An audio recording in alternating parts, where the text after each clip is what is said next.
After a merciless war that left only ruins and silent streets, the world of the heroes plunged into devastation, but in the eyes of the survivors burned hope for a new beginning. His entire family, without exception, perished in the flames of war, depriving him not only of his relatives, but also of the last thread of attachment to his former life. And everyone was devoured by a demon that became the embodiment of their darkest fears and their own demons, consuming their lives and hopes. The boy wished for only one thing, that he too would die, to end the pain and suffering that came upon him along with the loss of his entire family. His wish was granted. Indeed, he died, finding in death only an escape from the pain and loss that haunted him at every turn. We and our companions were not alone in marching through the storm of battle, united by a common goal and faith in a bright tomorrow. Despite all the trials and losses, he has only to fill his stomach. It will be interesting to see if he is bullied first, he eats at once. If so, let him look for other food, for wisdom lies in the ability to divide. At that moment he noticed something in front of him, a flickering light in the darkness, like a flame of hope in a bleak maze of hopelessness, a spark that could rekindle life. He wondered what he was holding in his hands, and assumed it was just a stockpile he had compiled to survive in these ruthless conditions. Surprisingly, just at that moment the main character flew out at him, as if from nowhere, interrupting his thoughts and making him reconsider his further actions. He realized without a doubt that nothing would work if he just sat there, so he reacted quickly, preparing for an unexpected encounter with the main character. The demon couldn't understand what had happened, for he was sure he had definitely killed the guy, and now he found himself facing a mysterious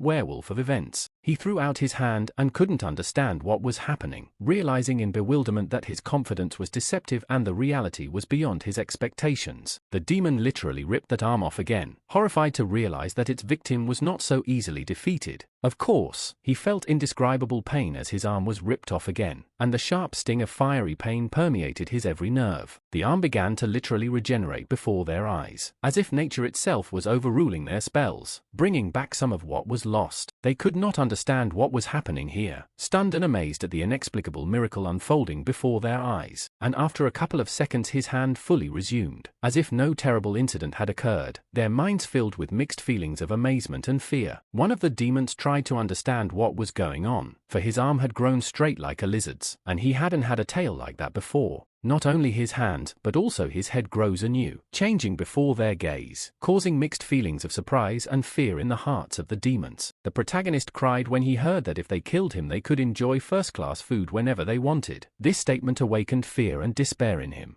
He would be nothing more than a walking sausage factory for them. His flesh would be mere raw material for their gourmet needs, and the notion filled his heart with bitterness and horror. They liked the way one of them had recently called him, as if he had become nothing more than a living commodity to them, a soulless object of consumption, and it made him despair and disgusted. He asked to beg, love and pity him like a tame lizard, hoping to soften his plight a little and retain the last vestiges of humanity. The lad knew that he was to reach the limit of his misery, and did not know how to go on living, the flame of despair smoldering in his heart, pressing down with the heavy burden of uncertainty. The gift that came to him from heaven has become a curse to him, burdening him with unexpected burdens and making life an endless struggle and suffering. The demon said it wanted to eat very badly, as if its thirst was unquenchable, awakening a sense of helplessness and anxiety in the hero. The other one also felt the same urge and asked for one leg to be torn off, as if they were both plunging into the bottomless abyss of animal instinct, blurring the line between man and beast. The demon approached, grabbing more of the lad's leg, and greedy sparks of lust flickered in its eyes, causing the lad to thrill and fear the inevitable, and strangely enough, ripped his leg off as if it were just an everyday action awakened by the inner voice of primitive instincts, leaving the guy in agony. Then, as if bereft of reason, he began to eat her, devouring some of his prey with greed, blurring the line between human and demonic. Each day his reincarnation grows, but the unbearable pain remains the same, as if even in his new body he cannot escape his curse. The demon asked to be careful not to touch his head just in case, discussing possible actions in the event of his death, emphasizing the danger and fragility of his new life. He told him not to worry, because how many times had they done this before, and he still stayed alive, emphasizing his equanimity in the face of danger. The protagonist has already guessed that there is something wrong with him, because every time they are hungry, they give him a hard time, and he has long considered this fact, believing that they are not quite himself. The demon told the guy to attack, giving him that chance, as if playing his cruel game with him, and evoking in him mixed feelings of fear and determination. Thanks to this stupid action, he at least has a chance to punch him in the face, awakening his sense of retribution and fighting for his life. The demon reminded him of how it had devoured his parents, emphasizing its ruthlessness and thirst for revenge, causing a burning sense of hatred and determination in him. After these words he came, and he instantly began to attack him, bursting with determination and rage, the inner fire of battle fueling his soul. He had one desire: to kill every last one of them, plunging into a whirlwind of vengeance and despair, his heart burning with a thirst for retribution.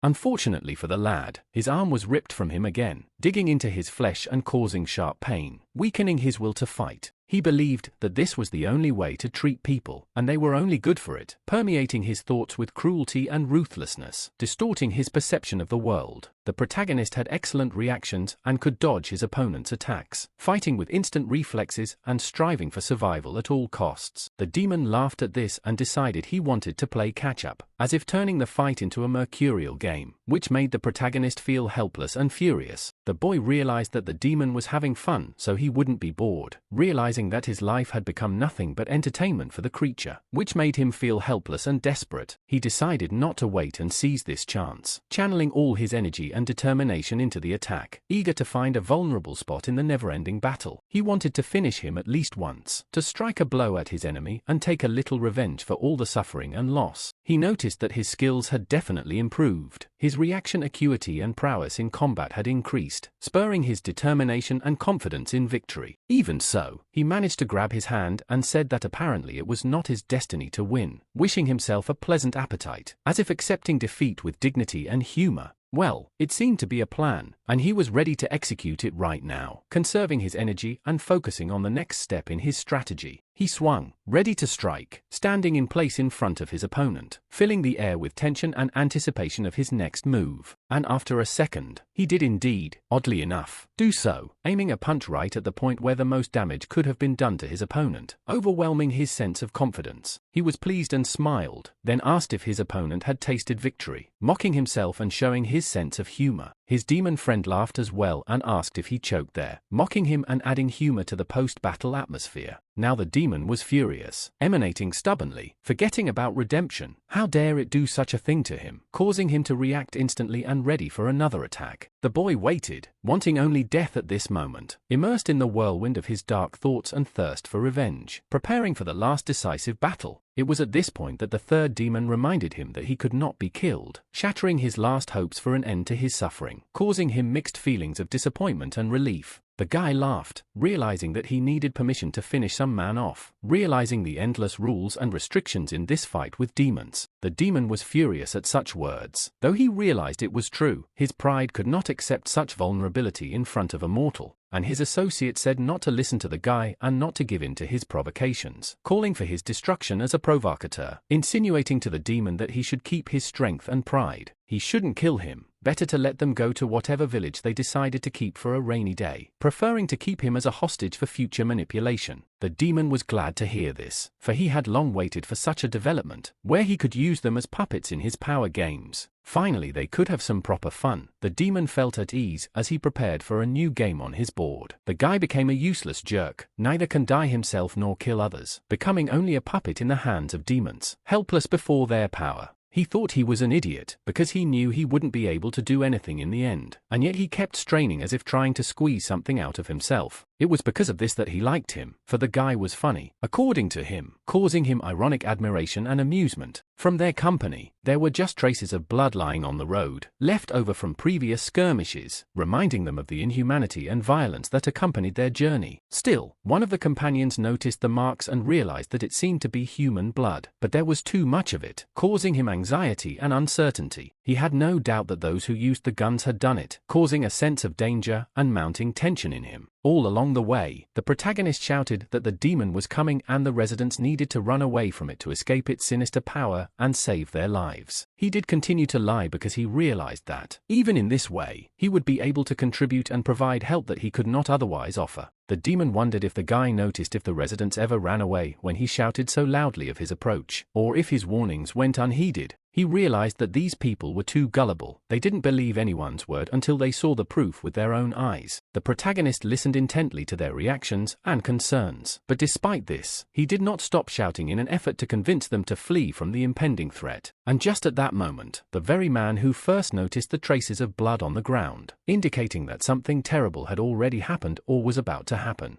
All three of them turned around and looked carefully in the direction the man had come from, trying to figure out who could have left the blood trail and what it meant. He said hello to the guy, though he didn't know his name, but recognized that the man had acted correctly by spotting the blood trail and using it to track people down. And when he yelled, the man was able to find them. The protagonist couldn't understand what was going on, because if he had heard the warning, he would have needed to run away from here immediately, fleeing from the impending danger. The man confidently stated that he would deal with them, confident in his own strength and ability to handle the situation despite the threat that faced them. The demon was given permission and a green light to devour this man, as if predestining him to a fate of darkness and danger that was no longer possible to fight. And just at that moment, the man pulled out a strange weapon designed specifically to fight demons, preparing to use it to protect himself and others from this dangerous entity. The protagonist didn't know what was happening and couldn't even guess what would happen at that moment, as the situation was rapidly changing and becoming more and more unpredictable. Only one thing was clear. This weapon concealed immense power, capable of fighting the forces of evil and overcoming even the darkest threats. One of the demons was ready to attack the man, swinging its claws and seeking to claw at him to stop him from using his weapon and protect his lord. The demon was sure he was about to enjoy a delicious meal, expecting to overpower the man and savor his flesh, unaware of the possible resistance and strength he would encounter. But right at that moment, the man easily, with amazing precision and strength, chopped the enemy into two pieces with his unusual weapon, unexpectedly for the demon, who had not expected such a powerful counteraction. The demon's companions were shocked at what they saw, amazed at how easily the man had defeated their comrade. They couldn't believe that such a powerful weapon was in the hands of their opponent. Of course, the protagonist was no exception and was extremely surprised by what was happening, not expecting that a man could defeat a demon so easily using his strange weapon. It turned out that the man's name was Chion Woo, and he was a fighter in the new army with special skills and equipment for fighting demons, which explained his confidence and success in battle. The leader couldn't understand what new army we were talking about because he had never heard of it before and didn't know who its members were or what special abilities they possessed. Chion Woo stated that he would kill all of them, making it clear that he intended to finish the battle decisively and without mercy to ensure the safety of the people and eliminate the demons. The demon didn't believe Chion Woo's words and told him to stop talking nonsense as he was confident in his power and superiority, believing that the man wouldn't be able to carry out his threat. The leader also decided to attack Chion Woo at the same time, thinking that attacking the demons together would give them an advantage and allow them to quickly get rid of the dangerous enemy. However, to everyone's surprise, the man easily handled the problem, repelling the demon's attacks and showing that his skills and power exceeded their expectations. As the demon approached the man, it threateningly stated that it would silence him, showing its hostility and willingness to act aggressively. After that, an explosion occurred on the battlefield, shaking the surrounding space and forcing all participants in the confrontation to stop to assess the consequences and find a defense against the unexpected blow. As it turned out, the man stopped the demon right in front of him, demonstrating his skill and courage by repelling the enemy's attack and protecting himself from danger. Chion Woo advised him to slow down and take his time, as if telling the demon that his impetuosity would not bring him success and that he would not allow him to carry out his plan. The demon was furious, stating that his only goal was to get the man to finally die, and he was willing to go to any lengths to fulfill that intention. Right at that moment, Chion Woo chopped the demon into two pieces, showing his determination and power, thus ending the demon's threat and rage once and for all. The man was a master at his craft, displaying exceptional skills in combat and the ability to easily deal with dangerous opponents such as demons. The leader was puzzled by what he saw, not expecting the man to be able to destroy his comrade so easily and quickly, and began to realize that he too was in grave danger. Fortunately, the leader had good reactions and was able to dodge the blow, realizing that he was facing a man who proved to be an incredibly strong and dangerous opponent.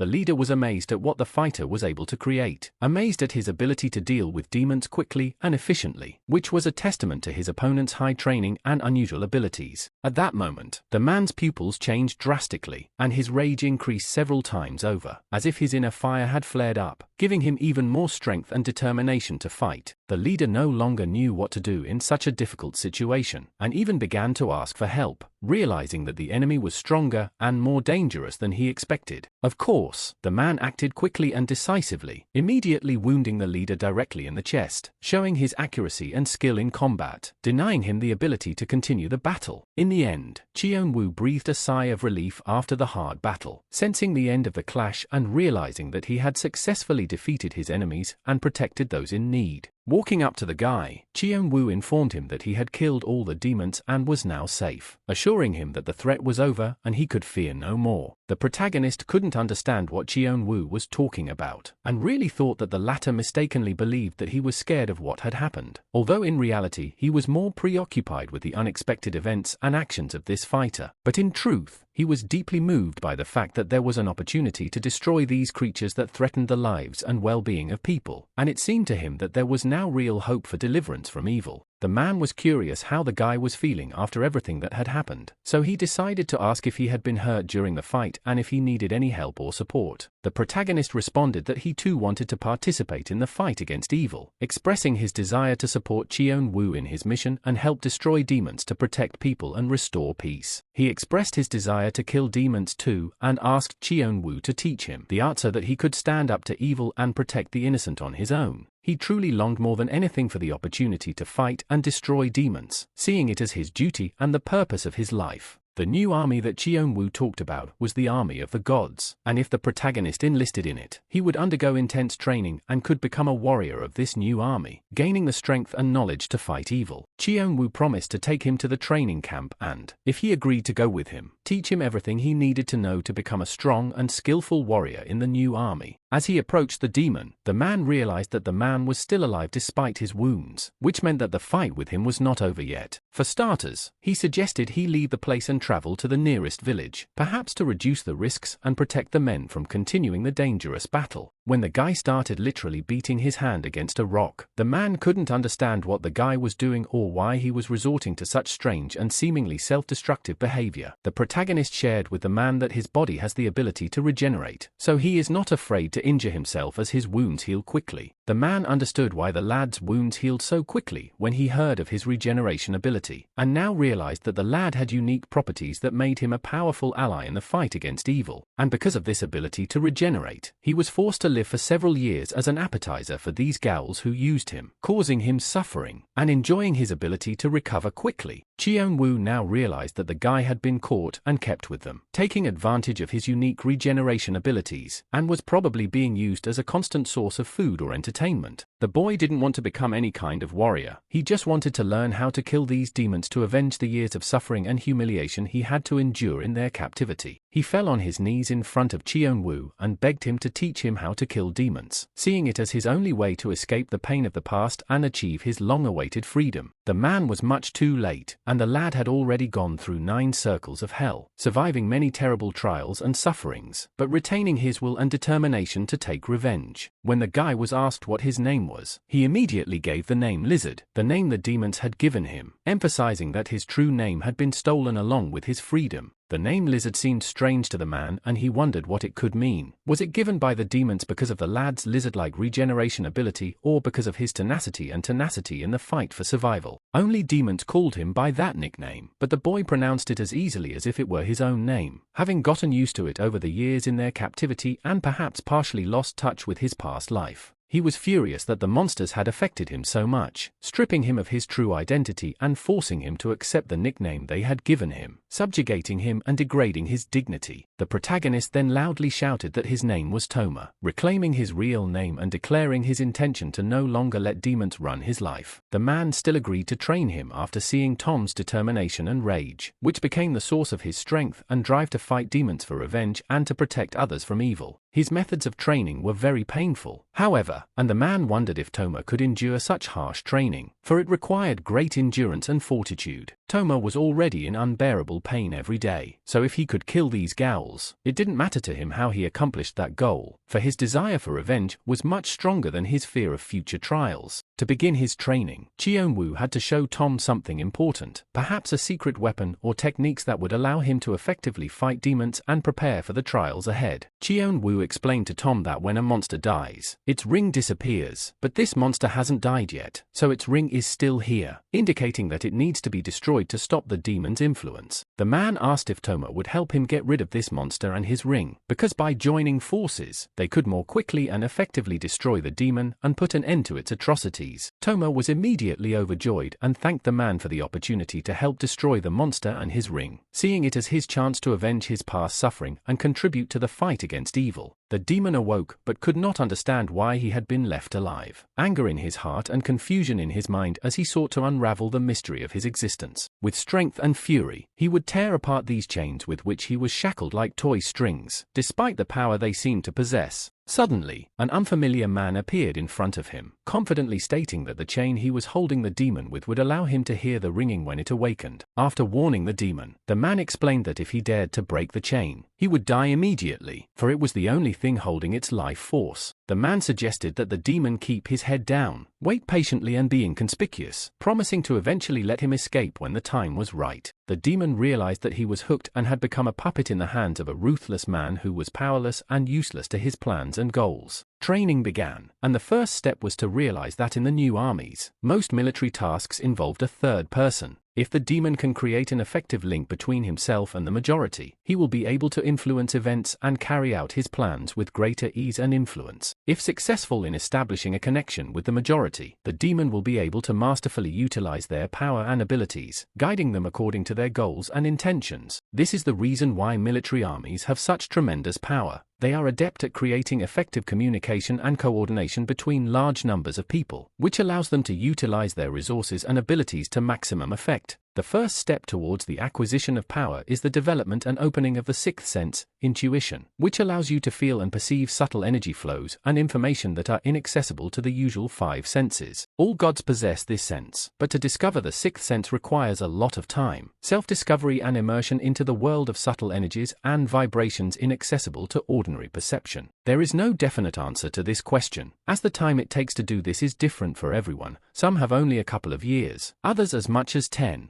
Toma was disappointed to learn that he would have to spend so much time on this. It was because of this that he decided to artificially open up to the guy, telling him about his feelings and thoughts. As he said, this process will be very painful, but he is willing to go through it to be honest with himself and others. The hero paid no attention to the methods, only the goal was important. He strove to gain what he sought regardless of the means that would have to be used. After getting the guy's consent, the man made the decision to start the process, preparing to open up and share his thoughts and feelings. Closing his eyes, he grabbed his weapon and sprang into action, directing his efforts towards developing his inner world and self-discovery. After a second, an important discovery occurred to the guy, making him think about his next steps and possible consequences. He instantly felt a new strength within him that filled him with energy and determination to go forward. It is precisely that sixth sense that every god possesses. It is an inner sense of strength and determination that can be awakened in each of us. Toma felt goosebumps all over his body, but it was far from painful. Rather the opposite, a pleasant sensation symbolizing the awakening of new energies. The man explained that the sensation was painless, and immediately led him into a game where Toma must gain the god's trust before he could connect with him. But to reveal his feelings so strongly, as Toma had now done, might lead to the supposition that God might reject him. The protagonist couldn't understand why all this was necessary if there was a risk of being rejected by the god, and doubted the expediency of his actions. The moment the god begins to reject him, he can forcibly bind him to himself, but after that the bond will be rather weak and unstable. Therefore, he would only have to possess half of the deity's power. Half of his abilities would be unavailable, and he would only be able to use the bulk of his abilities. Of course, even with that strength, he wouldn't be able to kill monsters as his abilities were limited and he wouldn't have enough power for such actions. Now he needs to close his eyes and concentrate on his sixth sense. That's how he can make a connection with God. Toma said he understood everything, and now he was ready to try to contact God by concentrating on his sixth sense. Using profanity, he instantly activated this power, summoning it to him. After that, to his surprise, he fell to one knee, feeling a sudden weakening of strength in his body caused by the unexpected effect. The man laughed, for it was interesting, the god got him, even loving to swear, which added some paradoxical humor to the situation. The guy said he felt no pain, and that the god only startled him a little with his appearance, causing unexpected emotions and reactions. Now he must try to keep the connection with the god by focusing and staying in contact with this invisible force. Only he will feel this connection and must not let it go for any reason, forcibly holding contact with this powerful force. Toma sighed heavily as he prepared for the test and gathered himself to hold the connection to the god, focusing on this important moment. If he really started to hold onto that power strongly, it could lead to even more tension and concentration. His body also began to undergo changes in this moment, responding to the intensity of what was happening and the strain of the connection with God. After a few seconds, he finally managed to hold on to that power, reaching a point where the connection with the god became stable and strong. It was a highly questionable method, but it worked, and Toma was able to endure the pain while maintaining his connection to the god. Toma felt the power seeping under his skin, as if his body was ready to burst like water filling every cell, but the only problem that remained was pain when moving. The rest of the discomfort was gone, giving way to a feeling of power and strength. With incredible speed, Toma lunged toward his opponent, ready to deliver a fatal blow, filled with rage and determination. The monster didn't even have time to react. So quickly Toma approached and struck, gripped by aggression and determination to win. That's when an explosion erupted on the battlefield, enveloping everything around it in fire and smoke, interrupting the battle and creating chaos. Still the demon reacted, freeing itself from its shackles and escaped its captivity, ready to fight again in this battle. The protagonist has a poignant realization of the meaning of this battle, convinced of its significance and consequences for all parties involved. The demon was amazed that it was this worthless guy who stood up against him, who seemed to him not serious and unworthy of an opponent. The man offered the demon a chance to stay alive, giving it mercy and the chance to retreat to avoid death and continue its existence. If he can kill this kid, he will be given the opportunity to preserve his life and freedom. Toma decided to joke and bet that he would kill the demon with one blow, showing confidence in his strength and skills. The monster still doesn't believe that it's really them, his rivals, underestimating their strength and determination to fight. How he was able to acquire such immense strength in such a short period of time remained a mystery to the monster, causing him to be bewildered and surprised. But he didn't care how it was done.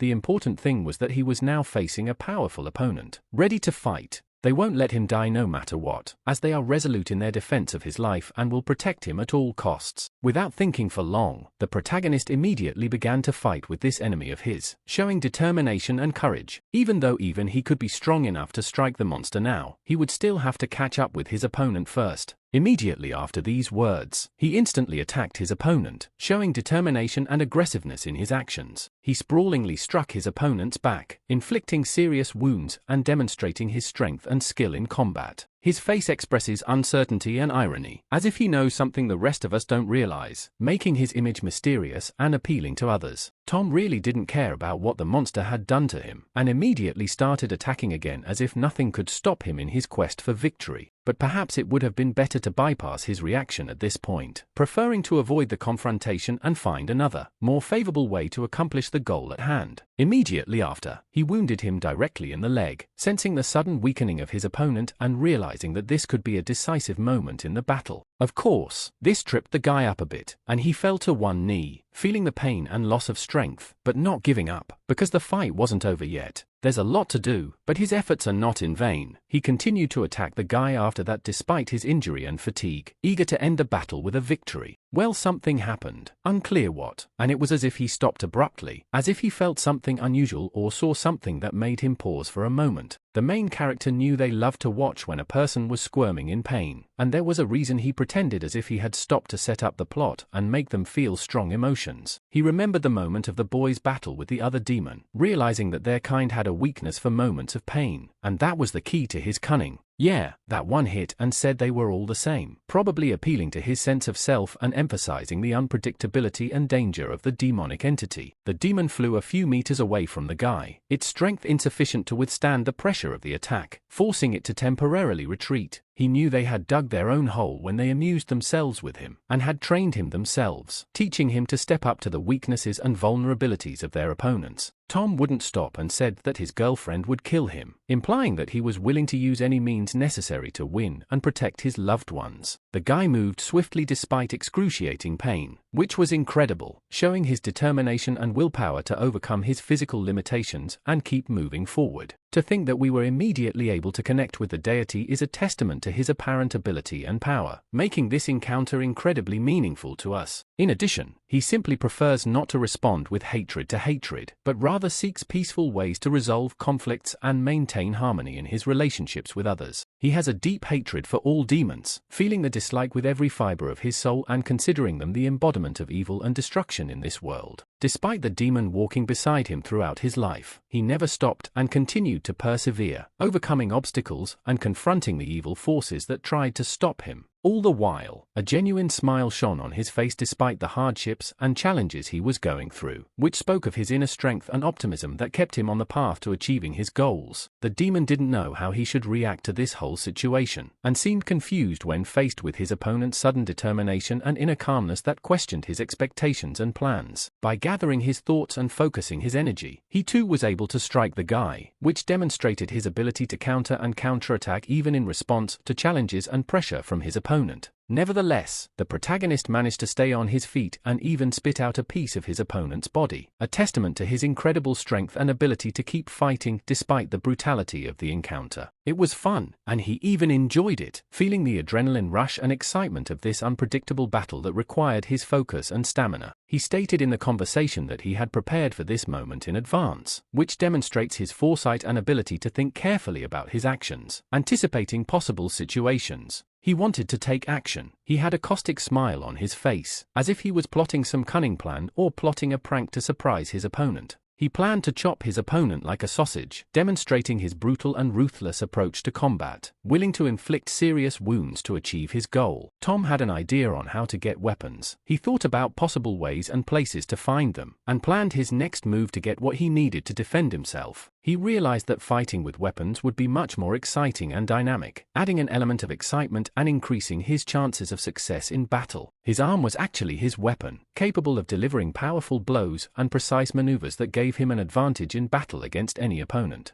Chion Woo was in complete shock after this decision, struck by the unexpected turn of events that clearly threw him off balance and made him rethink his strategy. The demon declared that the jokes were over and an imminent end awaited him, his threatening tone emphasizing the seriousness of the situation and his determination to end the conflict. At this point, the protagonist decided to remind the demon what his name was to emphasize his confidence and show that he was not afraid of confronting such a powerful being. He was able to fend off this blow using his own arm, showing not only agility and reaction, but also confidence in his ability to face the enemy. The demon couldn't understand why he couldn't manage to cut through his bones despite the full force and power of his blows, which made him confused and even annoyed. He pulled his hand out, realizing that it was filled with the power of a god, as the man had quite accidentally discovered these amazing abilities of a fighter that had surprised himself. The guy managed to grab the demon's hand, which was a turning point in the story, showing his incredible courage and skill in confronting a powerful enemy. With a smile on his face, he declared that the demon had been caught and now he would be finished, reflecting his confidence in victory and turning the tide of the battle in his favor. After that, he instantly slashed his arm, showing his determination and ability to take advantage of the situation to deliver a crushing blow to his opponent. The demon was squirming from the unbearable pain the guy had inflicted on him, clearly not expecting such a powerful and painful blow that took him by surprise. Despite this, however, the demon was able to dodge the oncoming attack with agility and quick thinking, allowing him to stay safe and continue the fight. Toma easily dodged his opponent's blow, showing his agility and ability to react quickly to danger, which helped him avoid damage. The demon realized that now was his moment for action. Since the enemy was in his field of vision, he needed to aim accurately to blow his head off and finally overpower the enemy force. The demon realized that he needed to put all his strength into this blow to inflict crushing damage on his opponent and end the fight once and for all. The demon was sure the lad would pay for everything in full, and his confidence in victory was bolstered by his rage and eagerness to deal him a fatal blow. The demon was really sure that death was about to catch up with the guy. His determination had peaked and he was preparing to deliver the final killing blow that he believed would end the battle. And he was ready to strike a final, crushing blow with his weapon, putting all the power and fury into it to finally finish off the enemy and gain victory. But Toma was no simpleton and managed to spot the approaching attack. His sharp reflexes and attentiveness allowed him to react to the danger, preventing the demon from taking him by surprise. To his surprise, the weapon immediately split into several pieces, which made him confused as he had counted on the power and durability of his weapon to finish the fight. After that, the guy turned around and realized where his opponent was, sharpening his senses to pinpoint his location and prepare for battle. The demon was truly terrified by everything that was happening, feeling that the situation was out of his control and realizing that his opponent was proving to be stronger than he expected. And then the demon experienced the fear he had once experienced in heaven, remembering those times when he had been defeated and banished, and that fear took hold of him again. The demon once again felt death approaching, but unlike the previous time, he realized that now his end might be final and inevitable, depriving him of even a chance to escape. He began to run without looking back, filled with panic and eagerness to escape, trying to get away as quickly as possible from the danger that threatened his life. However, even that didn't help him as the protagonist caught up with him, showing his speed and determination as he prepared for his final clash with the enemy. Immediately afterward, the protagonist stabbed straight into the demon's neck, using his determination and agility to end the battle decisively and quickly. The demon's head instantly flew off and began to roll across the battlefield, leaving behind a trail of blood and symbolizing the protagonist's final victory over his sinister opponent. At last the demon tried in vain to understand how he could have lost to the man. His pride and disbelief in such a possibility made him feel confused and bewildered. Before the demon dies, the guy decides to give it a name, considering it a symbolic gesture to complete his triumph and forever remember this moment of victory. He pondered what name to give it, wanting to choose something that reflected the essence of the demon and its evil deeds to immortalize its fall. He gave him the name First, implying that this demon would be the first in line to die, and this is just the beginning of his vengeance, aimed at all who bring evil. He mentally turned to his parents, realizing that now he would finally be able to get back at them for all the wrongs and injustices they had done to him in the past. Chion Woo offered to take him to the nearest village, showing his willingness to help him get to safety despite previous disagreements or conflicts between them. Toma thanked Chion Woo for his help, expressing his appreciation for his willingness to escort him to the nearest village and keep him safe. It turned out that the village wasn't far away, so the guy should have just followed the man to get to safety quickly and without too much trouble. After a while, they finally reached the nearest village, and the lad was relieved to see a peaceful place after a long and dangerous journey. The boy remembered that the man had said that making a connection was not easy and would take a long time, so he wondered why the man had decided to help him despite these difficulties. The man explained that it was all because of the hatred he has for demons, and the desire to help the guy was due to common goals in the fight against evil. He realized that his hatred could help shorten the time to connect, increasing power and purpose in the common goal of fighting against evil.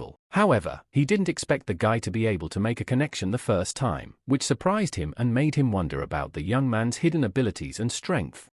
Plus he felt sorry for the guy, realizing that he might be facing dangers and difficulties that might be beyond him. Despite his success in making the connection, the man realized that the guy probably didn't even know who the warriors of the new army were, because it had been a long time since he had encountered such people, which made his desire to help the guy even stronger. Immediately afterward, there was some sort of explosion in the village, shaking the surrounding area and causing everyone, including the boy and the man, to become wary and prepare for possible danger. The protagonist instantly summoned his power, preparing for any eventuality and seeking to protect himself and others from the possible threat posed by the explosion. They, along with the teacher, rushed towards the village in an effort to deal with the aftermath of the explosion and help people who may have been hurt, demonstrating their willingness to act together in a difficult situation. The villagers were frightened, for the demons came to them, causing panic and alarm, for their appearance meant a threat to the safety and peaceful life of the village. They had not expected to meet the fighters of the new army here, nor did they think that there were still such villages where these warriors could hide or be based. One of the demons suggested that they stop indulging in nostalgia as they might miss the opportunity to take over the village or strike at the inhabitants, that their goal was in danger of being thwarted. He was sure he wouldn't be able to fill himself to the brim today, which made him irritated, as he might not get the prey he wanted because of the unexpected resistance. One of the boys, while running away, tripped and fell right into the crowd, causing panic among the villagers who feared for his safety and their own. At that moment, the demon started to get close to him. The demon, approaching, contemplated what torment to inflict on this pot-bellied mortal like snow meat to satisfy his thirst for blood and agony. The doggy, scared out of his wits, could not contain his fear and began to scream loudly, filling the space with his shrill howling. Fortunately, however, the protagonist came to the rescue and bravely entered the battle, saving the doggy from imminent death and preventing his tragic fate. With ease and without the slightest problem, the protagonist felled the demon on his back, victoriously overcoming its strength and proving his unwavering courage. The alarmed demon assumed that there was a new army before him, ready to confront his power, and he began to feel doubts about his superiority and undivided power. Toma gave no answer to the demon's question, but only silently began to blow its head off, testifying to its ruthless power and determination to destroy evil forever. The rest of the demon's companions quickly realized they were facing an experienced fighter from a newly formed army. Their old enemies regained their strength and returned to deliver the final blow. One of the companions chose to escape, preferring to leave temporarily than face death in this battle. At the crucial moment of escape, Chion Woo intervened, not allowing him to escape responsibility for his actions and get away. The entire village should have been populated by defenders, but something the man couldn't detect their presence in this place. The demon was displeased as his associate assured him that if they killed these two, the village would belong to them alone. The man was ready for the coming attack and began to utilize his secret techniques, possessing extraordinary skills that he intended to use against the demon and his associate. He then created a flow of energy, forming a powerful wave aimed at defeating the demons, hoping to crush their powers and bring peace back to the village. They felt that they did not know what was happening to them and realized that if this continued, they would not be able to survive the situation. Immediately after uttering these words, one of them died suddenly, leaving the others in shock and the realization that death was indeed at hand in this deadly confrontation. The remaining companion was scared to death and felt completely powerless, not knowing what to do in such a desperate situation. The remaining companion noticed that the same kid was still sitting motionless, and suddenly realized that this was his chance to save himself and turn things in his favor. The remaining companions understood that they needed to capture and kill at least one of their opponents to change the course of events and turn them in their favor. Of course, the protagonist could easily let him do so, as he possessed enough strength and skill to finish off his opponent without much effort. Immediately afterward, the protagonist instantly blew his head off, ending his existence and eliminating his threat once and for all. Toma then turned to us and asked what the kid was looking at, pointing to the remaining associate who was stunned at what was happening. The man responded that this kid did well and did a great job, working his way up to the top and demonstrating his abilities. What they saw caused bewilderment among all the villagers. They were stunned by what was happening and could not understand how an ordinary kid could cope with such a danger. All the villagers felt joy and relief to see that everyone was able to survive this deadly situation. They were grateful to the heroes for their protection and rescue. The joyous villagers began to thank the soldiers for the rescue and expressed their deep appreciation for protecting their lives. The kid asked the protagonist if he was a fighter in the new army that came into action after the revival of old enemies. At this point, Toma didn't even know what to answer him, as he himself wasn't sure of his status in the fighters of the new army. However, his attention suddenly shifted to something else, a guy in the distance. Piquing his curiosity and interest, he noticed that one of those present did die during this battle, which made him feel sad and shocked. After seeing this, the protagonist immediately felt disappointed. His mood shifted, and he experienced deep frustration with what was happening. The man suggested that the protagonist consider how many people he was able to save in this battle to help him regain a sense of fulfillment and pride. And not a few people couldn't be saved. Then the village headman began to approach them, wanting to engage in conversation and find out what had happened. He also expressed his gratitude to them for saving the village and joined the residents in thanking the protagonist and his associate for their courage and bravery. The headman stated that if the protagonist and his associate had a need for anything, they just had to speak up and all the villagers would be happy to help them. The man asked to help Toma find suitable clothing and offered to feed them both so they could recover and rest. The headman suggested organizing a bathhouse for the heroes so they could relax and recuperate after a strenuous battle. The crowd immediately picked up the protagonist and began to carry him in their arms while the man turned around. Feeling proud and happy for his companions, they noticed the demon corpse left in place, indicating that someone had come here before they arrived and handled the horrible creature. Some people couldn't understand who could be so outstanding to handle the demon. Probably these people who were here before their arrival were the ones who killed the demon. When Chion Woo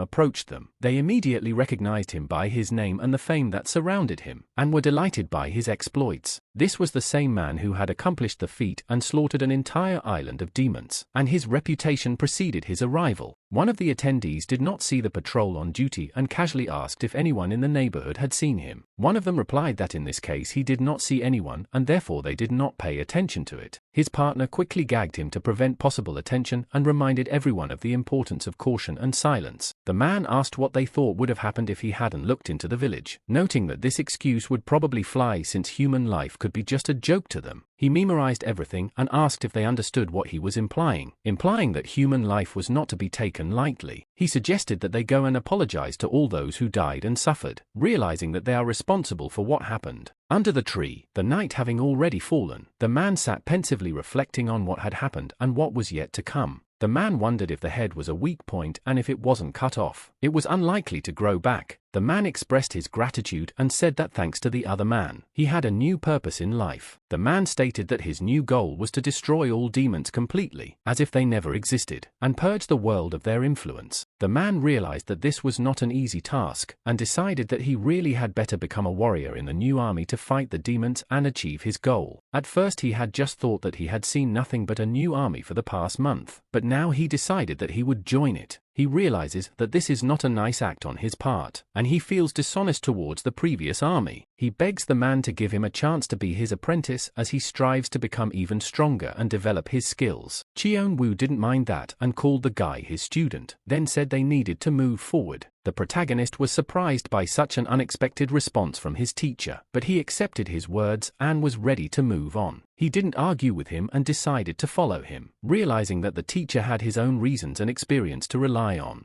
The man advised that he should prepare as he has challenges ahead of him and he will have to go through a difficult ordeal that requires preparation and perseverance. Suddenly, someone expressed gratitude to the protagonist for saving his life and stated that he also intended to join his army. It turned out to be a young boy who promised that he too would save people like the main character and expressed his desire to join his army. Guy waited eagerly to hear from the protagonist, full of anticipation and ready to make any decision that might lead him to work together. He did not reply in words, but merely raised his hand upward, showing his willingness and agreement to accept the lad into his army. Before the training began, the men decided to tell him a little about the new army and its warrior. They shared information about the goals, philosophy and history of the army, as well as the qualities and skills a fighter of this army should possess. Army fighters protect the humans and exterminate the monster. This is the basic ideology of the new army, but it is divided into two main divisions, each of which has its own task. The task of the first division is to defend. Basically, they defend the human lands and exterminate the monsters left on them. The second motto was to attack the enemies from the front lines. The fighters relentlessly attacked and successfully destroyed the monster outside the lands, showing their determination and strength. The protagonist aspired to join a division that attacked on the front lines, to be part of a team that fought bravely and confronted the enemy on the front lines. The man thought for a moment, realizing that was all he should know for the moment, and decided that training would not begin yet. He was aware that his first workout would be running, an important part of physical fitness and the beginning of the journey to his goals. The man, frustrated, turned to her and said that he realized that running was at the heart of every movement and asked if she agreed. The man announced that he would run after he established a connection with the deity, as he didn't want to train two skills at the same time, running and holding the connection.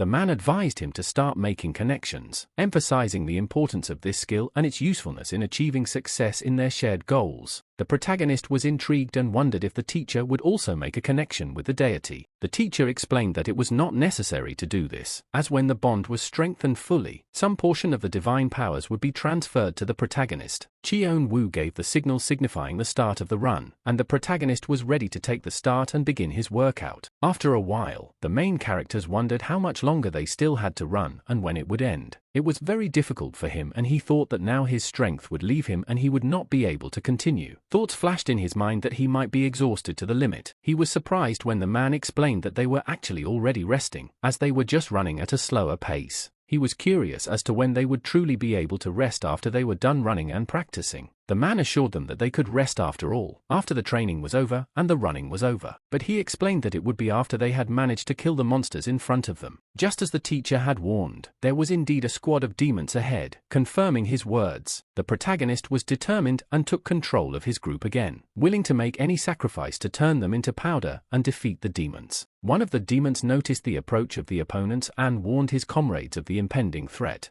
One of the demons alerted his comrades, reporting that the opponent who was approaching was an ordinary human, causing alarm and nervousness among the demon squad. They instantly became excited as they sensed the delicious prey in front of them, causing them to crave to reap. They pounced on their prey without the slightest hesitation, filled with rage and aggression, and began attacking it with ruthless determination. The protagonist clenched his weapon harder, preparing to defend himself, and channeled his determination to repel the demon's attacks. The protagonist's girlfriend was in danger, but he was quick to react and with one powerful blow was able to save her by taking away the demon's head. They were arguing over who would try it first. Of course, Tom was not ready to give up so easily, but instead began to attack the demons with determination and fortitude. With ease and skill, the protagonist repelled the demon's attack, showing his unmatched defense and leaving them hopelessly defeated. He smiled again, showing his cruelty, and mocked the demons, calling them creatures and calling them to perish. Despite his defenses, one of the demons managed to penetrate and inflict a minor but still painful wound on the guy, causing him to feel vulnerable. But the guy was quick to react to the attack and avenge the demon for his inflicted wound, giving him the retribution he deserved. He confidently declared that the attack on him was futile and insignificant, demonstrating his insurmountability and invulnerability to his enemies. The man advised him to simply try to dodge the demon's attacks, emphasizing that it might be more effective than direct confrontation. The protagonist couldn't understand why he needed to dodge the demon's attacks and doubted the effectiveness of such a strategy. Chion Woo said that such tactics will only make the main character stronger and asked him to believe in his words. Since he was a student, the protagonist had to obey his teacher and accept his advice, even if he didn't fully understand the reason behind it. After he started dodging and moving in parallel, the protagonist began his strikes using a new tactic. The demons continued their brutal fight, eager to be the first to bite the protagonist and end the battle in their favor. Not knowing his true strength and determination, the protagonist decided to fly up in the air to make things easier on himself and get a better view of his opponents to better understand their tactics. He couldn't figure out how he could dodge all the demons at once, as normal dodging methods didn't work in such a situation. When one of the demons bit him, he felt an unspeakable pain spreading through his body and causing him to cry out in agony. The demon thought the guy was extremely tasty, and his bite was an attempt to satisfy his craving and savor his flavor. Immediately afterward, the protagonist grabbed the wound and, in rage and pain, took revenge on the demon for what he had done. He turned to the deity in faith, begging for additional strength to continue the battle and defeat the demons despite his wounds and exhaustion. After that, to everyone's surprise, he began to run forward very fast, possessing the new strength and energy he had received from the deity. And while killing opponents in his path, he relentlessly continued to attack and deliver deadly blows, massacring his enemies with great fury. The demons did not stop their attacks and continued to pile on him in droves, seeking to possess the protagonist with the power of their numbers. But then he made a technical strike, attacking all the demons at once, dealing with them collectively and throwing them away with the force of his strike. The other witnesses were truly surprised and frightened by the incident, a testament to the protagonist's strength and skill in battling demons. Toma asked if they were scared and called them damn wimps, expressing his disapproval and contempt for their reaction to what had happened. They were furious and loudly demanded that he shut up, condemning him for his inappropriate treatment of them.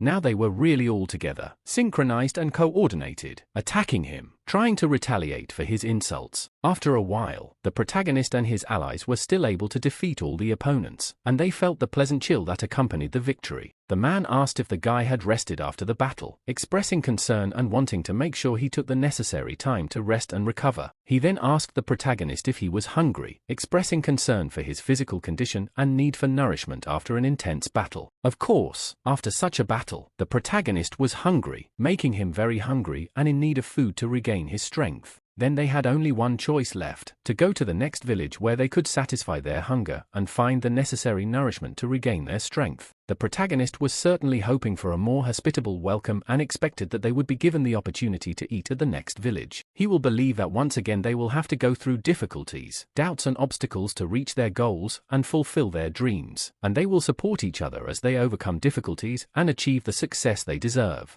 Run! He ran again without looking back, savoring the feeling of freedom and anticipating a meeting with the unknown, not knowing what awaited him around the next corner. They moved like this from the ancient village, as if with each step, the legends and stories of the past came alive and entered their hearts, filling them with an adventurous spirit and a thirst for exploring the unknown, taking them further into the unknown expanses. Killing every monster that stood in their way, they fought tirelessly with strength and determination to protect themselves and achieve their goal, not allowing anything or anyone to block their path to victory and freedom. A day, 2 days passed. They continued their journey, overcoming obstacles and periodically stopping to rest and regain their strength. But they did not lose faith in their goal and continued to move forward, filling every moment with hope and determination. So the days flew by, filling them with adventures and experiences as each dawn brought new opportunities and they passionately pursued their cherished goal. And also the weeks flew by, like quickly flickering memories, but they did not lose their rhythm and persistently continued to move forward, overcoming obstacles and getting closer to the realization of their dreams. There came a point where he lost track of time as they just kept running non-stop, fleeing from danger and trying to get to safety as quickly as possible. Eventually, he managed to run to the next village without passing out, though he was exhausted from the long run and exertion. Toma suggested they rest at this place before continuing on their way, and recommended lunch to regain their strength after the hard and tiring run. However, the man said that this time they would have to eat on the go, as they couldn't afford to stop for long given the possible threat stalking them. He explained that this is not some kind of training and they really have to eat on the go, literally, because they don't have time to stop because of the danger that is pursuing them. The man advised him to keep his head up to stay alert and watch his surroundings, noticing any potential threats that might come from above or from afar. At this point, the main character did see something in the distance, and it caught his attention, causing him to focus on what could have been either a threat or some other significant event. Then a clear picture began to appear before his eyes, and he began to better discern what he saw in the distance. Perhaps danger or an important development they needed to prepare for. He couldn't believe what he saw before him. So unexpected and shocking was this picture that made him doubt his own eyes. In front of them was some huge ship. Its size was so imposing that the sight amazed them. It seemed incredible that such an enormous thing could have appeared in this place. It was announced that this ship called Kobuxen was headed for the capital and passengers must go inside to begin their journey. The man said they would have the opportunity to eat to their heart's content and sleep on the ship, allowing them to recover from their long and arduous journey. He reported that they were going to the refuge of the new army, a place which promised to be safe and favorable for their further plans and preparations for future battles. The protagonist argued with him because he wanted to get where they were going, realizing that this place could open him up to new possibilities and allow him to achieve his goals. A short time later, they were already inside the ship and moving away from the shore, preparing for the journey to the capital and anticipating the upcoming rest and the opportunity to recover from the long journey. An announcement was made that their ship would soon be arriving at their destination and the passengers were advised to prepare to disembark. Immediately afterward, the protagonist accidentally hit the glass, which suddenly caught him off guard and caused instant pain. When he saw the capital in front of him, he was amazed to realize how grandiose and magnificent it was, and in that moment he realized that here it was, the very capital he had dreamed of seeing. He realized that his family should also move here, to this beautiful and promising capital, which opened new opportunities for life and development. The lad wondered why they had come not just to the capital, but specifically to the new army's camp, but it was all due to the fact that this camp was located right here in the capital, making it a central location for their plans. There stands a huge tree. Under its shadows the camp of the new army, its majestic appearance emphasizing the importance and significance of the place. The protagonist couldn't believe that the new army's camp was located right under a huge tree. It seemed both amazing and unbelievable to him. They needed to go inside the tree to get to the camp of the new army and see what was hiding inside this imposing natural object. The man said he didn't need to do anything special as he would vouch for him, but noted that his recommendations would get him accepted into the army, so he should try harder. On Chion Woo's recommendation, the boy was accepted into the new army and enlisted in the 2nd Division, which was a big step forward for him and provided new opportunities for growth and development. Tom was asked how he was doing and was asked what he thought of the formula, trying to see if and how familiar he was with the concept. He said that any form of fighter would suit him, expressing his willingness to adapt to different styles and techniques to become more versatile and effective in combat. The man was surprised that the guy looked much younger than him, but continued to talk to him impolitely. He didn't understand how Mr.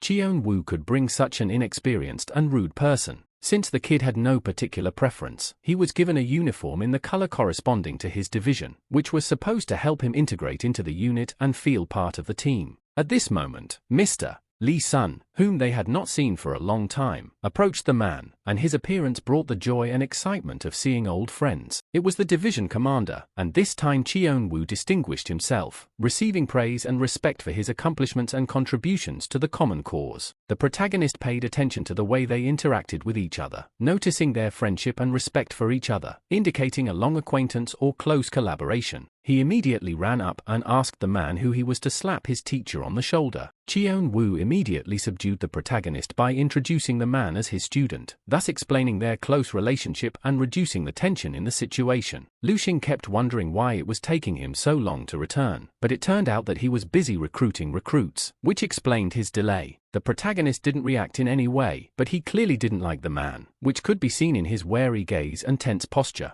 At that moment, someone shouted at him to quickly lower his eyes, apparently warning him of some danger or trying to prevent a possible conflict. Toma couldn't figure out who it was and was surprised at the sudden shout that made him lower his eyes, as he didn't know who had given him that order or why. It was two of Lee-sun's students, Jong-suk and Rayon, who, seeing the situation, decided to intervene and warn Tom to be careful. Rayon wondered who this guy was and why he was being so brazen, which made him suspicious and eager to understand more about the new face in the camp. Rayon was surprised to learn that this fellow was a male apprentice, as his brash behavior was not what he expected from an apprentice of an experienced mentor. The teacher said he should also say hello and introduce himself to show respect for those present and start introducing himself to others in a more polite manner. The guy introduced himself as the master's apprentice and stated that he was much stronger than them, showing confidence in his abilities and perhaps causing surprise or displeasure in others. Rayon became furious after such words, taking them as a challenge or a show of disrespect, which made him think of how to respond to this impertinent statement. Luxing thought this was interesting and decided that they should definitely find out who was really stronger, perhaps setting up a test or duel between the boy and Rayon. He suggested that the man take their students and complete one task together, which could show which of them was stronger and better at the task. He believed that this was not a bad idea, as such a challenge will allow students to showcase their skills and training, as well as strengthen their competitive spirit. He then asked Ki-sok to give him a document regarding the extermination operation, perhaps to pass on the task to his disciples or to take part in it himself. Luxing assigned Chion Woo to be the squad leader and asked him to mess around there, hinting that doing the task should be fun or something interesting. The man was really anticipating something special, perhaps success in completing a task or a new experience that awaited him and his team. He realized only one thing: it was going to be really noisy, which indicated the possible scale of the operation or the complexity of the upcoming task that needed to be prepared for. The man then traveled to one location where he had been sent on a mission, possibly to scout the situation or begin preparations for an operation. He was informed that a cloud had been prepared for him and handed documents that probably contained detailed information about an upcoming operation or mission, as well as instructions for execution. He announced that they were pulling out and asked everyone to quickly board the vehicle to depart without delay. At this moment, the calmest of them all was Jong-suk, who, on the contrary, was calming down the others, trying to reduce tension and prepare the team for the task ahead. The man decided to study the documents more carefully in order to understand the details of the upcoming operation and plan his actions taking into account all the information provided. He put the document right in his transportation so he could have it on hand and quickly refer to it when he needed more information or confirmation of the details of the assignment. The man advised it was best not to return unharmed, expressing his expectations of their total dedication in the upcoming operation. He wished him success and good luck. After that, they instantly set off at an incredible speed, moving swiftly to their destination to complete the task as quickly as possible. The protagonist certainly didn't expect such speed, and it surprised him as he was used to slower movements. He was very curious as to what these clouds were so fast, and also curious as to whether it was possible that Kobuxon also traveled on similar clouds at the same speed. He was completely consumed with anticipation, feeling the excitement and thrill of the upcoming experience and what he was about to see and experience. He couldn't wait to start the fight and destroy the demon sooner, wishing all of his demon minions would show up so he could deal with them once and for all. After a while, the main character did fall asleep right in the transportation, perhaps due to fatigue from excitement or anticipation of the upcoming event. Rayon said for Mr.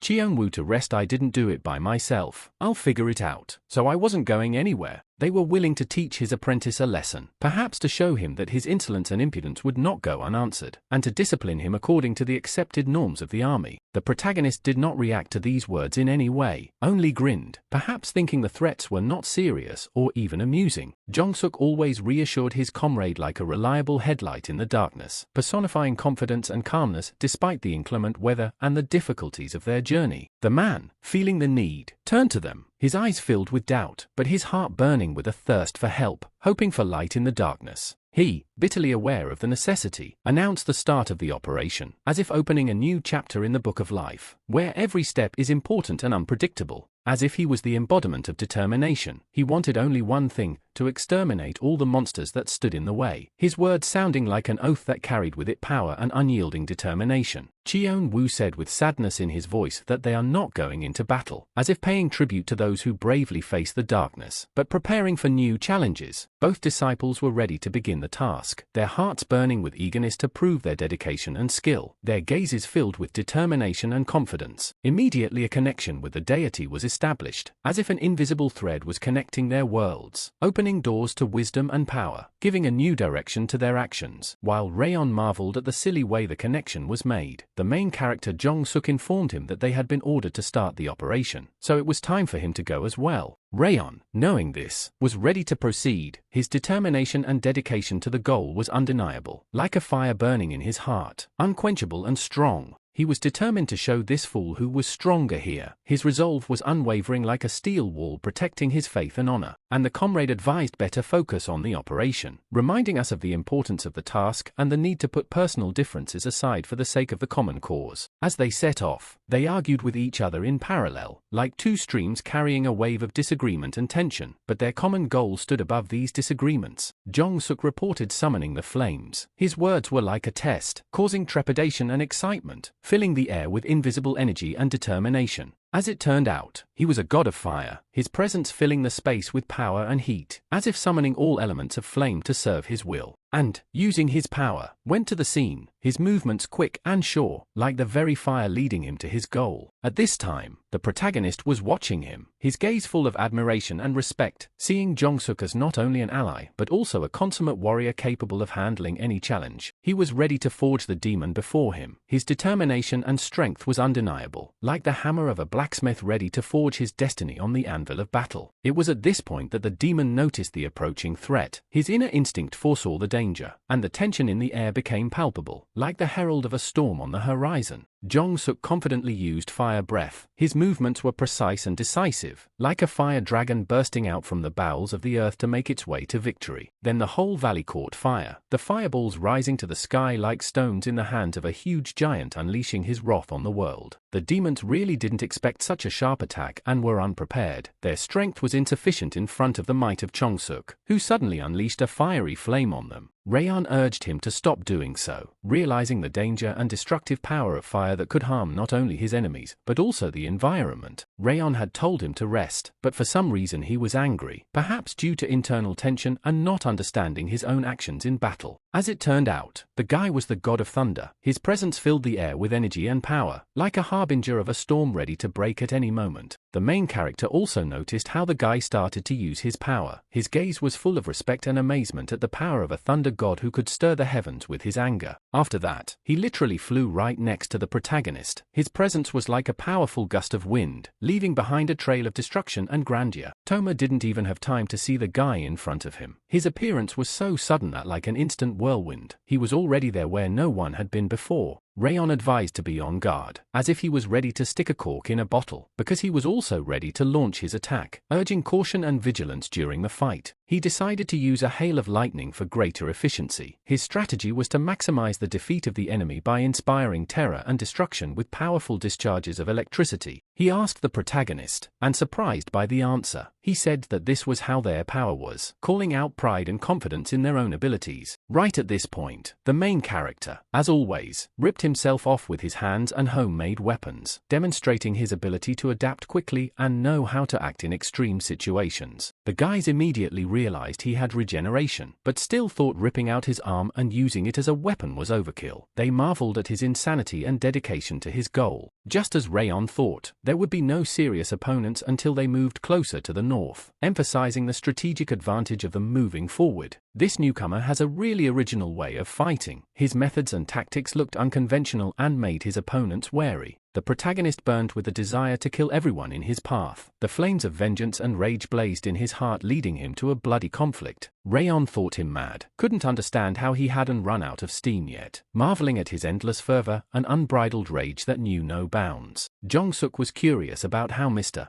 Chion Woo had trained him, wondering what methods and approaches his mentor used in training. The protagonist shared that he was simply forced to run non-stop, revealing the hardcore physical training methods that shaped his endurance and strength. Right at that moment, someone attacked the guy from behind, leaving him defenseless and suddenly attacked from behind. Jong-suk couldn't even understand what had happened, because everything happened very quickly, and the events were moving so fast that he didn't have time to realize what was happening. They spotted the protagonist in the distance, among the enemies, his image standing out among the enemy ranks, causing alarm and apprehension. Toma realized that he couldn't even see the protagonist's face at that moment, recognizing him only by the strength and determination radiating from afar. As it turned out, some demon still caught the protagonist. His strength was insufficient before the cunning and guile of the enemy. The beast realized they were in foreign territory and would not settle without a mess. It was preparing for a battle full of chaos and destruction. Immediately after these words, he let go of the protagonist as if demonstrating his impeccable strength and demonic superiority. Toma was filled with rage and of course wished to kill his opponent. His mind was clouded by only one thing, a thirst for vengeance and vigilante justice. Rayon recognized that Regeneration was cool. Since the guy didn't die after something like that, he admired his ability to recover quickly and keep fighting. If it wasn't for Toma, one of them would most likely die, so it was first and foremost necessary to keep cool in order to make the right decisions in critical situations. The operation was not yet complete. It was important to maintain concentration and not relax until complete success was achieved and the goal was reached. The demon once again asked if they were okay with the situation without the mess, figuring out if they were willing to admit defeat and accept his rules. The protagonist couldn't understand why it exploded and didn't notice that it was them. He felt mixed feelings of amazement and guilt for what had happened. Immediately after that, the demon hit him as hard as it could. Its attack was full of rage and destructive power, flowing into the storm of battle. Rayon told the boy not to rush into a reckless fight, for the demon was no match for him. He warned against rash actions, emphasizing the disparity of power.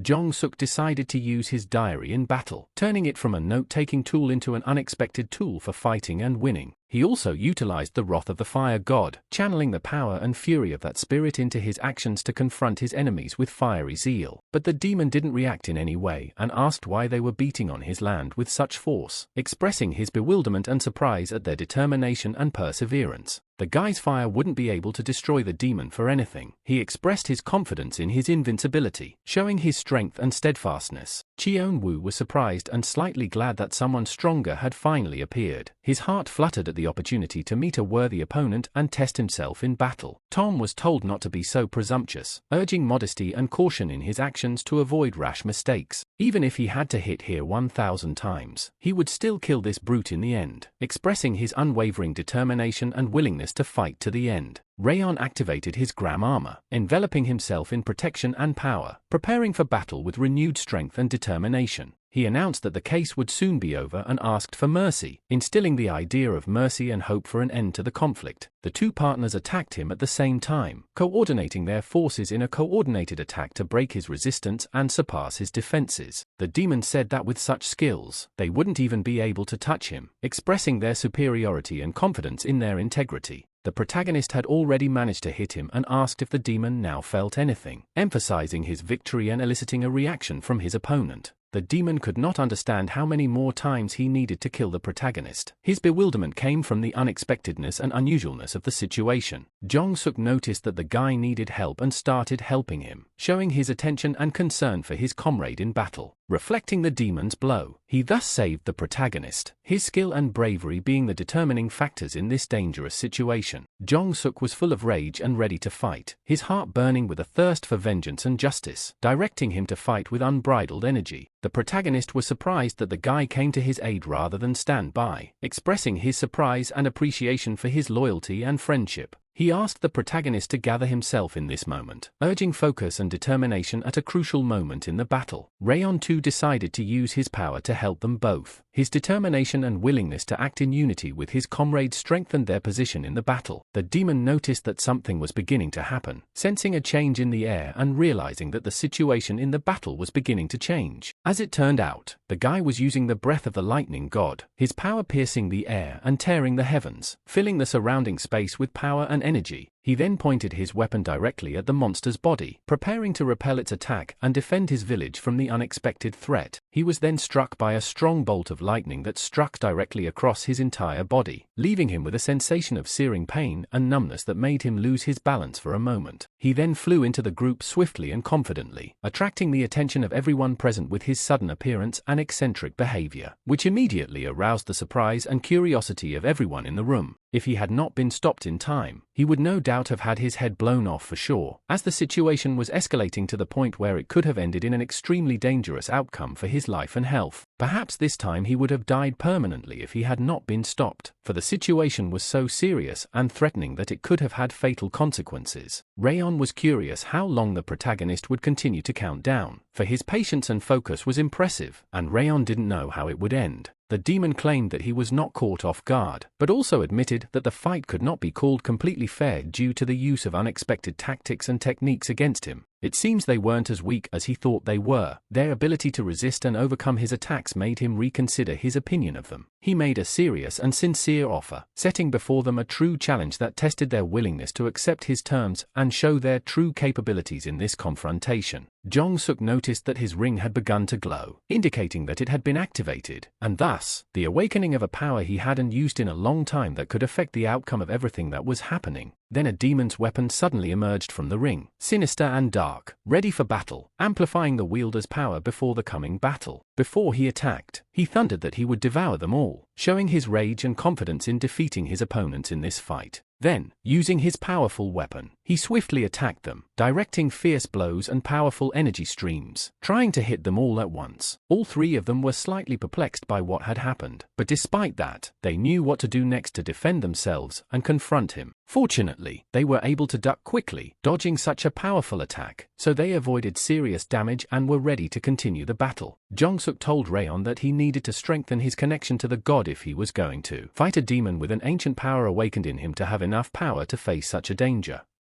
Guy agreed that it was necessary to strengthen the bond with the god, and promised to do so, relying on his partner's support in the fight against the demon. He then activated the third-level connection, achieving a deeper and more powerful connection with the divine power to prepare for the battle with the demon. They decided to band together to strengthen their forces, realizing that acting together and coordinating would give them a better chance of successfully confronting the demon. Chion Woo once told me that there are 10 levels of connection with a god. Upon reaching the first level, a fighter would begin to see more words, while the 10th level connection implies that he would possess all the skills of his deity and become almost inextricably linked to him. The protagonist has not yet reached the first level of connection with a god, so his ability to use divine power is limited, making it difficult to fight more powerful opponents. Undoubtedly, he is capable of killing demons, but his current skills are not enough. If he studies a little more, he can reach the first level of connection with a god. However, only those who get the approval of the god and truly believe in him will gain his power and will be able to defeat a strong demon, becoming a true protector against evil. He needs to remember one thing: if he suddenly encounters a strong demon who has begun to awaken the ring, he should never engage in battle with him. The protagonist cannot understand how he can be afraid of death, and why his body resists, as if it refuses to move, as if something invisible is holding him back, causing him to experience inexplicable fear and doubt. Toma insinuated to himself that he should not fear death, trying to suppress fear and strengthen his resolve in the face of danger in order to cope with adversity. Instead of fearing death, he should have feared missing the chance to kill the demon, for only by destroying it could he truly succeed in this battle. He must not feel fear and must not fear the demon, for that fear will only weaken his resolve and ability to effectively resist evil. Once again, fire is nothing to him. which once again confirms his fearlessness and willingness to fight in any conditions, despite the possible dangers. At this moment, he suddenly began to swiftly attack Rayon with lightning-fast movements and powerful punches, trying to catch him off guard and win the battle. The demon recognized that the guy was definitely stronger than his friends, displaying higher strength and skill, making him a much more dangerous opponent in this fight. Rayon tried his best to defend himself against his attacks, using all his skills and reflexes to dodge and deflect blows, looking for weaknesses in his opponent's tactics. The demon said that although the guy is stronger than his friends, his superiority is not significant enough to win an easy victory or make the fight predictable. And then he threw him back a few meters, using a powerful attack that left Rayon temporarily disoriented and open to further attacks. His partner mentally ran up to him and quickly asked how he was feeling, noticing that his wound was shallow and that Rayon had managed to bounce back from further blows, avoiding serious damage. He didn't care what the temperature of his fire was, and he knew that, more importantly, his stamina and strength would allow him to withstand the battle, so they couldn't defeat him if they fought him face to face. Jong-suk suggested splitting up to improve their chances in the battle by taking tactical advantage and distracting the enemy to weaken their position. He advised his partner to aim for the monsters' backs to catch them off guard and deal maximum damage, improving their strategic position in the battle. The demon was ready to attack and immediately began to advance, showing its power and eagerness to do serious damage, leaving them no time to pause or think about a plan. At this time, Jong-suk used fireworks to create a distraction and disorient the demon, giving his partner a chance to prepare for the attack and strike accurately. To his surprise, it went straight into the demon's eyes, which not only blinded it, but also gave Jong-suk an advantage in this unexpected situation. This was a great opportunity for Rayon. The demon had been blinded, and now Rayon could take advantage of this weakness in his opponent to deliver a powerful blow and win the fight. The guy used a lightning strike and swiftly attacked the demon, directing a powerful stream of electrical energy directly at it to paralyze and weaken the enemy. But still, the opponent was able to survive and stay on his feet, showing his resilience and strength even after the powerful lightning attack, and continued to fight without losing confidence. He called them bastards and stated that they were the only ones who could feather their eyes, alluding to their tactics and attempts to blind him to gain an advantage in battle. Rayon was sure that since his opponent was so slow, he would never be able to catch him, and it gave him confidence that he had a speed advantage for maneuvers and attacks. The demon became enraged after these words. His anger intensified and he began to act more aggressively, seeking to attack them with renewed vigor and ferocity. He was in agreement with the guy about not being able to catch him, but recognized that he had the opportunity to capture his partner, which could have changed the outcome of the battle. Jong-suk began using his technique to fend off his opponent's attack, showing off his skills and experience in combat by blocking punches and bringing them back to protect himself and his partner. Then, with a literal clap of his palm, he created a powerful stream of energy that pushed his opponent back, allowing Jong-suk to regain his balance and go on the offensive. The girl said that he had finally pissed him off, and now they would have to face an even more dangerous and aggressive opponent, willing to go to extreme measures to win. Rayon pondered if they had settled here to avoid facing a new army of enemies, for fear of it would have caused them to seek a safe haven. The demon chuckled and said that they seemed to only know how to scratch their tongues, hinting at their tendency to talk and taunt instead of focusing on serious combat. Jong-suk replied that they would see who was really scratching their tongues and that by killing him, they would prove themselves and their abilities. The demon told them to stop talking and continue fighting, showing his readiness to fight and his impatience to engage in a decisive battle to determine the winner. But at this point, he focused his attention on the protagonist, realizing that he posed the greatest threat to him, and so he decided to attack him with renewed vigor and fury. He had a new burst of strength and energy, allowing him to act even more confidently and aggressively, as if his rage had ignited new reserves of power and fighting ability within him. He struggled to connect with the deity, concentrating on summoning its presence and power that could help him confront the demon and win the battle. The power of a god is great, but the human body has its limits, so it cannot accommodate too much power. When the limit is reached, the subconscious mind starts to prevent the accumulation of power to protect the body from being overloaded. The man explained to him how to overcome his body's resistance and get more power from the deity. To focus on the god, invoking his presence and power, let him let the flow of power through his feet penetrate through the earth, perceiving its energy to find inner strength and harmony with nature, inspiring and growing along the way. He holds the connection to the god, allowing for a quickening flow of abiding power that fills his essence and guides his soul, inspiring him to the heights and helping him reach his true potential. And then, at the decisive moment, he must abruptly cut the connection, freeing himself from dependence and limitations to open new horizons and find freedom, becoming the master of his destiny and going his own way. And so the flow of God power would become too fast that even on a subconscious level his body would not be able to hold it inside, and it would escape outward, oozing out of him, spreading around with overwhelming power. He has the ability to regenerate and has an excellent tolerance for pain, allowing him to recover quickly and overcome any physical or emotional trauma while maintaining his strength and perseverance to achieve his goals. It is his exclusive way of gaining power, available only to him, due to his special connection and inner potential to break boundaries and reach unfathomable heights. Rayon was surprised and thought that the guy still didn't have a fully established connection, as his abilities and power flow looked incomplete or imperfect.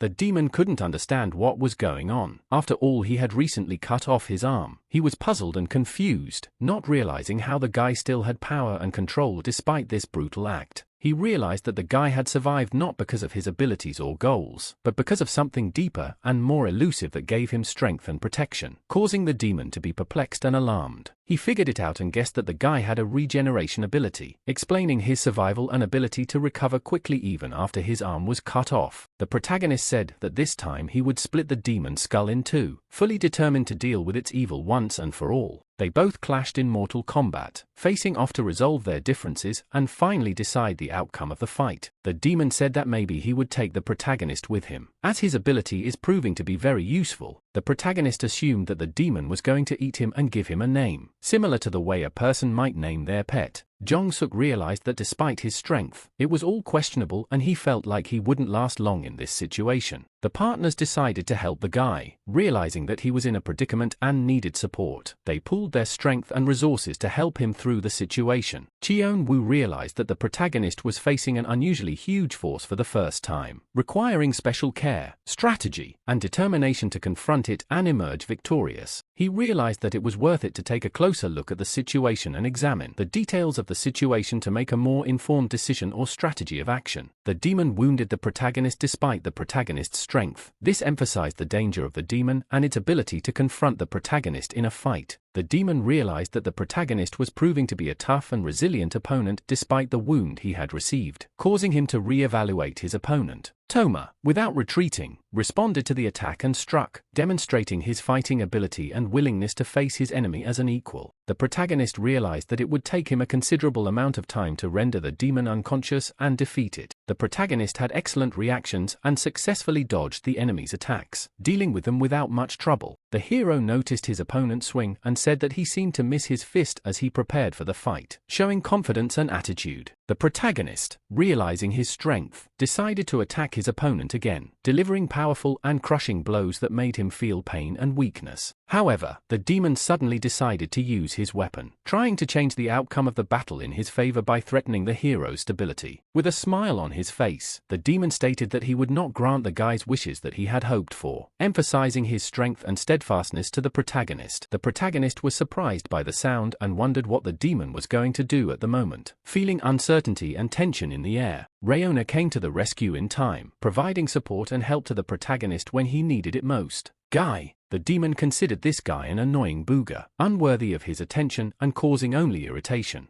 Jong-suk also joined them in helping and used his breath again in the fight against the demon. Only this time, Jong-suk used the breath of the earth in his strength and strategy against the demon. The demon voiced his displeasure, saying they were bastards as they resorted to dirty tricks and tactics again in the fight. The demon expressed his displeasure, but the heroes, full of confidence, felt that this time everything was going smoothly and according to plan, achieving the desired results. The protagonist took the run-up, gaining speed, and with a strong swing, he once again rushed into the attack against his opponent. the protagonist managed to successfully deal with the enemy, and he sent him into the abyss of the earth with force. The demon was clearly stunned and unexpectedly stunned by such a powerful attack that the protagonist made. The protagonist, having turned into a rainbow, traps a demon, depriving him of his powers, and now he is faced with the task of deciding what to do with the captured villain. Rayon felt that he had already exhausted his strength, but he did not want to give up prematurely lest he miss the opportunity. The protagonist, full of rage, called out to the guy and told him to stop talking, stating that he intended to keep fighting until the death of this villain to rid the world of his evil and cruelty forever. Jong-suk instructed Rayon to connect at the 3rd level because he couldn't handle his opponent in a one-on-one duel, and suggested that Rayon replace him as the main striker. Now his job is to not let his opponent move, forcing them to wait and strike when he starts moving, because they simply have no choice. Rayon warned his partner to be wary of overexerting himself, not letting himself be tripped up, or he himself might get hurt. Jong-suk assured them that everything would be fine and asked them to go ahead, promising that he would join them as quickly as he could. The protagonist stated that there was no need for this, and offered to let the enemy rest, as he was capable of destroying him himself. Jong-suk fully understood the situation and decided to rely on the guy in this fight. The protagonist, unafraid, smiled derisively at the expense of such words, considering them weak, and realized that he clearly needed to learn to control his emotions. Rayon noticed that the main character did not realize his true weakness, as he was not the strongest present here. The guy couldn't understand why the protagonist continued to behave this way, and decided that they would both continue to act in accordance with their beliefs. Even if the demon defeats that Regeneration guy, there's still 2 more heroes left, and that outcome wouldn't be acceptable. But he didn't care, because either way he knew that sooner or later his death would come. The protagonist decided to let himself lose half of his remaining life just to destroy them all. The protagonist was gripped by an unbearable pain that pierced through his body, causing him to slowly fall to the ground and lose consciousness. He was determined to destroy all opponents without exception, leaving none of them alive. When Rayon got closer, the protagonist couldn't figure out where the demon had disappeared to, and assumed it had hidden itself by trying to escape. Immediately after that question, the demon appeared right in front of the protagonist, suddenly appearing before his eyes. The demon realized with displeasure that his attack had failed to reach its target, while the boy had successfully dodged it. The boy suddenly realized that the demon was controlling his body through the demon ring, imposing its will against his own. At this moment, the protagonist appeared, full of determination and ready to attack to free himself from the demon ring's control. However, to the protagonist's surprise, the demon deftly grabbed his leg and prevented him from hitting himself, demonstrating his strength and agility. The demon easily threw the protagonist forward a considerable distance, leaving him defenseless and stunned from the force of the blow. And right after that, the demon instantly appeared in front of the guy, not giving him time to recover from the previous blow. He struck an indescribably hard blow, throwing the guy literally into the ground, smashing his body through the surface and making him feel the full force of his rage. Of course, at this moment, Toma felt unbearable pain coursing through his body, causing him to moan in agony and wish for release from this agonizing state. The demon said it would kill him quickly and painlessly, and that Toma should have no fear of it, promising to put him out of his misery. During the beating, the demon asked Tom not to resist or twitch, claiming that if he stayed calm, he would be better off. Rayon made the decision to use his divine lightning strike ability on the demon again, realizing that it might be his best chance to confront it. The guy asked the protagonist how long he was going to stay lying there and told him to get up, prompting him to take action.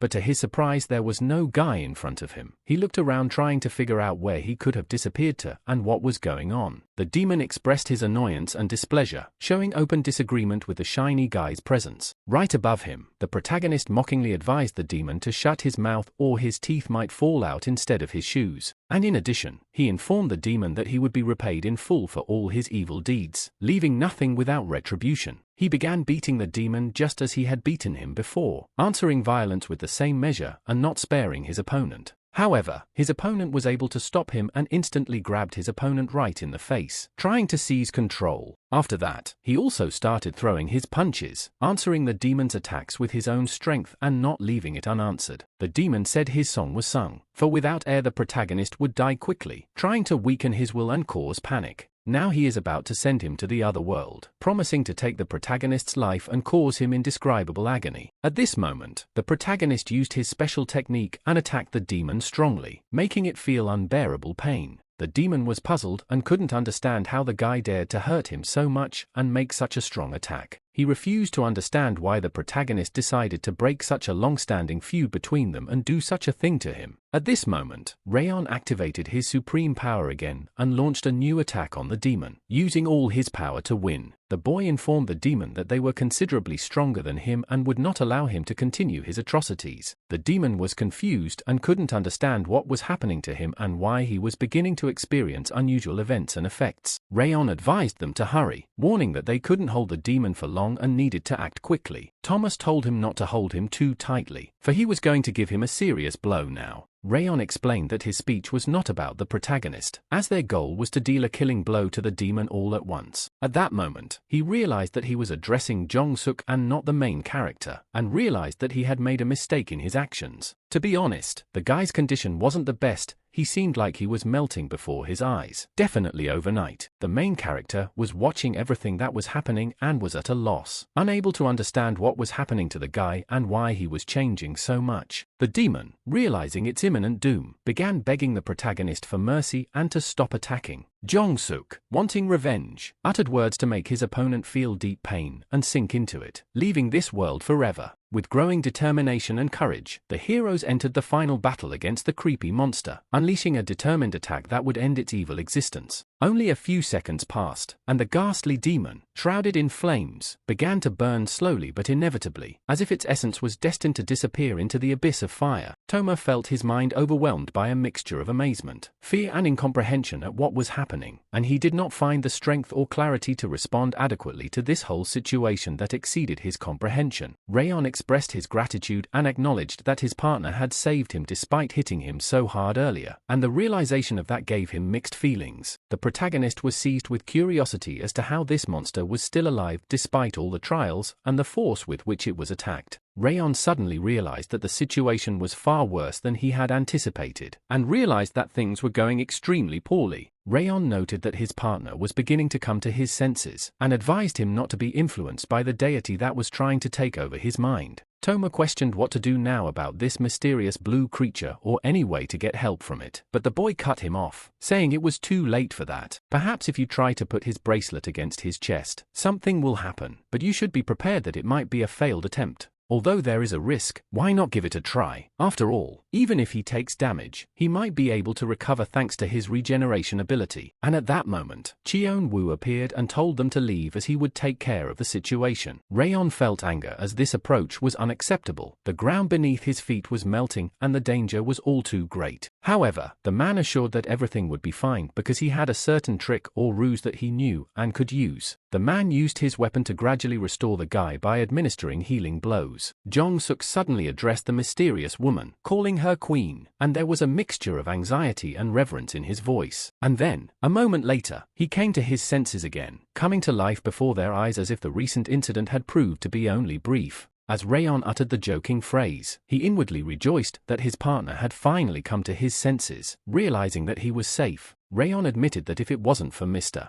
Chion Woo's help, he would have already found himself in a predicament, unable to act or even save himself. The man assured that he was fine and created an energy shield around himself, reminding the others that he also had considerable power and should not be underestimated. Jong-suk was relieved that things had gotten better and gratefully expressed his gratitude to the man for his help. The man then stated that they had all done great, praising the team, and reported that the mission had been successfully completed. Rayon urged his partner to be careful, but the latter did not heed his advice or heed his warnings. The protagonist agreed that it was very hot at the time and this could have affected his partner, causing him to ignore the warnings. The guy lay unconscious and realized that he hadn't even had time to think of a name for his partner before everything happened. He pronounced that his name would now sound like pity to reflect his condition and feelings after what had happened. After uttering those words and saying he would die one more time, he literally crushed his partner's head as he continued to display his strength and brutality. The man suggested that they return first and give Mr. Lee Sun the information that they were going to the Northern Territories. Rayon stated that the next time they met, they would have such overwhelming power that no one would dare to even approach them. During the ride home, Rayon wondered when his partner would finally start to take control of the situation. He thought that if something went wrong, this fool would be in charge of the squad instead of him. However, Jong-suk stood up for the guy and said his name is Toma, denying the use of the derogatory term fool. Toma heard what Mr. Chion Woo said about the possible increase in purge theory and decided that he should deal with it to prevent potential problems. Jong-suk agreed with Toma and suggested that they both become even stronger to be ready for possible challenges and to overcome the threats that might have arisen. The man explained that the place was meant for guards, but they use it more as a place to relax as it has everything they need for that. The post had clean clothes as well as a chance to take a shower, so Chion Woo suggested eating and going straight to bed. He said that if Toma wanted to eat, let him find something in the supplies and make himself a meal. The protagonist noted that he enjoyed performing his duties as his body became stronger and more stable than before when he could be easily rejected. The man felt perplexed as to why almost everything was like this. The guy explained that it all stems from the fact that he couldn't pull his arm out and fight, and it causes him to feel rebuffed by others who think he's weak. The man instantly realized that the guy was talking about his failed confrontation and how it was affecting his reputation and the respect of others. Every time the protagonist tried to do this, his hand would constantly tear itself to pieces, preventing him from successfully completing the task. Chion Woo explained that the force that the main character is facing is so enormous that his arm just can't take the strain. Perhaps his arm is mentally regenerating, preventing him from ripping it out completely due to a defense mechanism that preserves the integrity of the limb. This is why fighters usually use weapons that can withstand such tremendous loads and brutal force. The protagonist apologized, but also stated that it was his hand that he liked to fight with, despite its limitations and risks. The man said there was no need to apologize, but suggested that the protagonist think about how he could carry out a fight using only his hand and overcome the limitations he faces. He really spent the whole time thinking about how to make things work and make his plan work successfully. The man noticed that the young boy was making an effort and trying. He realized that there was nothing better than thinking on your own and finding solutions to overcome the problem. He advised the guy to curl up and rest, as rest is also extremely important for a fighter. He emphasized that recuperation and rest will help him be in better shape for new challenges. The protagonist did not understand if there was no way to handle it differently, because fighting with weapons is not interesting at all and does not make him want to participate in such a fight. You don't even want to fight without an arm, because the loss of a limb makes the fight much more difficult and dangerous, taking away the confidence in your abilities. He had been channeling the entire flow of power through the ground so that it would then flow into him, but now he was thinking about trying to channel that flow through his hands. Perhaps it would give him more control and power,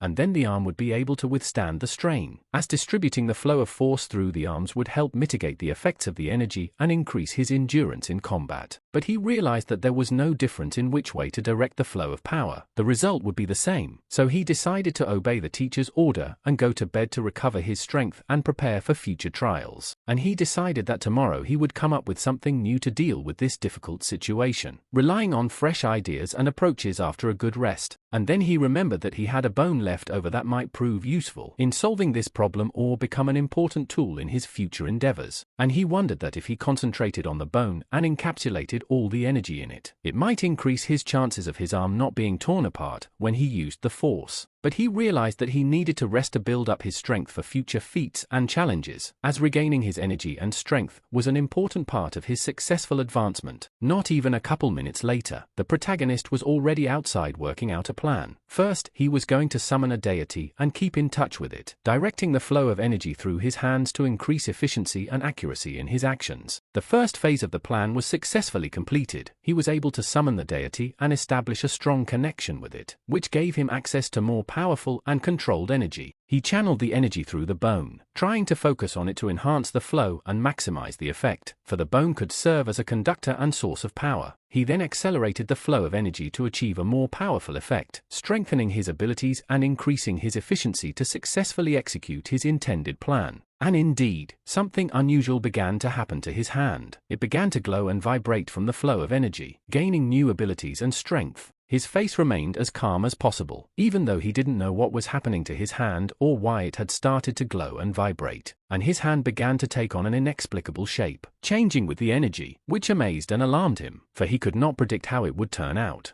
In his opinion, the best solution was to simply rip his arm off to stop the inexplicable changes and avoid possible danger to himself. He was beginning to think that he would have to live with this unusual hand as a new reality, adapting to the changes and finding ways to use it to his advantage. He had forgotten that he needed to keep the flow open for a few more seconds, causing his arm to begin to swell as his body tried to stop that flow and start the regeneration process. This time he decided to try it differently, changing his approach to energy management to avoid past mistakes and achieve a better to result in controlling his body. But no sooner had he begun another attempt than he suddenly noticed something unusual that diverted his attention and made him think of the possible consequences. He was glad that his arm had not ruptured and was still completely intact, which was reassuring and gave him new strength for further attempts to master the energy. This was a real success for him, as he could now get himself a weapon to his liking and use his new abilities in battle with more confidence. However, he didn't know where to find a decent weapon that would match his new abilities and give him an advantage in future skirmishes. Slapping himself in the face, he realized that this approach was no good and he needed to think more carefully about his actions to find a better way to handle the situation. Toma decided to try again to make his hand beautiful, to find a balance between strength and aesthetics, and to fully master his new capabilities. Early in the morning, the man awoke to the sounds of birds outside the window, their chirping penetrating the room and filling it with an atmosphere of calm and the beginning of a new day. He woke up and noticed the guy wasn't around, probably anxious to get to training and take advantage of the morning hours to improve his skills. With a good night's sleep, he felt ready to enter the battle with renewed vigor and determination, knowing that rest had strengthened him and prepared him for the challenges ahead. When he went out into the yard, he saw a pool of blood and a student lying in it, which immediately caused alarm and made him run up to the boy to find out what had happened. The protagonist was so tired that he fell asleep right outside before he could get to a safe place to rest, and didn't notice any potential threats around him. At that moment, some bird flew toward him, catching his attention with its sudden appearance and making him flinch at the sudden movement, even though he was tired. And to his surprise, the bird literally bit him on the cheek, unexpectedly hurting him and causing him to immediately wake up and come to his senses from this sharp attack. But he didn't react to the bird's bite in any way, didn't even wake up, which spoke of how exhausted and tired he was, being in a deep and heavy sleep.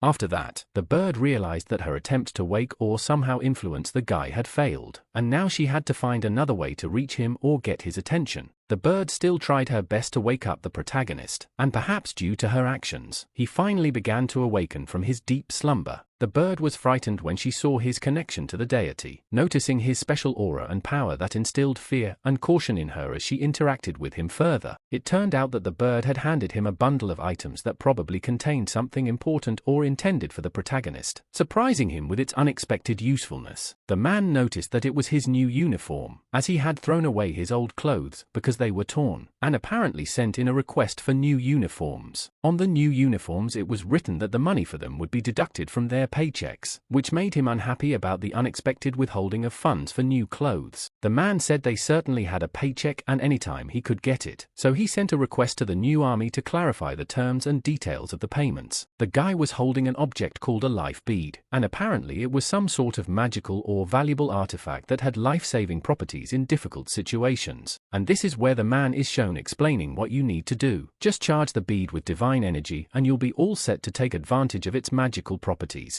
Help, reinforcements, and anything else he may need, he will be able to request through the rescue bead, which will serve as a link between him and those who may come to his rescue. HQ can track his location with this rescue bead, keeping him safe and coming to his aid quickly in case of difficult situations. If he was already awake, let him be kind and clean the place up, for the man was almost done cleaning, and he had only to complete the rest of the work to tidy up the place. You can't litter here, because these resting places are used by all the fighters, and everyone must take care of cleanliness and order to ensure the comfort of all. Chion Woo said there should be a broom in the backyard that can be used to quickly clean the area and keep it clean. They wondered if the apprentice had made any progress last night, for he had practiced and experimented a lot, and everyone was anxious to see the results of his efforts. The protagonist stated with confidence that he had certainly succeeded, confirming his successes and skills achieved during his nightly training and experimentation. Chion Woo praised him, saying that he did well and that he was proud of his accomplishments, emphasizing that the student excelled in his efforts and succeeded. At that moment, the protagonist heard some people talking, discussing the possibility that monsters had been here and sharing their suspicions about it. The girl asked the guy to clean up the traces of blood faster to avoid alarm and suspicion of the presence of monsters that might have attracted the attention of other people. He knew how much the girl hated blood, especially in the presence of other people, so he should have cleaned up his tracks as soon as possible so as not to cause her any unnecessary trouble. When he said she looks funny when she gets scared, the girl became furious at his inappropriate comment, taking offense to the fact that he mocked her fear. Some man came up behind them and asked them to stop, pointing out that they were being too noisy and it might bother other people around. He must have been very tired from the hard work he had done, and this may have been the cause of his irritation and abruptness in dealing with others. At that moment, he noticed Chion Woo, who was sitting on a terrace nearby, apparently watching and resting peacefully after a long day. The man also noticed another man named Tesu nearby, and it was probably a pleasant surprise to meet him in such a place. When a guy uses his hand, his clothes are constantly torn, so it would be better to wear it tied at the waist to avoid damage. When the teacher noticed the student, he or she introduced the student to others, perhaps because it was important for further interaction and introducing the student to new people in that setting. Chion Woo's friend looked out to check the situation and say hello to those who were around. Turns out the guy's name was Suyol, and the girl's name was Himo. Suyel, generous and kind, shared the food with the exhausted lad, fulfilling his principles of compassion and support for those in need despite his own humble circumstances. The teacher surprisingly informed his students that his friend also had the same unusual ability as the protagonist of their story, causing interest and excitement in their souls. But the surprise was short-lived, for this demon seemed to have met people with similar abilities before, prompting him to ponder the mysterious nature of the forces at work in this world. The man turned out to have the same title as the teacher, which surprised his entourage and prompted them to wonder about possible connections between the two. The man who completed the mission asked to be called a workaholic, even though they had just completed the mission yesterday and decided to take a well-deserved rest, leaving a trail of their hard work and perseverance behind them. Tesu suddenly remembered that he was wandering around the village doing the work that Suho's squad was supposed to be doing, and in that realization awakened a sense of dissatisfaction and questions about his place in this world. Chion Woo noted that they hadn't just encountered them on their journey, and he himself admitted that he usually didn't show much interest in the small villages above, but now even in places that seemed peaceful, there was nothing more to worry about. Tesu confessed that he too was eager to rest, and at the moment he had absolutely no desire to do anything, as if a sudden apathy had taken over and a desire to just relax. The male is primarily interested in a mission, which clearly indicates his workaholism, placing great importance on accomplishing tasks and goals. He realized that if he was chatting with them, he too could join in their conversation, feeling part of this group and enjoying the fellowship with them. Suho's squad initially did not pay much attention to disappearance claims, but it became clear that a thorough investigation of all disappearance cases was necessary to understand the true nature of the phenomenon and to rescue any possible victims. The man claimed that demons were abducting people, causing anxiety and uncertainty as to the fate of the missing, prompting everyone to further investigate this horrific phenomenon. Chion Woo was having trouble understanding the meaning of the expression kidnap, feeling vague feelings and bewilderment at the mysterious statement that had caught his attention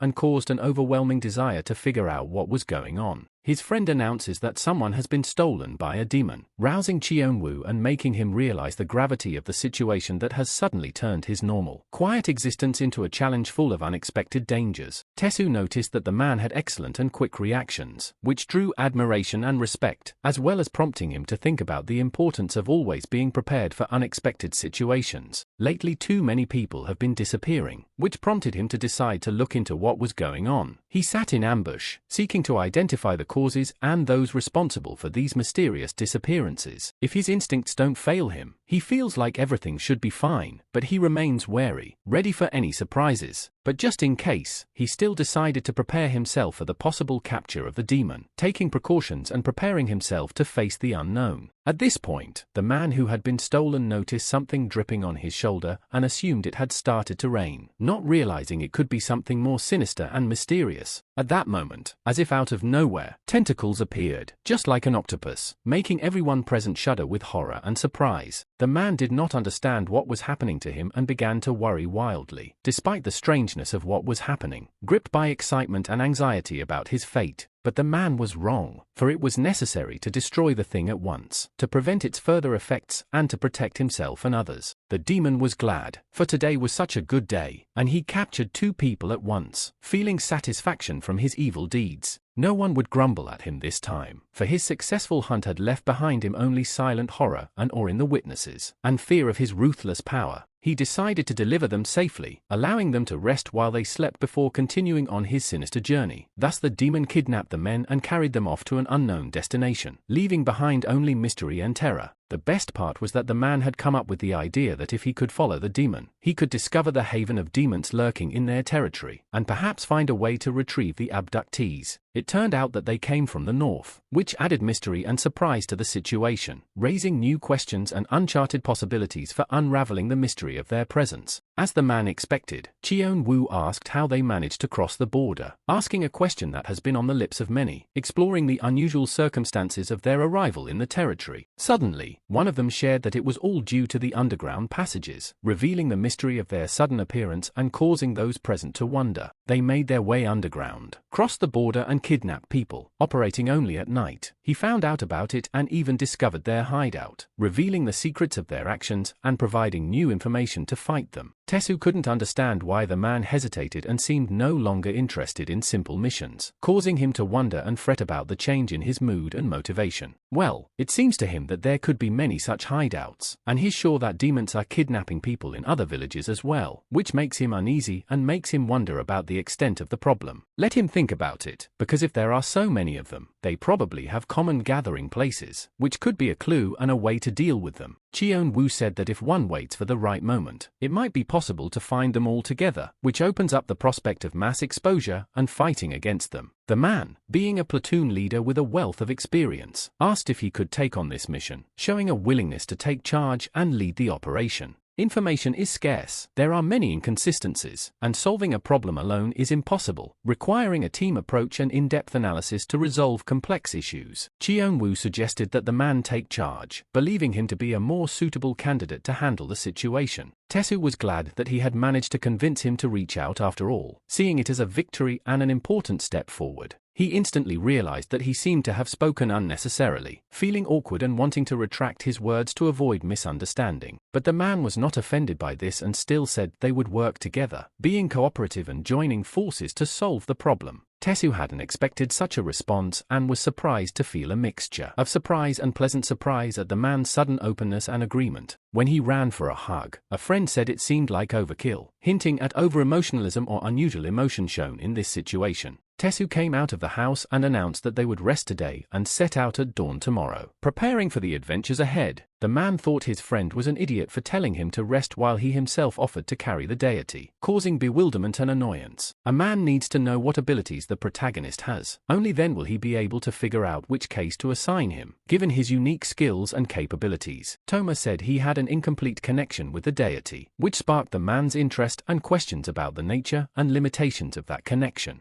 The man realized that he had a duty to speak to the deity, realizing the importance of this conversation and its potential impact on the course of events. The protagonist tries, of course, but what conversations can be had with this ram, causing the man to laugh or be perplexed at the prospect of talking to a deity in the form of a ram. Tesu couldn't understand why the guy was being so familiar with him, and assumed it might be because he was a friend of his teacher. The man couldn't understand where he grew up, that he was so unaccustomed to polite speech, causing him to feel misunderstood and even uncomfortable. Of course, the ram, as the main divine figure, answered him nothing and simply remained silent, leaving Thesa in doubt and uncertainty about his connection to him. The man stood up and stated that if the ram was unwilling to talk, then let him be silent, showing determination and willingness to accept that refusal. He suggested that everyone pack up, noticing that the sun was beginning to set and that it was time for them to head out so they wouldn't be late on their journey. A short time later, they were in place and scrutinizing the area their squad had been led to in 2 days of observations, preparing for their next actions.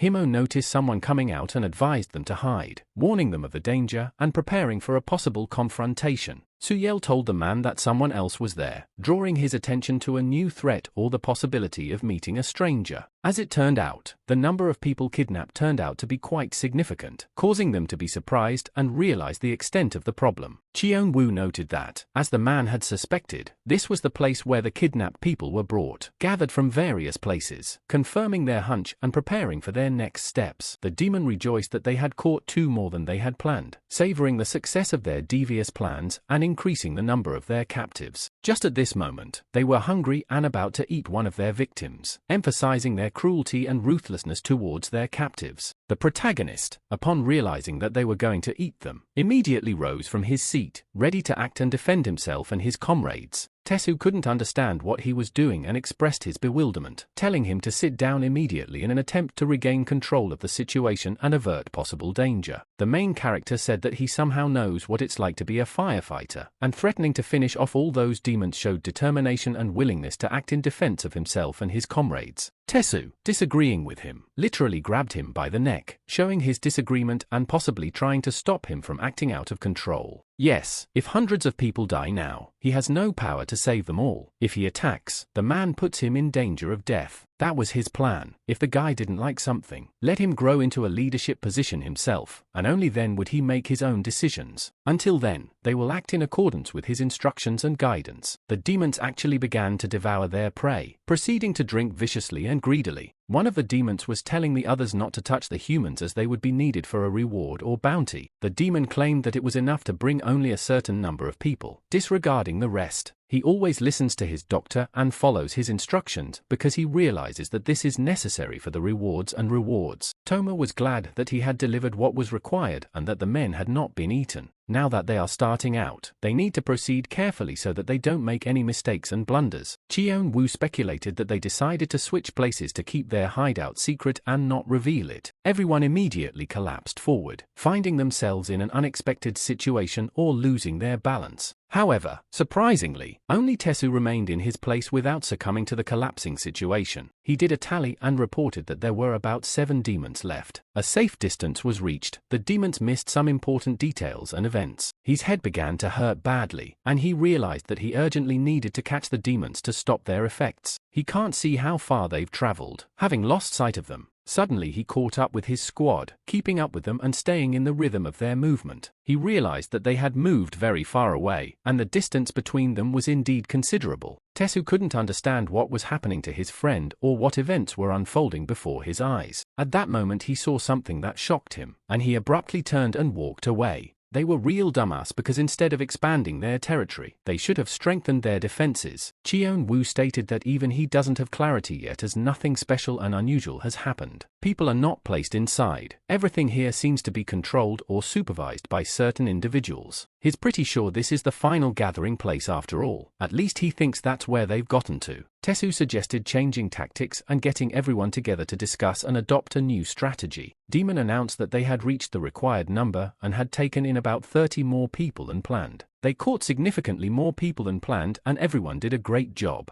Chion Woo appeared in front of the demon at that moment, creating a tense situation and a possible confrontation between the two. The demon was so stunned and surprised that he could not immediately understand what had happened and the situation in which he found himself. Tesu ordered Chion Woo to disarm everyone, including the controller and the miners, to completely eliminate the threat. The demon was puzzled, not understanding how this new army was here before his eyes, or who had assembled it. Despite this, however, I was unable to quickly dodge the attack and was forced to fly away in the distance. With a heavy sigh, he fell to his knees, realizing that the situation was out of control and things were going extremely badly. The man continued to unstoppably chop down everyone in his path, not caring about the consequences and ruthlessly advancing. He was a true master of his craft, demonstrating his skill with confidence and flawless technique. The demon couldn't understand why the others remained motionless, and ordered that someone finally finish the man off. The demons were confident that they would defeat the man, for he was only one and it seemed to them that it should be an easy matter. Suyel was tasked with tying up everyone outside the battle to prevent them from interfering in the current fight. The guy associated with the deity EA underwent a change and changed internally, gaining new abilities and understanding of the world around him. When the main character was talking to the guy, he assumed he had a body from which ropes appeared, but it turned out to be just an illusion. He had the ability to control blood, allowing him to manipulate that fluid and use it in battle or for other purposes. However, if the amount of blood exceeds the limit, he risks death, so he can use it for his purposes carefully, limiting the amount according to safe limits. He has the ability to have unlimited control over the blood of others if he mixes it with a small amount of his own. Actually, the guy mixed his blood with all the demons, including their leader, gaining full control over them. Suyel stated that the task was done and asked the others to protect him from possible repercussions or retaliation.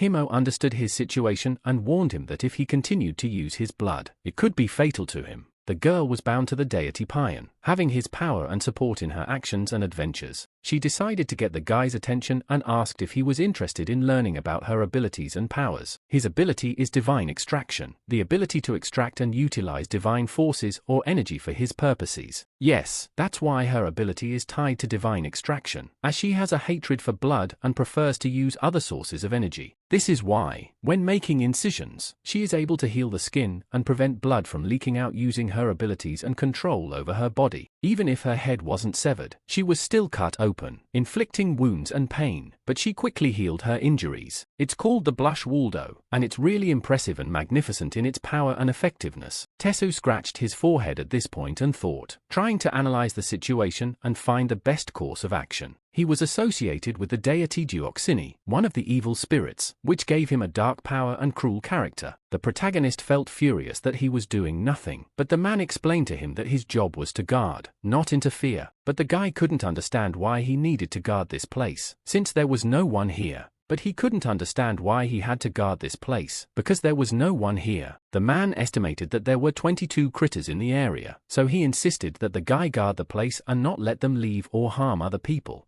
After the guy clutched certain stones in his hands, all the demons suddenly began to have a sharp headache, and then the demons' heads literally exploded and they fell lifeless to the ground. Defeated by the power the guy had released, all the demons, without exception, suddenly died in a single moment, their existence completely destroyed. Indeed, it was extremely effective, as all the demons died instantly and simultaneously, which meant their complete annihilation. The protagonist was surprised by what began to happen, feeling a mixture of curiosity and anxiety about the implications of this event. Tesu couldn't figure out what to take from these things. Then, grabbing the stone again, Tesu pressed it against the fire, waiting for the moment the flames burst out, enveloping the stone in tongues of fire. Discovering that it was a rescue bead, Tesu handed it to the men, informing them that a rescue team was on its way and would be arriving on the scene soon. The man thanked Thesa and the others profusely for not taking too long, realizing the importance of acting swiftly in such situations. But the woman insisted they should thank them, expressing appreciation for their quick response and help in a critical situation. All present, in surprise, turned sharply to thank Tess and the others, expressing sincere appreciation for their actions and assistance. The leader felt strength in his arms and legs, but he found himself unable to move, appearing as if paralyzed despite the renewed strength in his limbs. Yes, he even took those like them wholeheartedly into himself, absorbing their essences and powers as if devouring them alive. Chion Woo considered him a true monster, an entity of evil and destruction, incapable of anything good or noble. If he can just touch the ring, they will die instantly. The man ordered Himo to cut off the leader's arm, expressing his toughness and determination in acting against the enemy. In seconds, she had carried out the order, and he felt unbearable pain, agonizingly aware of the implications of her words. He had heard one of the new army's fighters leave scars on his skin, so it was about her. Realizing that this information was relevant to his interlocutor, it pretends like it has the ability to regenerate, but it doesn't really show any visible signs, probably a decision they made themselves. The man announced that those who now answered his questions would remain alive, and this caused alarm among those present. And now he's considering the worst possibilities, speculating where they're headed next and what the outcome of events will be. One of the demons sent him away, hinting that his presence was no longer required and might become unwelcome. Immediately afterward, his head was severed, showing that the consequences of disobeying the orders of a demon ruler could be extremely harsh. The man showed no reaction and continued his speech after they had gathered here, as if what had happened was a normal occurrence for him. The leader asked him if he really thought they would respond. He warned him to stop or he would face the worst. Even if it is not found, stopping the supply will lead to the destruction of the evil itself. Even if it is not discovered, he asked the girl to cut him off something else, continuing his grim game of making unexpected demands, causing unease among those present. Himo then began to torment him, finding it in herself to punish this man for his cruel and incomprehensible actions. Now he could live his whole life like this, and in that moment he felt that he had been freed from his shackles and inner demons. The leader asked them if they really thought they were strong and ordered them to head north, giving them a test and an opportunity to prove their strength. There a new army waited for them as toy soldiers, ready to be part of their game and challenge, obeying the will of their leader. The protagonist stated that if the man insisted on his death, he was willing to help him do so by answering the summons of darkness with his words. Tesu stopped him, reminding him that if he said the leaders were being left alive, then they should be, otherwise it would break a promise made to those who trusted his words. When the turn came to the next demon, he began to question his knowledge and beliefs, realizing that perhaps he was just blindly following orders without understanding the true picture. However, what the man needed was not a lie, but a sincere answer to the question so that he could really understand the situation and make the right decision based on the truth. One of them had been watching closely and realized that it was now his turn to act, as his involvement had become necessary in the situation. He pointed to the road and stated that it led to the Great Ball Zebub, foreshadowing that the path could lead to important events related to the powerful being. The man couldn't even guess that the name of this vile creature would come up in this situation, which turned out to be an unpleasant and unexpected discovery for him. The leader, seized with rage, strictly ordered them not to commit rash acts, warning them of the possible negative consequences of their actions. The man assured the leader that his hands and feet had been cut off, so he shouldn't worry, as he hadn't killed him, but had left the demon to fight for his future if he wanted to. And the man, in his opinion, was fine with that. The demon continued the conversation, telling them that there was a hidden pathway underground that led to the northern border, allowing them to overcome hard-to-reach places and reach their destination unnoticed by their enemies. The entrance was indeed here, right in front of them, which surprised everyone present with how close they were to the place in question. The demon demanded to be set free, explaining that the door could only be opened with the demon's ring, and once the door was opened, they must let him go free. Tesu agreed to his terms, but warned the demon that if he showed excessive self-confidence, he would be dealt with in the same manner as the previous man, so he should behave modestly. Let the demon keep his promise, because despite his assurances, they still can't get out of there alive, and their fate depends on the fulfillment of his conditions. The leader was furious, for it seemed to him that it was not enough for the demon to simply mention the name of a great being, and now he intended to open the door to the unknown for them, which could lead to even more serious consequences. To prolong his life even a little, he is forced to submit to these lowly creatures, suffering humiliation in front of them. The demon was not allowed to finish his speech, and at the same moment he was decapitated, stopping him suddenly and abruptly. It turned out that it was indeed a demon, who declared that if they were so eager for that mysterious path, go ahead, but he himself preferred to live and did not intend to take unnecessary risks. He then approached the very entrance he had described earlier, as if he were preparing to show them the hidden path leading to the northern border. And then he began to use the demon ring, placing it against the door to activate hidden mechanisms and open the passage to the northern border. Even Chion Woo was surprised at what began to happen. The door slowly opened, and as it did so, it became clear that the hidden path did exist, contrary to his initial doubts. Literally, the entire ground began to split and shake, creating cracks that indicated massive changes in the terrain due to the opening of the entrance. It was incredible as the door itself, which seemed ordinary, began to move, revealing a previously unseen passageway in front of them. The demon stated that as promised, he was staying alive and leaving, now that he had kept his end of the bargain and opened the door, giving them access to the passageway. When the demon realized it was being released as promised, it immediately rushed to escape, seizing its chance at freedom. But the moment the demon started to run away, someone suddenly decapitated him, taking his life in an instant and ending his escape.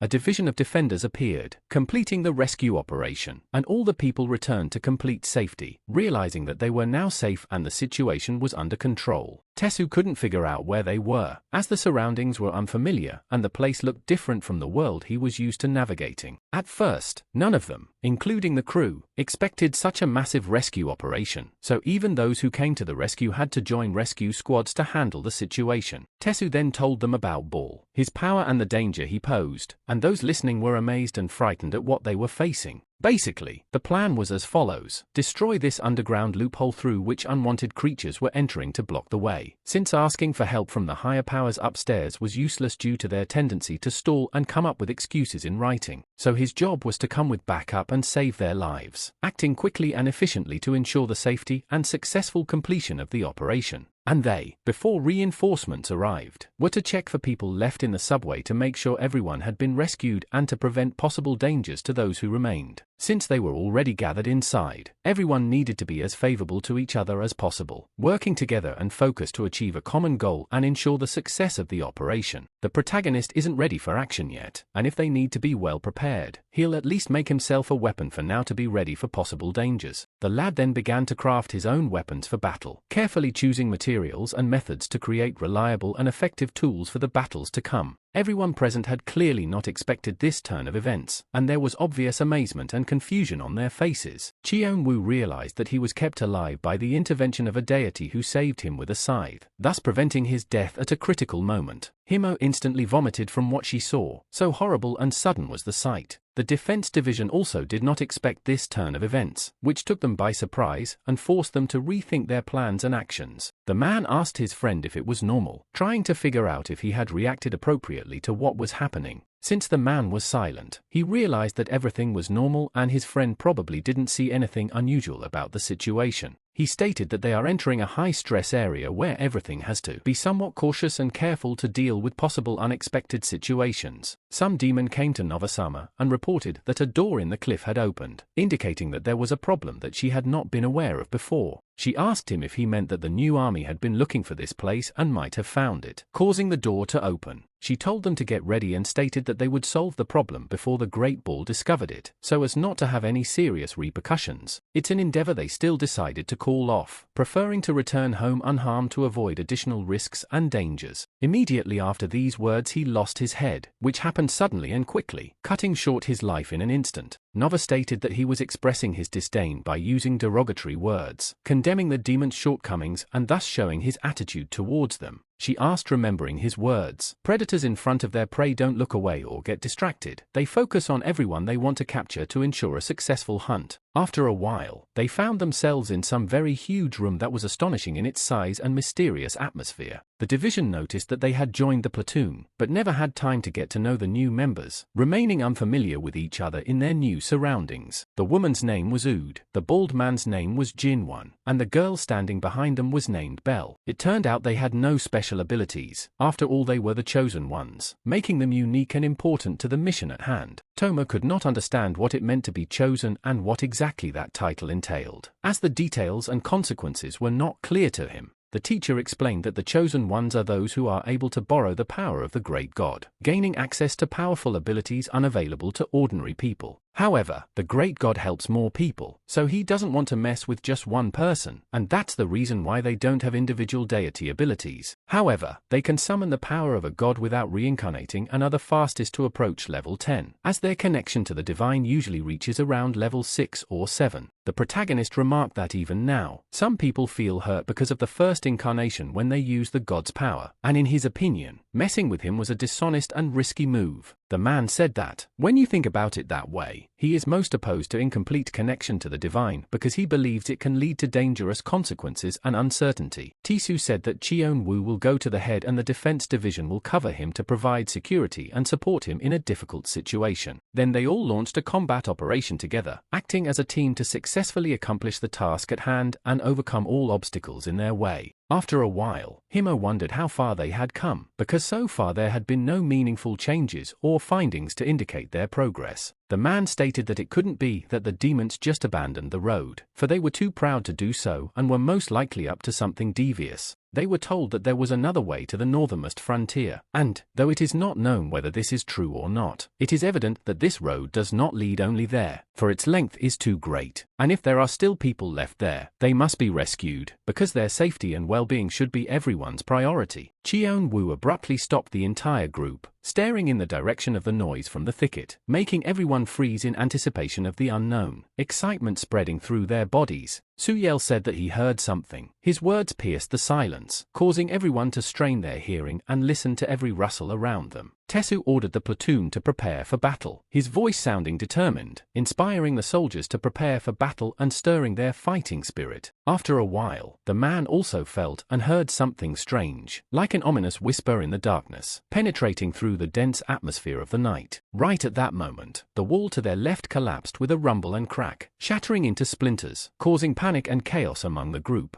The demons suddenly appeared, uttering words of threat of total annihilation to everyone present, their dark eyes emitting an ominous light, making hearts clench with terror. Chion Woo made the decision to take immediate action to protect the group from the demon attack. His eyes sparkled with determination, embodying determination and bravery. A split second later, Chion Woo once again resorted to his power, striking everyone present at the same time. His energy flashed brightly, enveloping them in a powerful protective shield. Ood ordered the division of defenders to use the wind assault, his voice sounding determined, inspiring them to attack and defend with the power of the vortex. They had a plan to blow away all the demons literally, using the power of the wind and their friendly coordination to exterminate them and protect their territory. The demons then realized that they were facing an unusual new army, capable of using unexpected tactics and the power of the elements for their defense and attack. The man was right. It wasn't just the road. These things that had made their way to the border were not the end of it. They were all awakened demons, ready for action, their dark powers awakened, filling the air with menace and darkness. Himo couldn't tell if it was all planned to drain their strength or if it was just a fluke, but the incessant attacks made her doubtful. The man began to explain that the previous demons that had awakened could create weapons and even amplify their power with their ring, which posed a serious threat to everyone present. Tesu approached the man and asked him to stop the lesson, as there were more important tasks at the moment than educating students. They can jump over all the obstacles and even block the passage, so they need to move forward, aiming as far and as fast as possible to get ahead. The protagonist instantly set out to kill all the demons. His determination was unwavering, and he carried forward, ready to confront them with all his might. Tesu, furious, decided to take his anger out on the man, though the man himself had not expected this turn of events. The man instructed everyone to fall in love with each other, spreading discord and hatred, his actions causing bewilderment and fear among those around him. The protagonist, despite all the oddities, continued to destroy everyone who met him on the way. His determination was unwavering and his aim was incredibly strong. Toma really enjoyed killing these creatures, his face glowing with cruel joy as he executed each strike. Chion Woo was pleased with his student who was able to put the immense power of a deity into himself, his efforts bearing the desired fruit, filling the teacher with pride and confidence. It's time to wrap up the anxiety and swiftly deal with the battlefield by taking immediate action and acting with intelligence and speed. The protagonist approached her, having finished his battle with the demons, his breathing heavy and his gaze full of determination and fatigue after a hard fight. It was at this moment that he felt something approaching, his instincts alert, as if sensing danger in the air. It was a demon that attacked him from behind. Sure, he had killed the guy. His attack was lightning fast and unexpected, but the protagonist declared that only he had a way to destroy the demon, and began his attack, embodying his determination and strength in every movement. The demon felt his plan fail, and his confidence began to erode as the protagonist continued to advance with unrelenting force. The protagonist faced a problem. He couldn't fully return, causing him to feel discontent and uneasy in the heart of the battle. After that, his body began to be covered with strange growths, from which not only tentacles, but also something like hands were sticking out, as if the monster was transforming right before his eyes into an incomprehensible creature. This was the moment when someone watching suddenly realized that the guy had an amazing regeneration ability, able to restore his body even after such inexplicable changes. One of the demons, who had been watching closely, suddenly realized the importance of the event and realized that it was necessary to immediately report it to Mrs. Nova, the leader of their demonic society. The demon shouted orders to run, anticipating the attack, and insisted that the guy would have to pay for the cut tentacle with his regeneration. The protagonist, upon meeting the demon, asked if he had a sword on his shoulder, preparing for a possible fight. The demon had a surprisingly familiar face that the boy recognized. Immediately, it was like 2 drops of water similar to the face of one of his relatives. The boy shared with the demon that he was named after the beginning of the month, telling a bit about his origins. The demon was sure that such a miserable lowlife like the guy was incapable of defeating a demon with such a majestic name, believing that his strength exceeded the capabilities of this man. The protagonist naturally disregarded the demon's confidence and immediately set about fighting him. The demon, unexpectedly, was stunned by the protagonist's speed and determination, which easily made him nervous. Toma said that the sword should have been drawn immediately, pointing out the error in tactics, much to the annoyance of the demon who had not expected such a swift and decisive action. And right after that, the protagonist killed the demon, putting his words into action and proving his determination and skill in battle. At this time, the mistress, who had already guessed that a creature with a unique ability to regenerate was present among them, continued to observe the scene with heightened interest. She was sure that a lad with his unique ability would be a wonderful gift to the Great Ball, bringing him much benefit or favor. She decided to prepare a surprise for him that would be the key to forming a powerful new army, using his abilities to her advantage, and she hoped that this gift would fully satisfy and please them. Convinced that it would be a great decoration and helper for them, they were at a loss as to how long it took during those days and were anxious to meet the deadline, but doubted their ability to do so. Tesu realized that there was nothing to be done but to clear the path as soon as possible and set off to reach his goal. At this point, the man turned to the remaining demons, perhaps with the intention of coordinating further actions or instructing them on next steps. He realized that they didn't have much time left to solve all the problems and make it all the way to the final destination. The demon told them to obey, for it was an order from Lady Nova, emphasizing their loyalty to her and the need to follow her instructions. If they didn't hurry, the number of severed hands would only increase. He warned, hinting that procrastination could lead to more casualties and danger. Tesu asked the girl to remain calm and focused, implying that it would help them successfully deal with unforeseen situations. The man told him to point out the direction in which to move to neutralize all opponents, implying their destruction.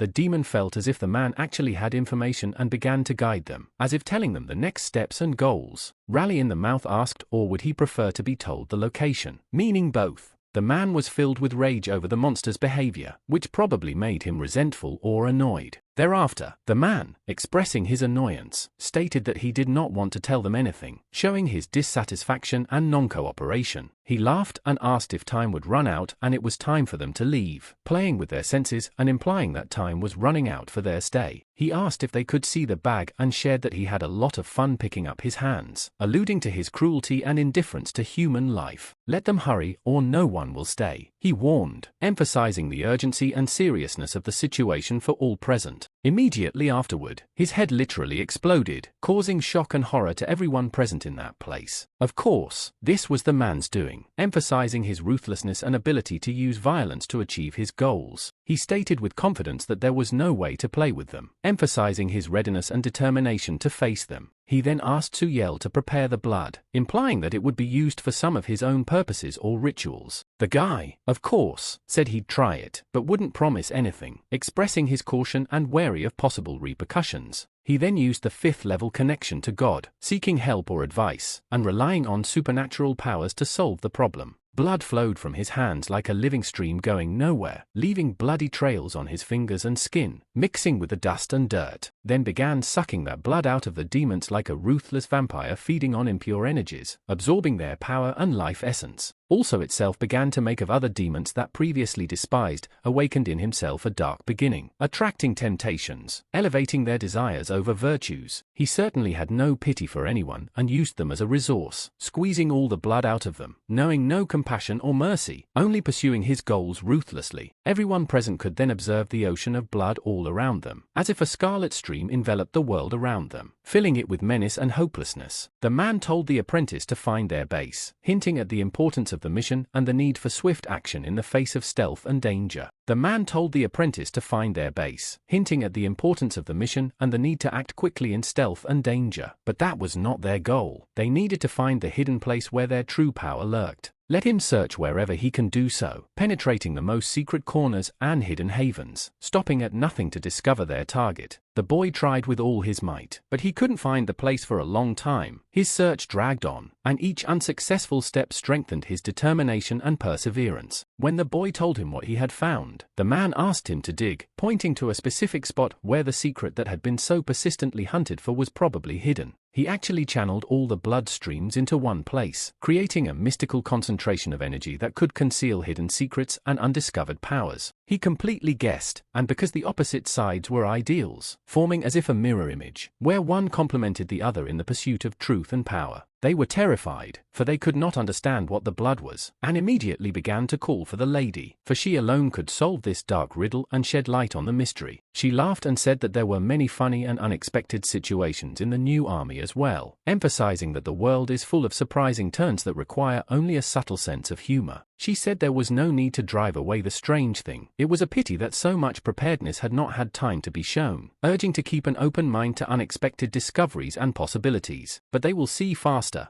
Let them come to solve the mystery and seize the unique opportunity. Suyel started to say that it was too far, and the blood doesn't go any further. But the man said that meant they didn't find what they were looking for, emphasizing the dissatisfaction and disappointment in the results. Let him extinguish his abilities and mark the path to the blood trail. They will not erase it, even inciting others to infiltrate it. The boy did not argue with the teacher and said he would do it, showing determination and willingness to complete the task without further ado. Then really began to form blood right in the air, causing amazement and bewilderment with his unusual abilities to unfold before their eyes. And, as the man requested, he formed blood marks so that they could understand the direction of their path by carefully following these bloody signs that revealed the secrets of their adventure. He collected the blood and splattered it in the middle, creating a mysterious symbol that became a kind of reference point in their strange and dangerous journey. And they all follow the trail of blood, no matter what jokes these demon creatures play on them. Only death awaits them. A grim foreboding shrouds their journey in darkness and fear. On the opposite side, demons awaited their guests, preparing for battle and revealing their sinister plans in the shadows of ancient atrocities. After a while, the group seemed to have already reached the entrance to this frightening place, where sinister secrets and dangers awaited them in the darkness. Nova greeted them with words of welcome to come through. Dear guests, inviting them deep into the dark secrets and and mysteries of the place. Next to her was a demon named Ha, and she said that the new army were bluebirds, hinting at their uncommonness and the possibilities hidden behind their ordinary appearance. The man asked if this was the same Nova that was legendary and lorded over this dark and mysterious region. The protagonist wondered what these assholes were so important, but the demon said he ignored it and walked forward, not wanting to waste time on unnecessary conversations. Immediately after those words, the demon blew his head off, showing its ruthlessness and power in this dark world. He was surprised that the others didn't even flinch, but they are not allowed to move unless ordered to, submitting to indifference to mortal danger in this cruel world. The protagonist saw this as an opportunity for all these people, looking at the situation with a new perspective and looking for ways to overcome obstacles. He reported that their names were dementia. Nova said everyone was coming up. Tesu said they're all going to die anyway. Sooner they start, sooner they finish, expressing a cynical attitude towards the situation and life in general. No wonder she dislikes the new army, given their indifference to life and the brutality in their approach to death and danger. Especially their facial expression, full of confidence, disgusted her, for it indicated ruthlessness and indifference to the suffering of others, and she suggested changing them to a more pleasant expression, seeking to create an atmosphere where kindness and compassion prevail over cruelty and indifference. That's when some huge door began to open, as if revealing before them the path to new mysteries and dangers. People came out of there and begged to be let go, expressing desperation and hope for mercy in the face of an unknown threat. The two men immediately changed in their faces, their expressions becoming darker and more serious, as if they were preparing for something dangerous. Nova said that was the expression on her face she preferred, emphasizing her preference for a somber and serious atmosphere. Tesu asked what kind of tricks she was pulling, expressing bewilderment and curiosity at Nova's unusual actions. Nova was silent as she waited for a response and then suddenly switched the subject, asking him what he thought of the situation without waiting for his reaction.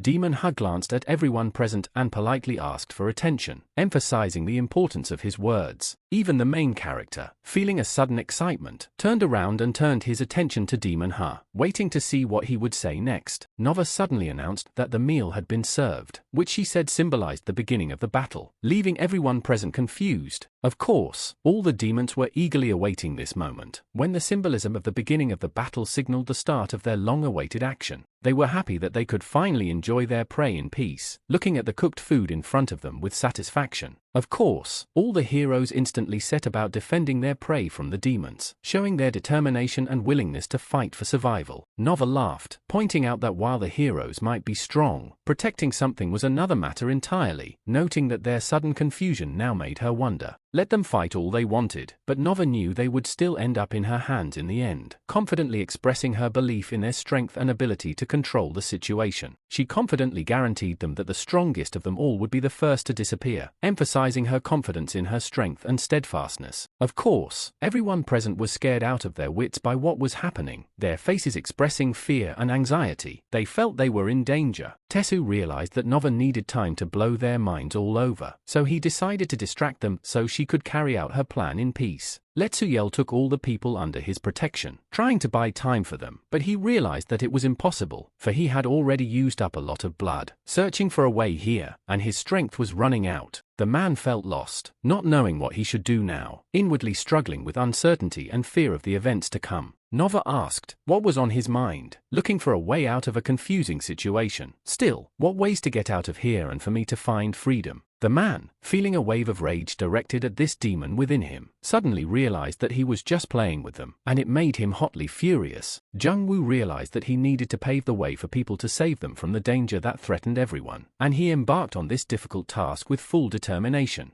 Chion Woo used his knowledge and skills to apply the technique to help him pave the road and save people from trouble. The man asked the boys if they were ready and suggested that they run somewhere safe where protection and rescue awaited them. They were at a loss, not knowing what to do, and not even sure if they could get there without losing their lives along the way. Himo assured them of her protection, asking them to trust her, promising that no threat would hinder them. She would be their reliable shield. Realizing that staying here meant only death, they realized that they needed to move forward, otherwise fate would be inevitably harsh. Immediately afterward, everyone instantly took up running, heading wherever their eyes were, looking for salvation and new hope. Let Chion Woo lead the people in the front, being at the head of the division of defenders, and let a man follow him, saving people from danger. They took charge of the two slower-moving members of the group, realizing that they could not ignore the possible dangers along the way. Let them concentrate on reducing the number of demons by fighting them and keeping everyone around them safe. Nova realized that she had sent the strongest of them, and now they found themselves stripped of all their power because of empty heroism that was of no use. She then gave a command to her demon servant, instructing him on the next steps in their sinister plan. The protagonist, oddly enough, also participated in this, continuing to destroy all who met his path in his relentless struggle. The man asked the guy to join their group as well, encouraging him to be part of their united effort and struggle. The demon was approaching him, filling the moment with tension and danger, making his fate depend on every next action. He offered a change of scenery, and upon realizing this, he remembered his body having the ability to regenerate, which gave him hope of survival. The protagonist was easily surprised by this offer and didn't even have time to react to it adequately. Ha instantly attacked him, forcing the protagonist to be defenseless and unable to retaliate in this moment of surprise attack. Then he literally grabbed him and threw him forward several dozen meters, depriving the protagonist of control over his movements. Himo informed the teacher that the demon had captured that idiot who tried to rip his arms out, taking this opportunity to learn about the incident. The men couldn't determine the demon's true purpose. Either it was a body capable of regeneration or it was an attempt to further fragment their power. Suyel and Himo asked to leave this battleground behind them, ready to take responsibility for what was happening. The man changed his behavior towards them, but also stated that they could count on his support. Well, the army always directs all its efforts towards rescue, not sparing itself in the fight for the safety and protection of all who need help.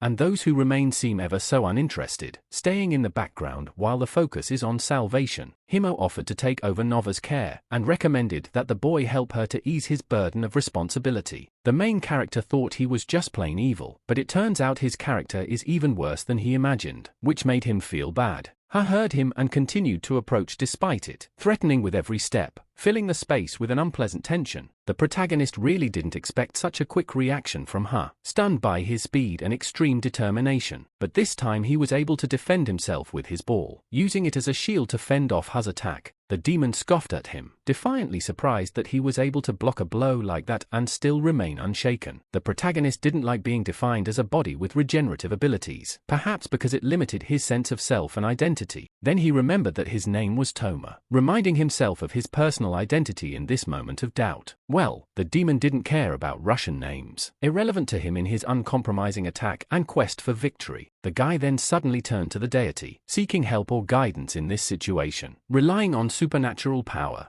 Tesu joined him at the most opportune moment, adding strength and support to his fight against the demon. He admitted that he was aiming for a quick completion but was unable to achieve this when faced with unexpected obstacles or problems. The demon stated that he could achieve his goal even if he just changed his murderous intentions, but the protagonist was in a hurry, and so begins the difficult struggle caused by headaches. When all plans and hopes are dashed and new, unforeseen obstacles are put in front of them. Then the attack begins, devoid of any definite shape or form, an invisible threat that stalks them, giving them no rest or allowing them to relax. The demon continued to reassure that his power was destructive, but not enough to break his horns. He avoided that through a wise look and thanked him for his help. The descent into the dungeon led to unforeseen circumstances that disrupted his plans and made him feel lost and defenseless. Ha said the man was too wondrous, like an enigma, mesmerizing in its mystery, stoking the fire of passion and lighting the way to new experiences and feelings. The very thought that he might teach here seems mistaken, like a guiding star in the night sky, misleading. It flickers, but does not lead to the truth. The man was surprised, realizing that it was most likely a second awakened demon, and realizing that this being had a name as well, leading him to new thoughts and concerns. His name is Ha, and he brings death to the man, plundering his body for his own regeneration, like a dark shadow absorbing the light and leaving only emptiness. The man said it was no problem, as if his words were like a light breeze, but the realization that it would take the demon a long time shrouded his thought with a heavy blanket of uncertainty and anxiety. Duoxini is not happy with him, and and so hiring a level takes a long time, like a slow-motion dance of fate where every step is a test and a challenge. While he raises his level, she rages like a snake, but in the meantime, let him not whimper and defend himself properly, like an unshakable wall facing the onslaught of the enemy. The protagonist immediately connected with the deity. The man expounded that demons who are secondarily awakened differ from normal demons in their increased level of power and malice, making them even more dangerous and unpredictable. Guys, caution is also needed as the situation calls for extra vigilance and forethought. Ha realized that in this situation, the best solution was to get rid of the potential danger promptly to minimize the risks and keep himself and others safe. However, of course, the protagonist did not let this happen, took responsibility and decided to protect the man from possible danger, realizing that his valiant actions can bring good and safety not only to this man, but also to the whole world around him. Toma noticed that unfortunately the demon had cut off his arm. He was surprised, for he had not expected the demon to be so quick and ruthless in its actions. However, the protagonist noticed that the man also had the ability to regenerate, which sparked a new wave of hope and confidence in their ability to withstand the demonic threat. The demon realized that he now had two people with regeneration in front of him, which made his task much more difficult and made his essence uneasy. Of course, the demon rejoiced at this unexpected circumstance and considered himself lucky to be dealing with two opponents with regeneration. Furthermore, he was confident that he could end this situation quickly, underestimating the strength and determination of the two opponents ready to fight back against his sinister intentions. The protagonist promised that he was willing to do anything, even if he had to go to the last drop of strength to destroy the demon, even if he had to crumble like a tortilla. Without hesitating for long, the guy immediately rushed into the enemy's attack, showing determination and decisiveness in his actions. Unfortunately, despite her efforts, she failed, and instead, the demon was able to chop off his leg, causing a surge of pain and despair. He put all his strength into it, going beyond his limits, but all in vain. The demon sliced through his bone with ease, leaving him engulfed in a fire of pain and hopelessness. He has the ability to regenerate his limbs, so he decides to take on that guy to help him repair his severed leg. Ha could not understand how this had happened, for indeed, the demon had cut off his leg, and now he was perplexed. He was amazed and surprised to see that the guy was able to recover his severed leg so easily. The protagonist stated that he would not let the demon get rid of him for anything, emphasizing his determination and willingness to fight to the end. It was the first time he had encountered such instant regeneration and realized that this guy was not worth messing with, as his infinite regeneration ability would bring a lot of troubles and problems. Tom couldn't help but think that it was necessary to kill the demon, as he realized that their powers and regeneration might be the only way to end the threat and ensure safety for himself and others. The enemy then cut off his arm again, causing another wave of pain and despair. But Toma did not give up and resolutely continued to fight despite the repeated losses and the suffering he was experiencing. Despite her severed arm, she recovered instantly, causing amazement and renewing Toma's hope of victory. The guy's abilities really went to a new level when his arm instantly recovered from being cut off, confirming his incredible strength and potential. A body like a piece of paper, despite regenerating, was still fragile and defenseless, like paper unable to fully overcome its lack of strength. After those words, the demon threw the boy away from him, showing his strength and dislike for his regenerative abilities. The demon was surprised that the protagonist appeared uncut despite his previous attacks, and began to wonder how to overcome his invulnerability. Toma realized that even if he managed to survive to the point where his bones were being modified, it was still impossible to cut them. Realizing that his limitless strength and durability had become his main advantage, he decided he couldn't lose to someone who couldn't even cut paper and gained confidence in his abilities. Knowing that his impenetrability would be his key advantage, the protagonist promised that he would wipe him into powder, showing his determination and intention to completely destroy his opponent. Ha seemed a little scared, but still told the guy to try and carry out his threat, calling him to action and putting himself at possible risk. At that moment, the demon severed his legs again, causing him acute pain and inconsolation, and confirming its power and cruelty. Realizing that things were going badly, the protagonist realized the need to urgently change his tactics and adapt to the power and cruelty of the demon to turn the will of fate in his favor. Then, the protagonist began creating new weapons right on his hand, showing his ingenuity and skill in a situation where standard defenses were inadequate. Then the demon began to attack again, delivering crushing blows, trying to overpower the protagonist and lead him to defeat. The demon didn't realize that with his attacks he was actually providing the protagonist with material to create a new weapon, unaware that his own actions were playing against him. However, the demon paid no attention to the way it creates its weapons, as its main goal was to defeat the protagonist in any way possible. Although the boy's stubbornness was beginning to bore her, he still continued to fight him. Realizing that overcoming his persistence wouldn't be so easy, the protagonist did not stop and continued to hold his own, maintaining clarity of mind and determination despite the difficulties and tension of the situation. He hadn't realized that fast regeneration was so tiring, and he had to deal with that aspect first in order to continue his fight effectively. If he continued to chop his body to pieces so that regeneration wouldn't keep up, his mind would collapse first, realizing that such an approach could prove dangerous to his self-preservation and mental state. And no matter how great a person is, he will still inevitably face death, realizing that no one is eternal and death is an integral part of life. The protagonist realized that this was his weakness,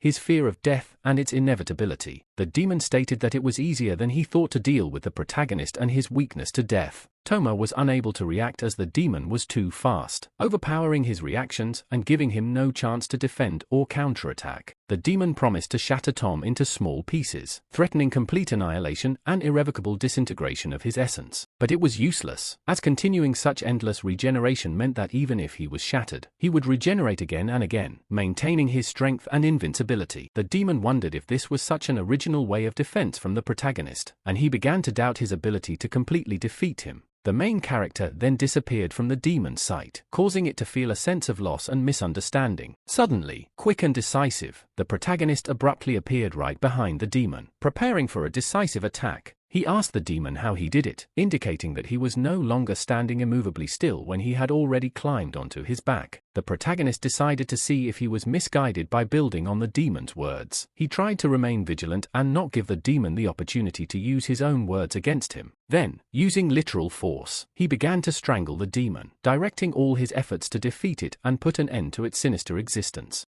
Expressing his displeasure, told the protagonist to stop engaging in nonsense and forcefully tied him up, denying him the ability to continue his attack. Of course, the boy was not willing to give up so easily and continued his struggle. Despite the binding and his displeasure, he persevered, eager to free himself and resume his battle with the demon. During this whole process, the protagonist was laughing achidically at the situation, showing his perseverance and indomitable will. His laughter was a testament to his determination and confidence in his abilities. The demon confessed that he was not just a lizard, but even worse, revealing his true nature and confessing his malice and power that surpassed even the average lizard man. Toma, expressing his determination and disgust for the demon, declared that if he did not want to see him, he would gouge out his eyes to take away his ability to see and harm others. With that, Toma really got down to his promise and began to attack the demon, directing his efforts to gouge out its eyes and weaken its abilities. The two of them decisively flew straight into the wall in front of them, creating a powerful kick and overcoming the obstacle with their combined efforts. All this time the guy did not let go of his opponent and did not find a vulnerable spot, continuing to fight him with persistence and determination. Furious and desperate, the demon once again repeated the demand that the boy back away from him and cease his attack. Then they began a scramble, like a game of billiards, in which they battled and hit each other with force and precision, seeking to gain the upper hand over their opponent. The demon recognized that the protagonist was an incredibly strong and determined man, admiring his strength and determination.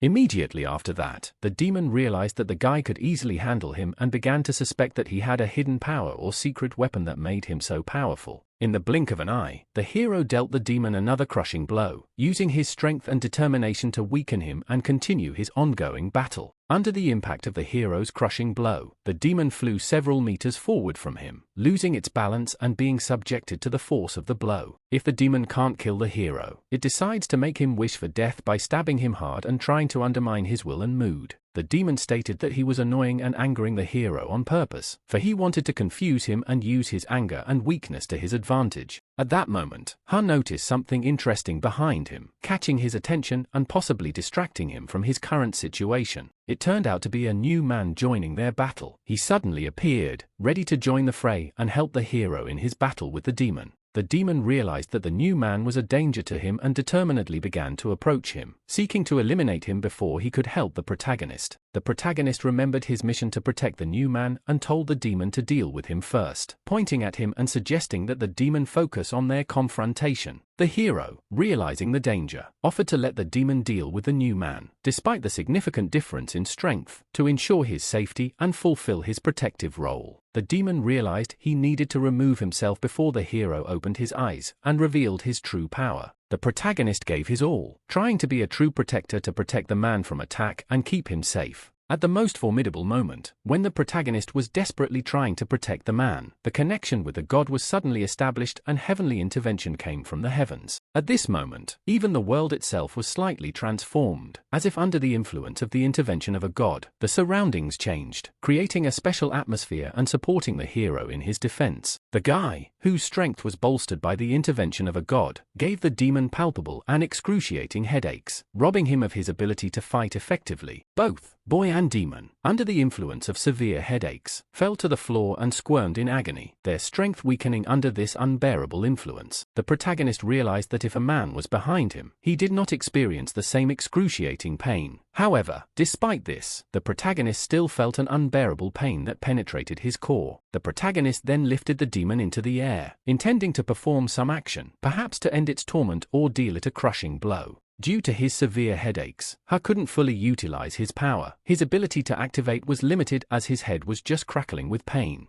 The man then clenched his fist, intending to blast the demon's head, being seized by rage and the desire to end its torment and threat. In the blink of an eye, what the man wished for happened. The demon's head exploded, putting him out of his misery and ending the threat he posed. There was a look of expressed annoyance in the eyes of the demon, who appeared disappointed that the man had used his full strength against such an inferior creature. However, the man explained that the situation required urgent action and he would be able to quickly regain his strength. As payment for using all his power, the man agreed to give the demon his head as it turned out to be part of the deal they had made. The protagonist was stunned, not realizing what happened to the man after he gave his head to the demon. He felt a mixture of surprise, worry and uncertainty, not knowing how to resolve the situation. Fortunately, the man had the ability to regenerate, and though he had given his head to the demon, he recovered quickly due to his special abilities. His head grew back in place, and he remained in full health. If a man fully bonds with a god, there is indeed the possibility that the god may take his head as part of that bond or symbolic exchange prescribed in a spiritual arrangement. But he doesn't die, and that's why Duoxini doesn't like him. Tesu told the man to hurry up and asked why he had made them linger there, hoping to get an explanation and keep moving. The protagonist couldn't understand what Tesu was talking about, because his head had been torn off, and even if it was repaired, his hair wouldn't come back. Along the way, the guy, concerned, asked about the progress of the regeneration, for as he said, the head is the most vulnerable place, after all, and whether the lack of regeneration could be a weakness. The man noted that such places may be vulnerable, but at the same time they may not be. But the guy should calm down and not be alarmed, because at the end of the operation, the man will tell him in detail everything he needs to know. Nova was annoyed that despite the accuracy of her strikes, the target's wounds healed immediately, preventing her from achieving the desired results. She asked people interestedly if they were aware of how much misinformation had been spread because of this regarding the discovery of bodies with regeneration. Thanks to her skill and coolness, she easily destroyed many opponents, leaving only silence, while her soul sank into excitement, experiencing an ineffable mixture of adrenaline and satisfaction. If this situation continues, not only will people waste time, but it will need to be dealt with immediately before the problem gets worse. But the guy had used too much blood, and suddenly she'd get feathers again.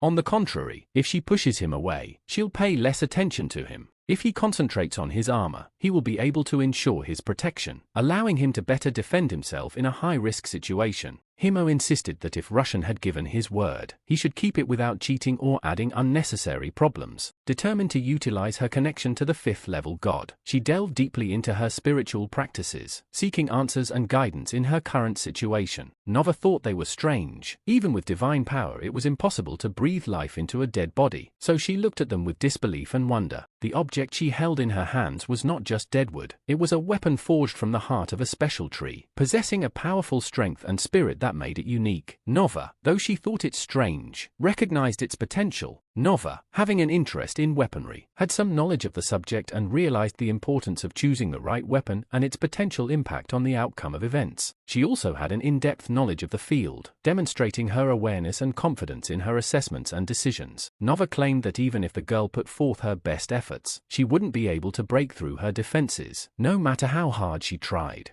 should she choose to fight in close combat. Nova is confident that even in that situation, her protective shield will prove impenetrable despite her best efforts. Nova is quite ready for a melee fight and doesn't even mind it, preparing to accept the challenge and fight back against any opponent. She asked the girl to try to block her blow, suggesting that she test the effectiveness of her defense before engaging in a close-range bout. Himo paid no attention to her at all and continued the fight, concentrating on her own actions and strategy. Nova was amused at how this girl continued the fight without paying attention to her request, causing her some bewilderment or surprise. At this time, the demon rose up, preparing to strike, executing its attack with incredible strength and determination. At this moment, the feathers the guy mentioned began to fly around, filling the air with their light coating and creating a mysterious atmosphere. Nova agreed that it was probably nervousness or stress that probably caused this guy's behavior, which could have affected his actions. Following that, the girl gathered her strength and decided to attack the demon, using her energy and experience in combat to neutralize the threat coming from it. It was now obvious that the girl was superior to the demon, demonstrating her power and skill in combat, giving her an advantage in this fight. Nova reiterated that she may not fight, as even then her defenses would remain impenetrable, which she accentuated to clarify her position. It bothered not only her, but the other girls as well, causing them some anxiety and uncertainty about the outcome of this situation. She realized that she lacked the ability to fight at a level like others and that her options were limited. Nova realized that she had nothing to find or intervene there, as her options were limited and she could not contribute in a meaningful way. Nova turned her attention back to something and was greatly surprised by it as it caused her to have an unexpected emotion or reaction. The girl acted strangely, but her attacks against the tree were useless, causing Nova to be surprised and perplexed by her behavior. But there seemed to be something useless. She could use her skills to defeat the demon. The opponent had a good reaction time, which made him more successful in the fight, causing his opponent to have difficulty. Now even Soo-Yel had joined the battle, intensifying its dynamics and making the situation even more tense and complicated. The demon had no time to think. He had to react quickly to all the new challenges and threats that came up in the battle. To win, it will be enough to kill the weakest to weaken the enemy forces and influence the outcome of the battle in your favor. She couldn't dodge, and felt his arms and muscles tear away, causing her to gasp in pain and shock at what was happening. Nova began to worry over the outcome of this battle, realizing the gravity of the situation and the possible consequences for herself and her comrades. Then, without warning, there was an attack during the day, of which she had no notice, which caused her surprise and consternation. The girl asked why she didn't use her bill, of which she was so proud, as if she had trouble holding it in her hand. But the demon didn't brag about it, showing that he didn't trust his abilities or prefer to operate covertly. She decided that she would kill her along with her boasted weapon, showing that she was not going to tolerate this behavior and was ready for decisive action. That's when Himo began a tactical retreat, reacting to the situation and choosing the strategy that best suited the current situation. Soo-Yel couldn't even imagine the destructive power of this attack, leaving him stunned and amazed before the might of his opponent. It wasn't like a normal wind load. The true power of the Second Awakening was manifested in releasing the power of a simple ring. Their facial expressions were interesting.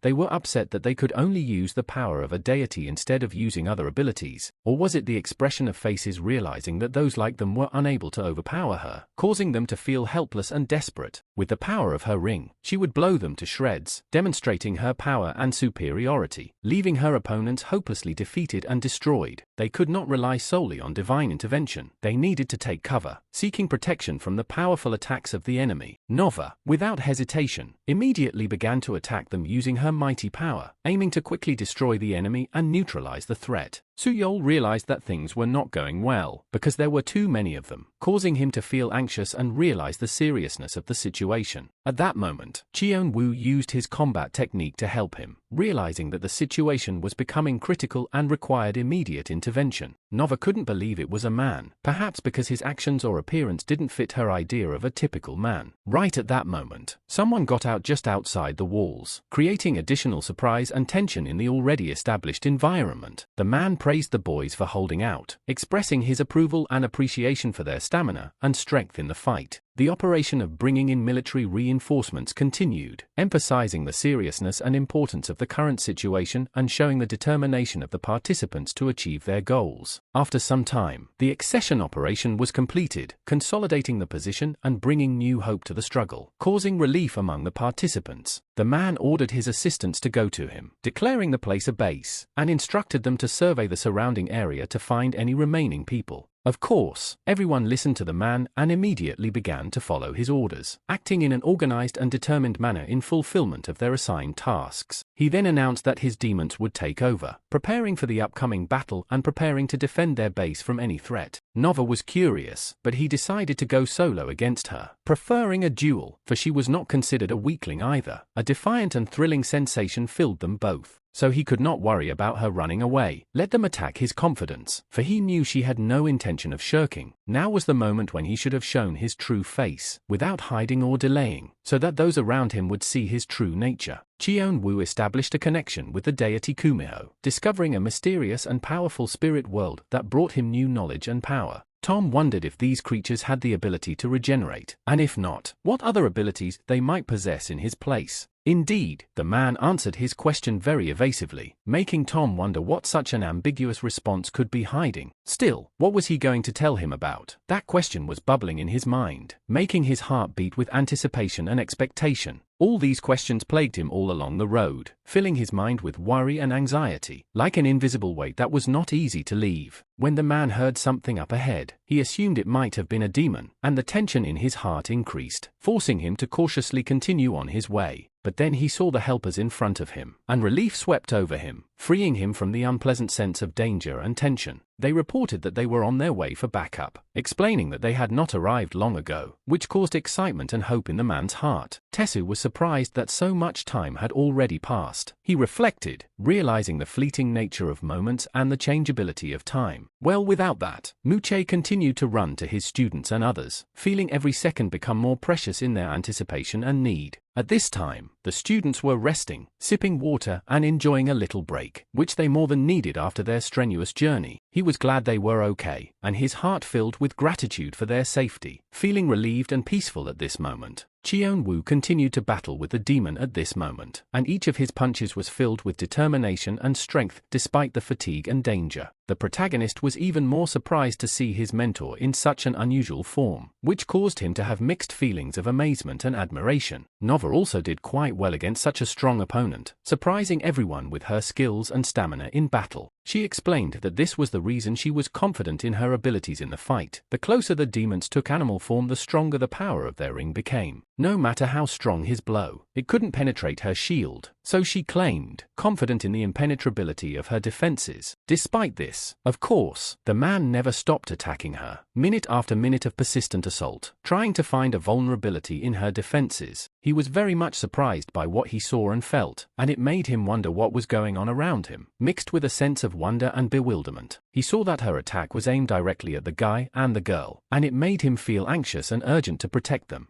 She, believing her to be deceived, did not hesitate, continuing to press on with tenacity and determination, ready to expose any tricks and deceptions. She believed that she could destroy all opponents with one powerful throw, and this confident attitude filled her movements with strength and determination, allowing no doubt. Apparently this was the man's plan, for he smiled at that moment, confirming his intentions and willingness to act on the plan he had conceived. Immediately afterward he struck his blow, acting with a swiftness and determination that proved unexpected to his opponent. She just couldn't understand why they were all defensive. After all, they were killing, and this paradox led to doubts about their intentions and goals. When she saw the man in front of her, she realized that her had been defeated, and that brought her relief, but also some anxiety about his condition, conceiving that even if he couldn't completely destroy the body with regeneration, he would at least manage to delay the opponents, preventing them from advancing further. Turns out she underestimated the man, as he turned out to be stronger and more skillful than she thought, causing her to re-evaluate the situation. Chion Woo recognized that her shield was truly magnificent, for it was rare for anyone to be able to contain its power, which caused him to respect and admire her skill. However, he realized that her arms would not hold up, for they were not a shield, and this could lead to the exhaustion of her strength and defenses, which was a new challenge in the battle. The demon had nothing left but to defend himself against his attacks, for he continued to advance with persistence and force, giving him no moment of rest or opportunity to counterattack. She realized that his strength had increased, and even if she could stand back up, it would be at the expense of putting a lot of strain on her arms. As he approached, the man told her to hold her shield well, hinting that his attack could be powerful, and after those words, his attack threw the shield far aside, shredding her arm and making her realize that the danger was not only in the power of his strike, but also in his strategy. She relied too much on her shield, not understanding her own strength enough, and it became her weak point in the battle, which the enemy successfully exploited.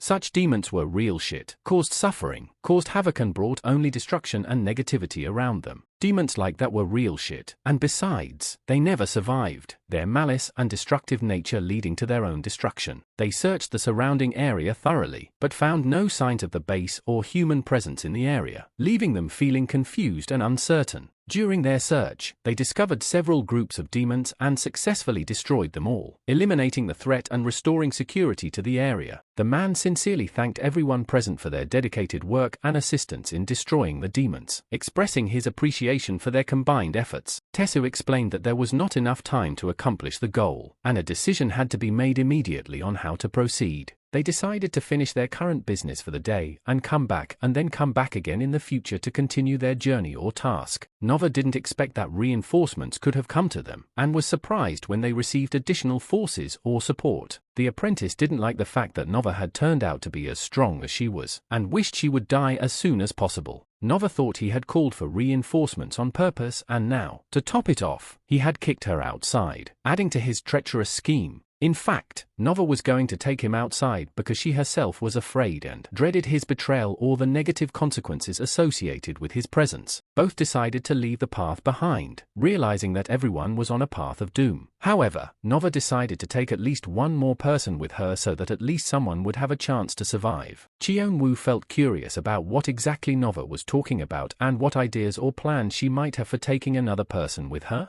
Thus, they were all gathered in a given place, probably for an important event, meeting, or gathering. Tesu shouted to the man that they were returning and he wanted to rest, expressing his need for rest and possible relief after the task at hand. The man told Tess to wait as this was not over yet and they should continue with their actions or tasks. It was at that moment that the portal began to open, and they didn't notice the two demon silhouettes that appeared within it. Then one of the demons came fully out, stepping through the portal, and now its presence was obvious and threatening. Everyone present was confused and could not understand what this creature or apparition that had just appeared in front of them was. The demon said he waited, but they were running late and he came in, indicating that he was already here despite their delay. When the demon arrived, he realized that his appearance was unwelcome to those present, and they were not happy to have him as a guest. The demon warned that let them brace themselves, because whoever sends himself to his knees will be devoured by him without pain, implying his cruelty and ruthlessness. Immediately afterward, the two men used their fighting techniques, preparing to fight the demon. The demon ordered Ball to go beyond a certain line, inviting him to fight or accept the challenge he posed. He instantly recognized the white fox and adopted his usual haughty tone, showing his superiority and arrogance. The demon was interested in what would happen if he crossed that line, and he was willing to test or experience the consequences of that action. The man asked the demon if he wanted to test it out and go outside the line to see for himself what would happen in such a case. In that case, the demon decided to see what would happen after all, and stepped outside the line to see the result of his action. The demon wondered if the white vixen was threatening him with just that presence or if she had other ways of threatening him. Chion Woo ordered everyone back and stated that he would deal with the demon himself, hinting that he would take responsibility for the situation, especially since there is also a second demon here, and they will fight together, joining forces against those present. The demon, upon recognizing Tesu, insulted him, calling him a bastard who plays with heads, hoping to evoke negative emotions from him. The demon was curious as to what specific actions or approaches Tesu was going to use to help the man achieve his goal or solve the problem at hand. The students also expressed their desire to be a part of this fight, wanting to step in and help with the situation. Chion Woo felt that it was obvious that the demon was a threat and would get in his way if he didn't take action to counteract it. He said it would happen as he was setting the power of the ring, indicating that the demon would try to interfere with him in the process. He reiterated, albeit with a little surprise, or wants to know what will happen as a result, indicating his desire for clarity or to anticipate consequences. The demon laughed and said that the man had talked him into it, since the man recognized its existence and even gave it a name. If not for the white fox, the demon would have torn everyone apart and devoured them, showing its extreme cruelty and ruthlessness. Everyone present was scared out of their wits by what was happening, a creeping anxiety and fear of the demon and its potential threat engulfing them. The demon asked his experienced henchman, Furnace, to open the doors, indicating that he needed access to something or somewhere. In the aftermath, she said that they would not be able to walk away or escape the consequences so easily, emphasizing her certainty that they would not be able to escape her influence. The sudden earthquake shook the people and they realized that a mysterious sound was coming from the bowels of the earth, causing anxiety and excitement while they tried to unravel the mystery of the phenomenon. Disregarding the possible loss of the supply route, the demon spoke words full of confidence, declaring that nothing would stop him from reaching his goal. With their disposable non-melting candy in hand, they bravely entered the battle knowing that this magical treat was endowed with unfathomable power and would serve as their trusty source of energy and inspiration. Seeking an answer to his question, the man tries to unravel the mystery of the number of his regenerating body, seeking to understand how great is its capacity for self-repair and renewal. He laughed loudly, full of joy at his discovery, and without paying attention to those around him, he smugly walked away, leaving only the sound of his laughter in the air. In his last breath, he managed to utter parting words, promising to meet the white fox again. After realizing that the underground system had begun to collapse completely, people suddenly felt a wave of anxiety and fear that the safety of their city was at risk. With determination in his eyes, the man pushed his friend forward, ordering him to protect the above-ground section while he himself remained below, fighting the threat that loomed over the subway. Turning to his student, he warned him with a serious expression that the ground was about to collapse, urging him to leave the danger zone immediately. Himo jumped up sharply in the man's arms, looking him in the eye and telling him that they both knew she didn't hate blood, begging him to carry her to safety. The guy had used up a huge amount of blood, but he realized that this was the last stage, and even if his strength started to deplete, he should last until the very end, persevering to keep himself awake. He then announced that he was beginning his actions, affirming his willingness to accept the challenge and enter the battle with full determination. He strangely began to exercise the use of his power inextricably linked to blood, manifesting the unique abilities and energy that came from his life essence. He pleaded with everyone to stay put and not move, urging no one to approach or show any disturbance so as not to disturb his concentration and control of the situation. He stated that he can handle what is going on here and there is enough that the devastation has not yet been dealt with and understood. The man then made the decision to join in and contribute to the current situation, preparing to spring into action. After that, he quickly headed somewhere upwards, moving with determination and purpose, eager to reach his goal in the shortest possible time.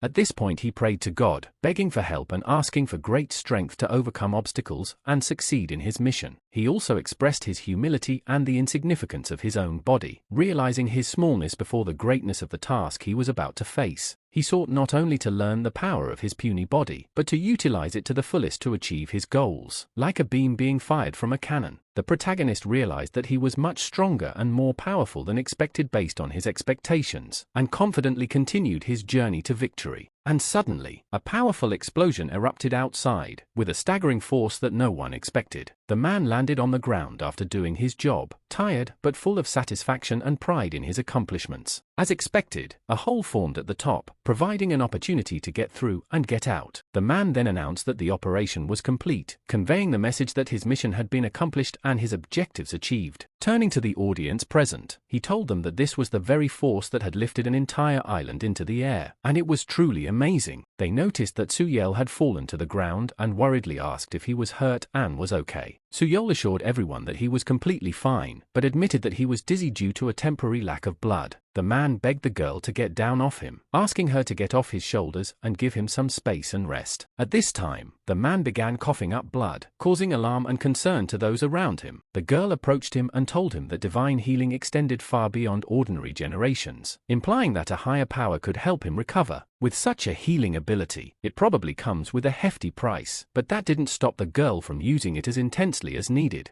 Himo explained that he shouldn't worry because everything had already been paid for. She had gained the right to use the ability as much as she wanted over her 40 years of life, and he could be assured of her safety and well-being. The man understood her explanation and once again thanked her sincerely for her generosity and concern. The girl spotted the snake and assumed it was dragging something, perhaps a chicken in feathers, and pointed it out, drawing the attention of others to the approaching danger. The snake instantly approached the protagonist, slithering across the ground with speed and grace, and then the snake started touching the main character's leg in a strange way, as if it was trying to send him some kind of message or draw his attention to something. The guy realized that the snake was showing interest or affection for him, and realized that the snake somehow liked his presence. The girl watched in amazement at this unusual occurrence, somewhat dumbfounded by the snake's behavior and its affection for the guy. She found some cuteness in this unusual interaction between the snake and the guy and couldn't help but admire this unexpected bond between them. The protagonist, disregarding the connection between the snake and himself, ruthlessly crushed the snake with his feet, showing complete indifference and even cruelty. He pronounced with disdain that these demonic creatures knew how to grovel and suck up to anyone. A multitude of people gathered to see the island go up in the air, and a man did it. The stranger turned to Tess, warning him of important information and the possible unpredictable consequences of his plans. The protagonist insisted that the stranger share the information immediately. In return, he promised to tell them about the vulnerable place in his body where the regeneration process takes place. The students made the decision to go, and the protagonist merely asked them to take their place, leaving an assigned seat for him in their absence. Their words penetrated his mind, spreading from his spine to the top of his head, creating a strange and confusing effect. The protagonist confidently asserted that he knew exactly what he was talking about and backed up his words with relevant evidence. His head was cut off because he said it was exploding and posed a danger to others. And then he said something about the person, perhaps sharing his opinion or observations about that person. The protagonist was confused and could not guess the exact meaning of these words and what they could mean. He explained that regeneration occurs regardless of whether something has been blown up or damaged, but the regeneration process can vary depending on who strikes. If the blow is directed at just such a person, which extends from the spine to the head, he says he will not be able to accomplish the regeneration process. The protagonist couldn't believe the statement and asked how confident the stranger was in his words, considering he had never encountered such a situation himself. But the man was confident in his words, as he had experience with assassinations and knew that these types of injuries hindered the regeneration process better than others. After he chopped up the body, it began to regenerate, he said, but the lower part was paralyzed and the valve could not move freely. He decided to finally finish him off and severed his head, but even it had begun to regenerate, though the rest of his body had already been fully explored and analyzed. Eventually, he brought him to a headless state, and only then was he able to finally kill him. It's understandable why Voldo was put off. It was embarrassing that even after a long time the main character paid more attention to the image that Voldo held in his hand. The protagonist was curious to know exactly what these images that Voldo held in his hand represented. Tesso advised the protagonist not to dwell on it too much and not to get too anxious or worried. He wondered if his parents' bodies regenerated after death, but he realized that was impossible and untrue. The man realized that like his parents, he too was an ordinary person. This realization led to a change in his view of himself and the world around him. In his opinion, in any case, all people are the same and equal, despite their differences and individual characteristics. In addition, all people have their own strengths that make them unique and capable of achievement in different areas. He decided to talk about his strengths tomorrow, as he had no desire to talk about them at the moment, nor did he feel like doing anything. He says goodbye to the interview and makes it clear that he will not be available tomorrow morning for a meeting, socializing, or any business interactions. The teacher said he was giving him a rest now, implying that he was giving him an opportunity to rest and relax. The protagonist entered the headquarters of the new army, meeting with high-ranking officers, discussing tactics and strategy for the upcoming hostilities. He knocked on some door but no one opened. Deciding to make it stronger, he used a lot of force to get through the door. An angry Tessu came out to him, saying that he was already awake and ready for action, expressing his displeasure for visiting headquarters prematurely. The main character reminded Tess that he had promised to tell him in the morning how to become strong, as he had a lot of work to overcome in front of him as a mentor. Anyone would have thought so after taking one look at Chion Woo's strength, but it seems that the man has gotten even stronger like a contagion, which was alarming and respectful. Tom insisted on laying it out sooner rather than later, realizing that their real strengths needed to be revealed and used quickly in this battle. After realizing everything that was going on, the man indicated the need to follow him, which made Tom feel relieved, realizing that he had guidance in this difficult situation. Indeed, the strength of a country is manifested in its power, and this is evident in such moments when it is tested by adversity and struggles against adversity.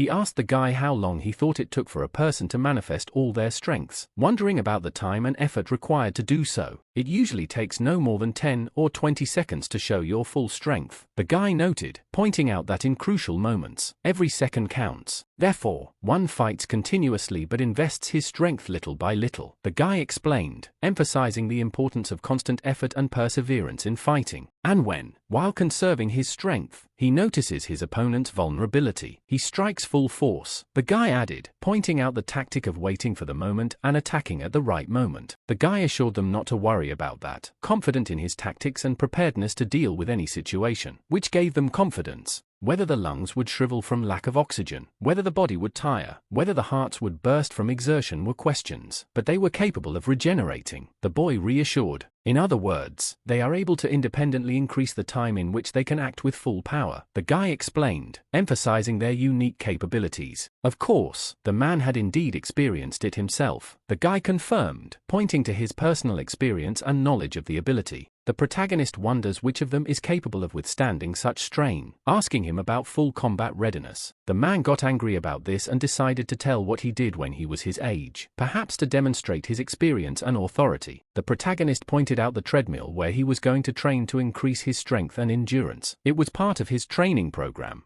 The protagonist was upset at the thought of having to do the running again. He said that from the very beginning of his encounter with his teacher, the latter persistently and ruthlessly forced him to run, which made him feel despondent and frustrated. The protagonist did not expect running to become such a significant element of his training. The man advised the protagonist not to just run without a purpose, but to use all his power and energy during training. When he starts running, he will have thoughts of wanting to stop because his body will seek rest and relaxation. Therefore, first of all, he must overcome this desire on a psychological level to overcome the resistance of his body and continue running. He must then ignore the subsequent reactions arising in his body and allow himself to run with all his might without being tempted to stop. The protagonist did not understand what exactly was being done to him and assumed that he would have to endure something unpleasant or unfavorable. While performing these actions, the protagonist realized that despite the simplicity of the word said, in reality it requires a lot of effort and perseverance. When people walked by the gym, they had no idea that renovations were being done there. The protagonist tried to run with all his might, striving to escape from danger and reach a safe place, finding determination and endurance. Tesu couldn't understand why the guy was finding it so easy. A whole hour had already passed and he was still running at full speed. Apparently he'd gotten the hang of endurance. Gradually, as he extracted the power, time lost its significance, as if melting under the pressure of his efforts. Each second seemed like a transparent cloud slipping from his fingers. The man who had previously considered himself only a fool suddenly realized that he was not, that there was much more lurking in his inner self than just stereotypical definitions and petty self-deprecations. With unyielding zeal, he didn't waste a moment, continuing to gradually increase his speed, as if striving to surpass himself and achieve something greater. He couldn't figure out where he was going, and before anyone could ask, let me tell him how much more running he had to do. That was his journey. The guys had to run to where he couldn't reach, reminding him that it's not just reaching the goal that matters, but also the support of those walking beside him. The ideal goal is to run until he reaches a point where he naturally uses all his strength beyond what he thought possible. Even told, he is now ready to leave the place, as if his story had only opened a new chapter, leaving behind mystery and memories. Assuming what it all meant, the protagonist kept running, as if the true meaning of his actions beckoned him forward, preventing him from stopping.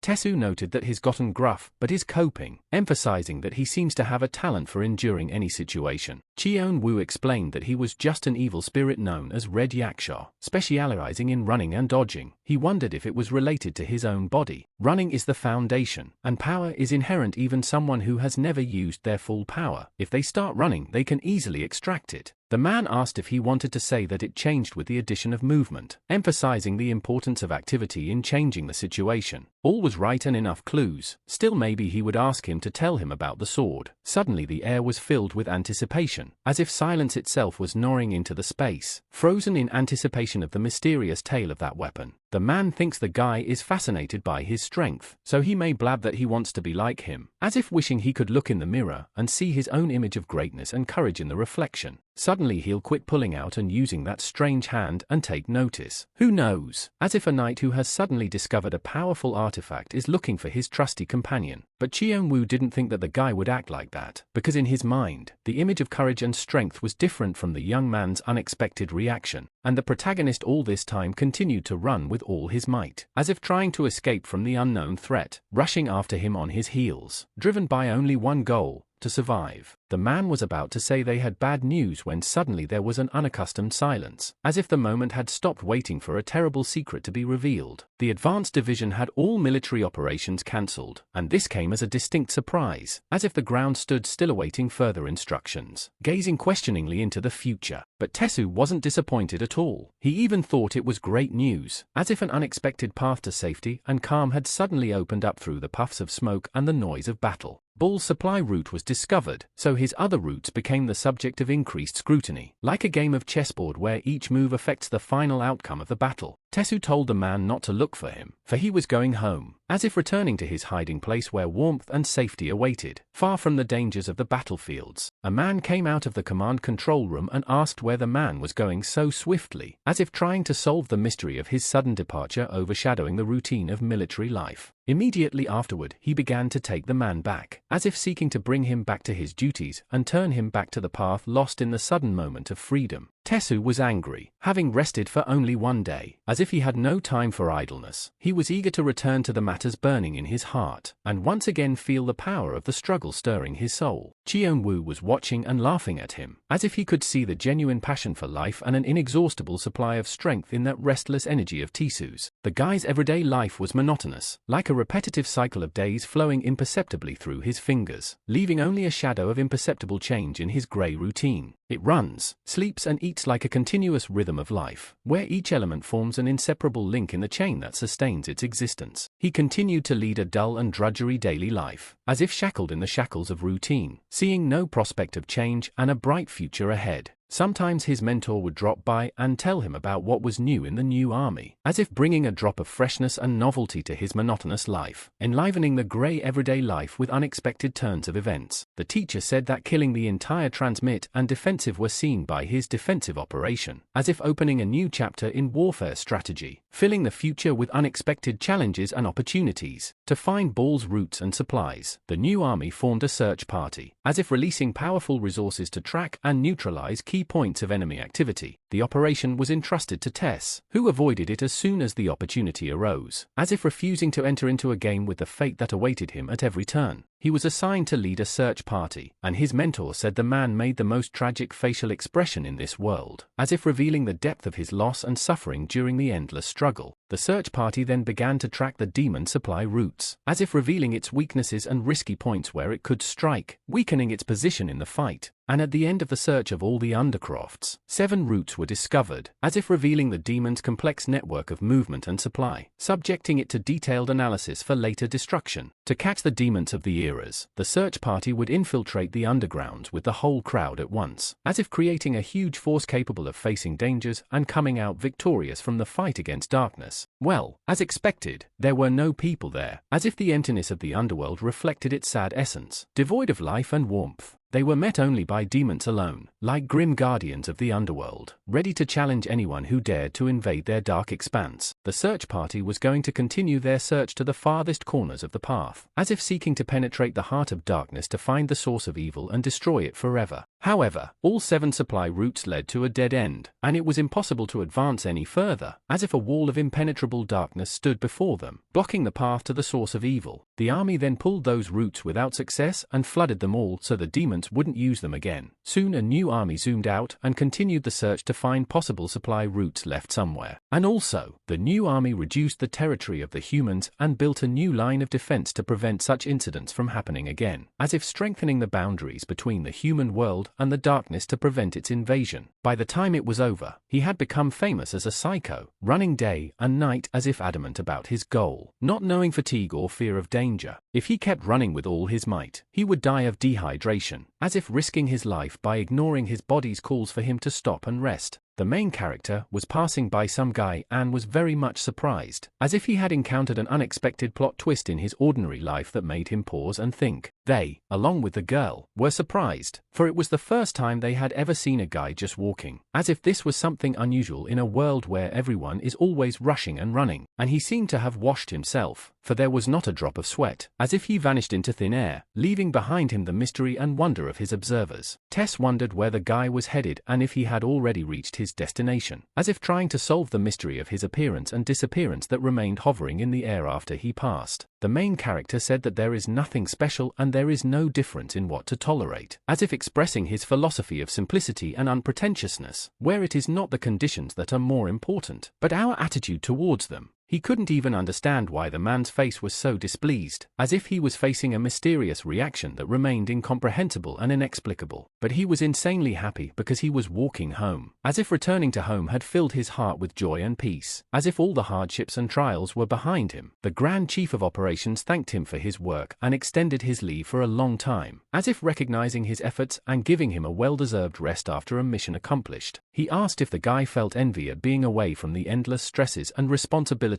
of military service, and afterward he said he was going home happy, as if relief and joy filled his heart as he left behind his past cares and headed for home. Surprised that the teacher was in his place again, he wondered how he could have returned so quickly, as if ordinary reality had blended with the unbelievable. After a while he did come to the man, as if anxiety and curiosity had driven him to overcome his doubts and find answers to his questions. Chion Woo explained why he comes here every time he has free time by the fact that he just likes this place, as if revealing his inner feelings and connection to this location that has proven to be especially meaningful to him. The boy decided to ask his mentor something, as if he suddenly felt the courage and determination to voice his desires and intentions. He strove to master the art of the sword so that each movement became part of an elegant dance where the blade spoke the story of ancient battles and feats, embodying the skill of samurai and knights. He immediately remembered Tessu's words, and as if immersed in a body of water, his gaze became fixed on the depths of his inner world. Sure, he'll teach it, but the question is how to make the weapon effective without using your hands. But he has everything his own way, calm, unhurried, like a quiet stream of time that slowly but steadily carries him forward, opening new horizons. The man couldn't understand what method he was talking about. His thoughts wandered like a lost bird in a thick foggy haze of misunderstanding and doubt. As he ran, his thoughts drifted to this and that, and it was at this moment that many memories surfaced in his mind, and one of them concerned weapons. His thoughts touched on the subject of the art of war, filling his imagination with images of battles and strategies. If he's only given a week, he's confident he can figure out the weapon, getting involved in learning its features and how it works. The man wondered if this was even worthwhile within the scope of his thoughts, or if it was just a random oddity imposed by circumstance. The man asked if he could see the river there at the end, trying to figure out the path ahead and what adventures awaited him next. If it follows the river, it soon offers a majestic view of huge cliffs towering above the surrounding area and creating a stunning picture.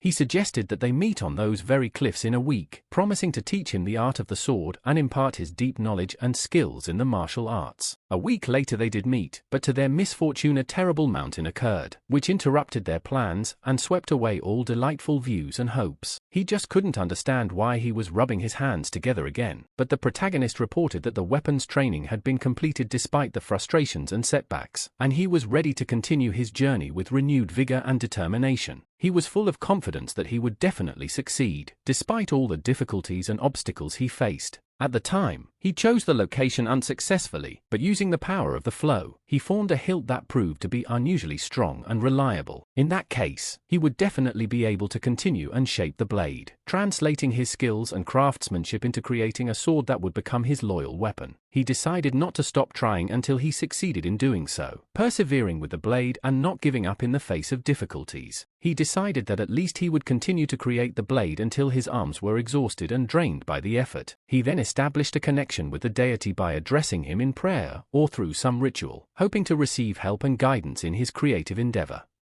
He then defiantly jumped in front of the man and, grasping his arm, showed him his determination and willingness to deal with any difficulties that stood in his way. But the man noticed that this time he grabbed his wrists instead of his own hand, and it caused him some amazement and bewilderment. He realized that he was controlling the power of a deity, which allowed him to heal and even use his broken wrist as a tool, applying its power to his actions. Under the influence of such a force introduced by him, the bone begins to deform, changing its structure and adapting to new conditions, which causes him to artificially transform his wrist. He, using force flow, actively shapes and models his deformed bone, giving it a new structure and functionality that suits his goals and needs. And then his sword, created using transformed bone and power flow, was finally ready, possessing a unique shape and power that reflected his inner strength and determination. Chion Woo was not yet surprised that he was able to control the flow of power, as he had previously shown some ability to manipulate energy and use it for his own purposes. They were now to begin intensive training to learn new abilities and skills related to using the sword and controlling the flow of power to become true masters of the martial arts. For starters, the men offered to move to another location where they could focus on training and developing their skills without obstacles or distractions. Well, perceiving the same place all the time can be boring or frustrating. Before he began training with the sword, the man decided to teach it to study and understand the divine power it possessed. The man decided to start with simple exercises that will help the hero understand and master the basic principles of working with divine power. The man will explain and demonstrate, and the hero will have to repeat after him to internalize and reproduce the techniques of working with divine power.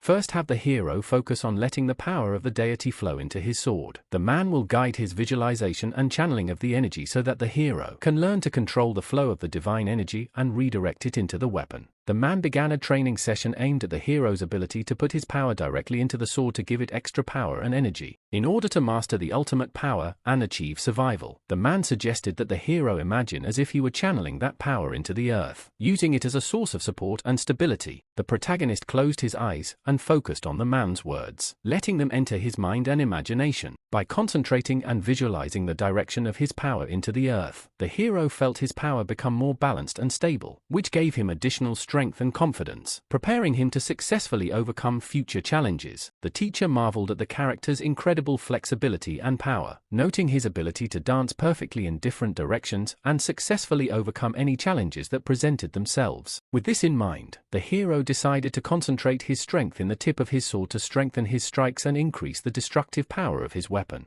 After centralizing the power at the end of the sword, the hero found that he could now quickly release a stream of energy from its tip, creating powerful and crushing attacks. The protagonist closed his eyes again and concentrated, immersing himself in his inner strength. He visualized streams of energy gathering at the end of his sword, ready to be released with indomitable power at his next strike. The hero, after closing his eyes and concentrating, released a concentrated stream of power from the tip of his sword, following the man's instructions, which confirmed his skill and mastery of divine energy. This is the first manifestation of the emanation of divine power that confirms the hero's progress. He realized that further training may no longer be necessary as he has made significant progress. Perhaps we should continue practicing, as realizing that this is just a normal strike, but with the ability to change its power based on the level of power emitted, is only the beginning in mastering divine energy. The man will show the hero how to channel divine power through the tip of his sword, demonstrating that this requires a skill in transforming and channeling energy different from previous training. Unlike the previous training, in this case the force is directed towards the end of the sword for only a moment to create a powerful and amplified strike. And after this momentary channeling of power towards the end of the sword, the hero's attack becomes even more powerful and devastating, manifesting a new level of power and effectiveness. The hero can be thought of as exploding the power of the deity when he channels and releases concentrated energy, creating an impressive explosive effect and displaying the full power of his divine potential. After accumulating divine power, the hero swiftly channels it forward, and something akin to an explosion occurs as the energy is released with tremendous force and destructive power. Adding components to an explosion can greatly increase its power, but this is a dangerous action and is not recommended. Tom was extremely surprised at the discovery of his learning ability, as he had not previously believed that he was capable of mastering and developing so much in himself. The forces in pushing and cutting are sharp and destructive, but their resolving power differs depending on the context and object interacted with. The protagonist deforms his bones, channeling streams of power so that they take the shape of a sword. After that realization came to him and he realized that this was the true power or meaning of this action. He believed that the use of divine power in his speech enhances the quality of his words, so he tries to express himself subliminally and consciously resorts to this power to improve his expression. After that, the man said they were starting training. At this time people appeared to Mr.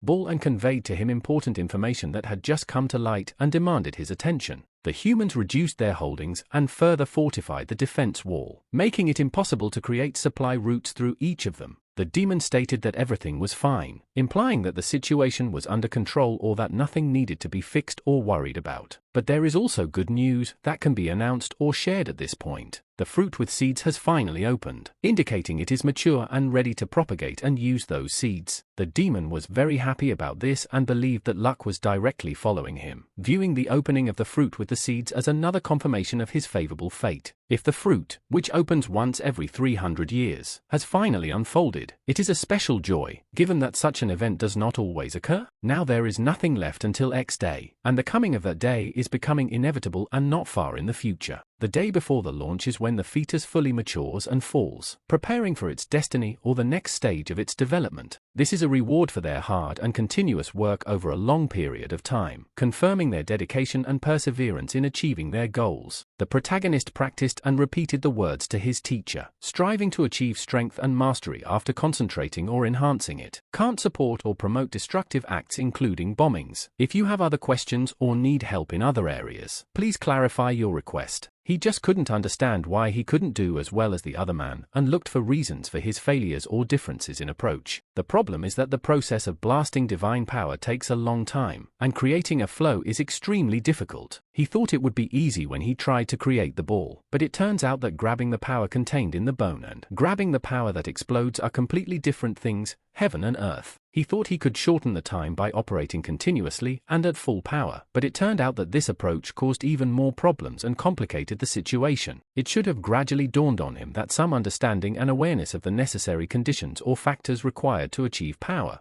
The male reported that the morning training session was over, confirming that they had successfully completed all planned exercises and physical activities to date. The protagonist wanted to continue practicing some more, as even with the ball he was unable to achieve the skill or control he was striving to achieve. There's no hurry with that, because they won't be able to leave the place anyway until they completely destroy that barrier or rock. The protagonist was surprised that he had to destroy the entire rock, realizing that the task was much more complex and massive than he had anticipated. Toma also couldn't understand why he was feeling very creepy. The power suddenly disappears, as if it suddenly stops, and the protagonist feels like he's missing something or that something is wrong. The man realized that he was indeed agile and nimble, possessing good physical fitness or the ability to react quickly to situations. He successfully demonstrates his ability to extend the time of full strength and applies it during training. Because of this, he is ready to move to the next level of his potential. The main character expressed gratitude to the man for his generosity and his offer of something to treat or share with him. He asked to wait and suggested that after lunch, we take up training in something new or different, perhaps to diversify his skills and improve his fitness. He offered to help him make up for what he lacked, probably by providing additional resources, knowledge, or support to help him achieve his goals or correct deficiencies. The guy realized that he was against the idea or suggestion and came to realize that it was not in line with his desires or interests. He was just bothered by the smell of his weapon, causing him discomfort and discomfort. These weapons are already worn out and in disrepair, so he needs to make a new weapon to replace his old one. He handed him a certain weapon and told him he didn't have to transform or change his form to use it. It turned out that this guy was embarrassed and nervous, showing insecurity and getting into sticky situations. The hero certainly wasn't expecting a sparring mentor. The man could not understand why he was paralyzed or frozen and asked his attacker to attack him faster so that this situation could be resolved. Toma, without any hesitation, indicated that he was ready to start, expressing his willingness to proceed without further thought. The first attack was unsuccessful, and the teacher deftly dodged it, avoiding being hit. After that, he instantly struck directly at his head, making an accurate hit and delivering a crushing blow to his opponent.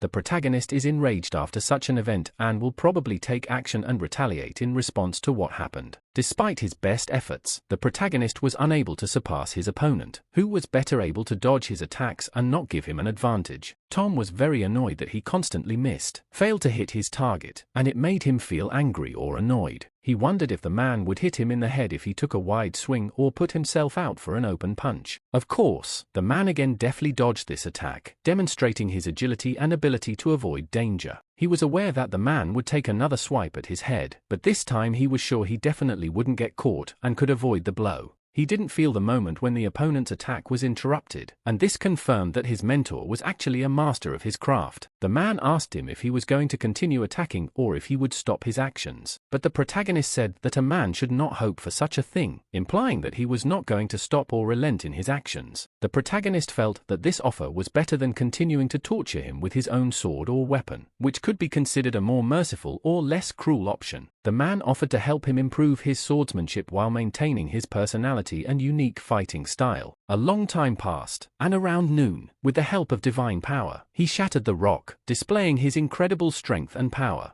In the afternoon, he fought with his mentor, continuing his fight and applying the skills he had learned in the duel. After years of training, he reached a level where his battles began to stand out, drawing the attention of others and gaining visibility in battles. His movements became not only more elegant but also more professional, reflecting a high level of skill and grace in his fighting skills. He made the decision to use his body as a tool again, translating his skills and abilities into creating new weapons or using his body as a fighting tool. He then immediately attacked the man with the weapon he had created, dispatching his opponent. Chion Woo suggested that they rest a bit and go for a short break, considering the battle was hard and demanding. Now it was time to return, as it had been almost 2 months since they would arrive here. The protagonist has not yet destroyed the rock to the end, so he decides to return and complete the task he started, without leaving the matter unfinished. The man didn't believe the protagonist was actually going to accomplish his task, doubting his abilities and determination. But he said he would go, believing that this was enough, and that he must now use his strength for other things. From that point on, he will no longer suggest that he keep in touch or stay together, indicating the end of their partnership or relationship.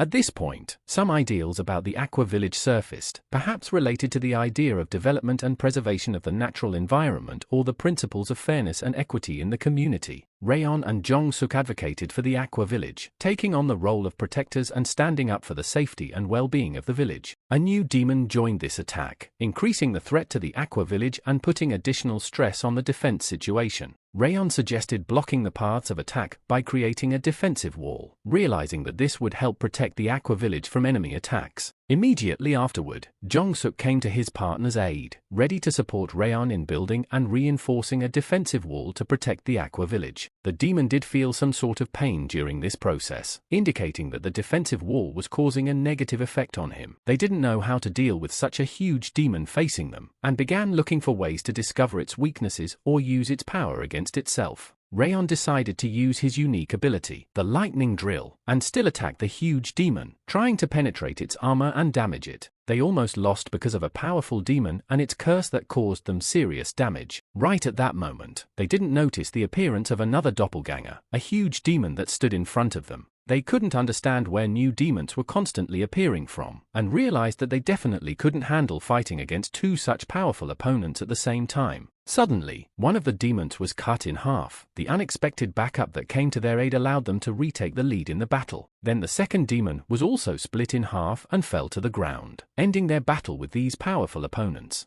Jong-suk suggested that separating the demons and saving them from danger might have been the action of Mr. Chion Woo, who came to the rescue. Mr. Lee Sun's greatness was not only felt in his powerful punch, but also in his unique energy, coloring everything with the light of divine power. It became clear that this imposing character, Lee Sun, is the protagonist of this story, the epitome of strength and determination. Their hearts flashed when they saw Tom in front of them, instantly recognizing him and remembering past encounters and adventures. The protagonist was glad that he was not caught off guard, for he had already had some practice preparing for the events to come. The man ordered the new army to concentrate on defense, knowing that was the key to victory, thus reducing the number of demons threatening the world. The protagonist naturally sought to destroy all enemies standing in his way. The man did not spare himself, overcoming every obstacle in his path, even if it cost him his life. But something caught his attention, a very strange phenomena or event that he couldn't ignore. Wanting to break through the defensive wall, one turns to conscious demons for help, but finds that without their support the task seems insurmountable. Right at that moment, when hope was beginning to fade, one of the demons appeared before them, as if it were the embodiment of the answer to their prayers and wishes. The demon that appeared in front of them didn't even give him a moment to think and attacked him immediately, testing his determination and willpower. Of course, the man did not give up so easily. He learned to resist the demon, learning new skills and strengthening his resolve in the fight. Realizing that a direct attack was not effective, the demon resorted to clever tactics in an effort to achieve its goals with greater profit. Undoubtedly, thugs are capable of breaking through a wall of defense with force, but hunger is only used for intimidation, with no immediate benefit. This was it, the power Mr.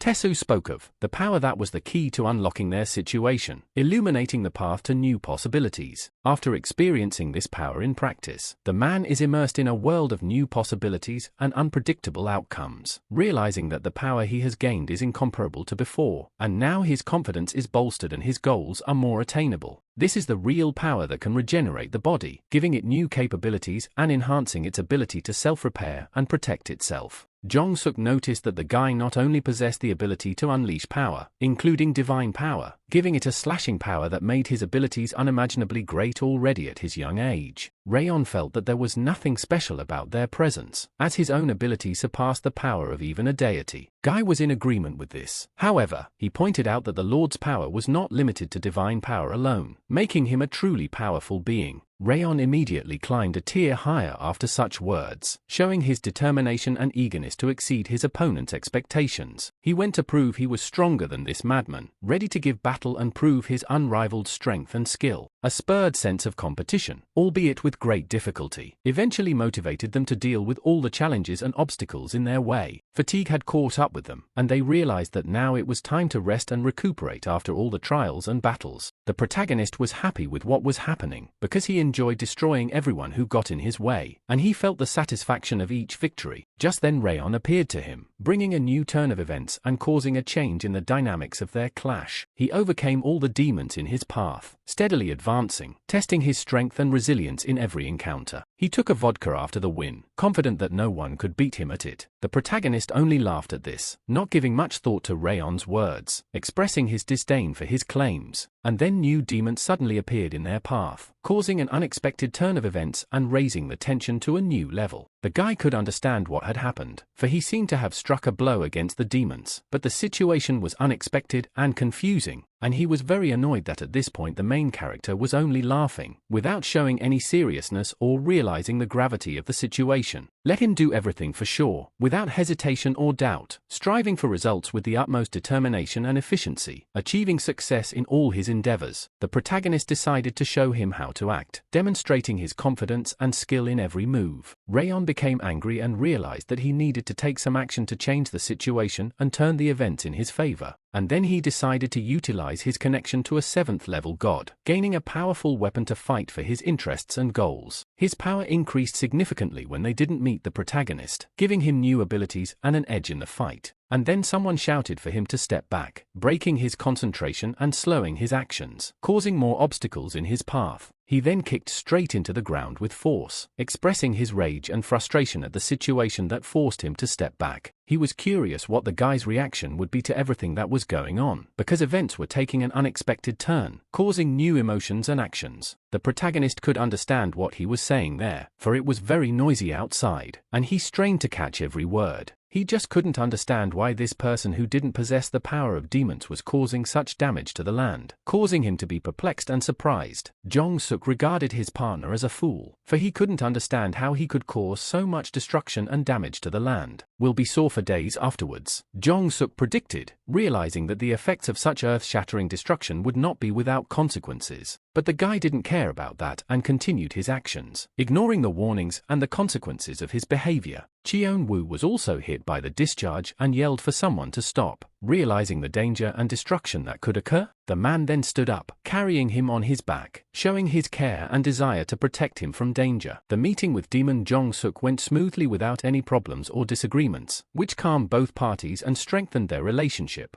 Lately operations have become monotonous once the defense wall came up, and now, in addition to scouting and searching, he spends a lot of time reinforcing it. The man noticed that the list of tasks began to grow, as if an unseen burden was increasing, causing anxiety and a sense of responsibility. The wall in this area collapsed once, and not only was it not rebuilt, it was not reinforced further, missing an opportunity to strengthen the defenses. Guy noted that Lee Soon also thinks that it doesn't seem to be a good idea to rebuild that wall on his own, expressing doubts about the feasibility of such a decision. If their opinion is the same as the Lord's, they can rest easy, they trust his judgment and find confidence in him. The guy isn't sure what exactly to be worried about, but he thinks the wall is still needed, since after it was destroyed, demons started taking over people's territories. For once, people began to live a quiet life, enjoying the peace and security that had become rare in a world tempted by battle and conflict. The man, exhausted from the long day, suggested they both go to bed, realizing that he himself was also exhausted and needed rest, for their strength was drained after a busy day. The guy said that there was a place nearby where they could spend the night, offering them an option to rest and stay overnight. The protagonist stated that he was not weak, but a strong guy standing up for his values and principles. At this time, some group of people were watching secretly, hidden in the bushes to find out what was going on or to make some observations. The girl suggested that they stay and get more information, in order to understand the situation and uncover hidden details, and their partner offered to return to headquarters and provide some important information to better understand the current situation and take appropriate action. It was the fact that demons had gathered here that he planned to report back to headquarters to raise the alarm and take the necessary measures to deal with them. All three of them literally came down from the tree, using their skills or equipment to get on the ground and continue their journey. Two of them decided to stay here and wait to determine their path of travel in advance and avoid any possible obstacles or dangers. But at that time, the girl noticed that someone started attacking her, posing a danger and requiring her vigilance and quick reaction. Thanks to her good reactions and skills, she was able to avoid this attack and dodge the danger, able to return to safety. As it turned out, it was their partner instead of the girl who was attacked. They realized that the partner was being targeted and rushed to help him. The guy immediately rushed to Ji Hyok's aid, despite the protests of the girl who tried to stop him. She noticed the new attack again and decided to take immediate action to protect them both. Her sword with divine power embedded in it didn't help, and the guy was killed, too. The girl's heart clenched with horror as she realized that she was alone in the darkness of death, having lost her two faithful partners, and now she didn't know how to proceed. At this point, there was a suggestion that something more had happened. Perhaps this was a reconnaissance squad capable of any action in the name of their mission. An image flashed in the darkness. Beret, mighty on a scarlet horse, the embodiment of bravery and determination that could bring light in the shadows of death and mystery. The young girl, surrounded by darkness and fear of death, asked in a trembling voice who stood before her, piercing the darkness with hope for an answer. The demon, commanding and mysterious, replied that it was too early for her to know the truth, plunging her into an abyss of incomprehension and leaving her waiting. Instantly after the words of the demon that had mercilessly attacked her, she found herself back in the maelstrom of battle, where darkness mingled with the bloody cold of death. While the time has come, they will learn all they need to know. For now, let them take their time, let events take their course, and await their fate in the dark vortex of destiny. The protagonist was sitting outside, thinking aloud that he was terribly bored, sinking into the monotony of grey everyday life. Walking not far away, the teacher noticed the protagonist immersed in his thoughts, aware of his despondency and ready to bring light to the grey reality. He noticed that the boy was even shaking his leg vigorously, showing his anxiety and helplessness in his grey routine, drawing the teacher's attention to his condition.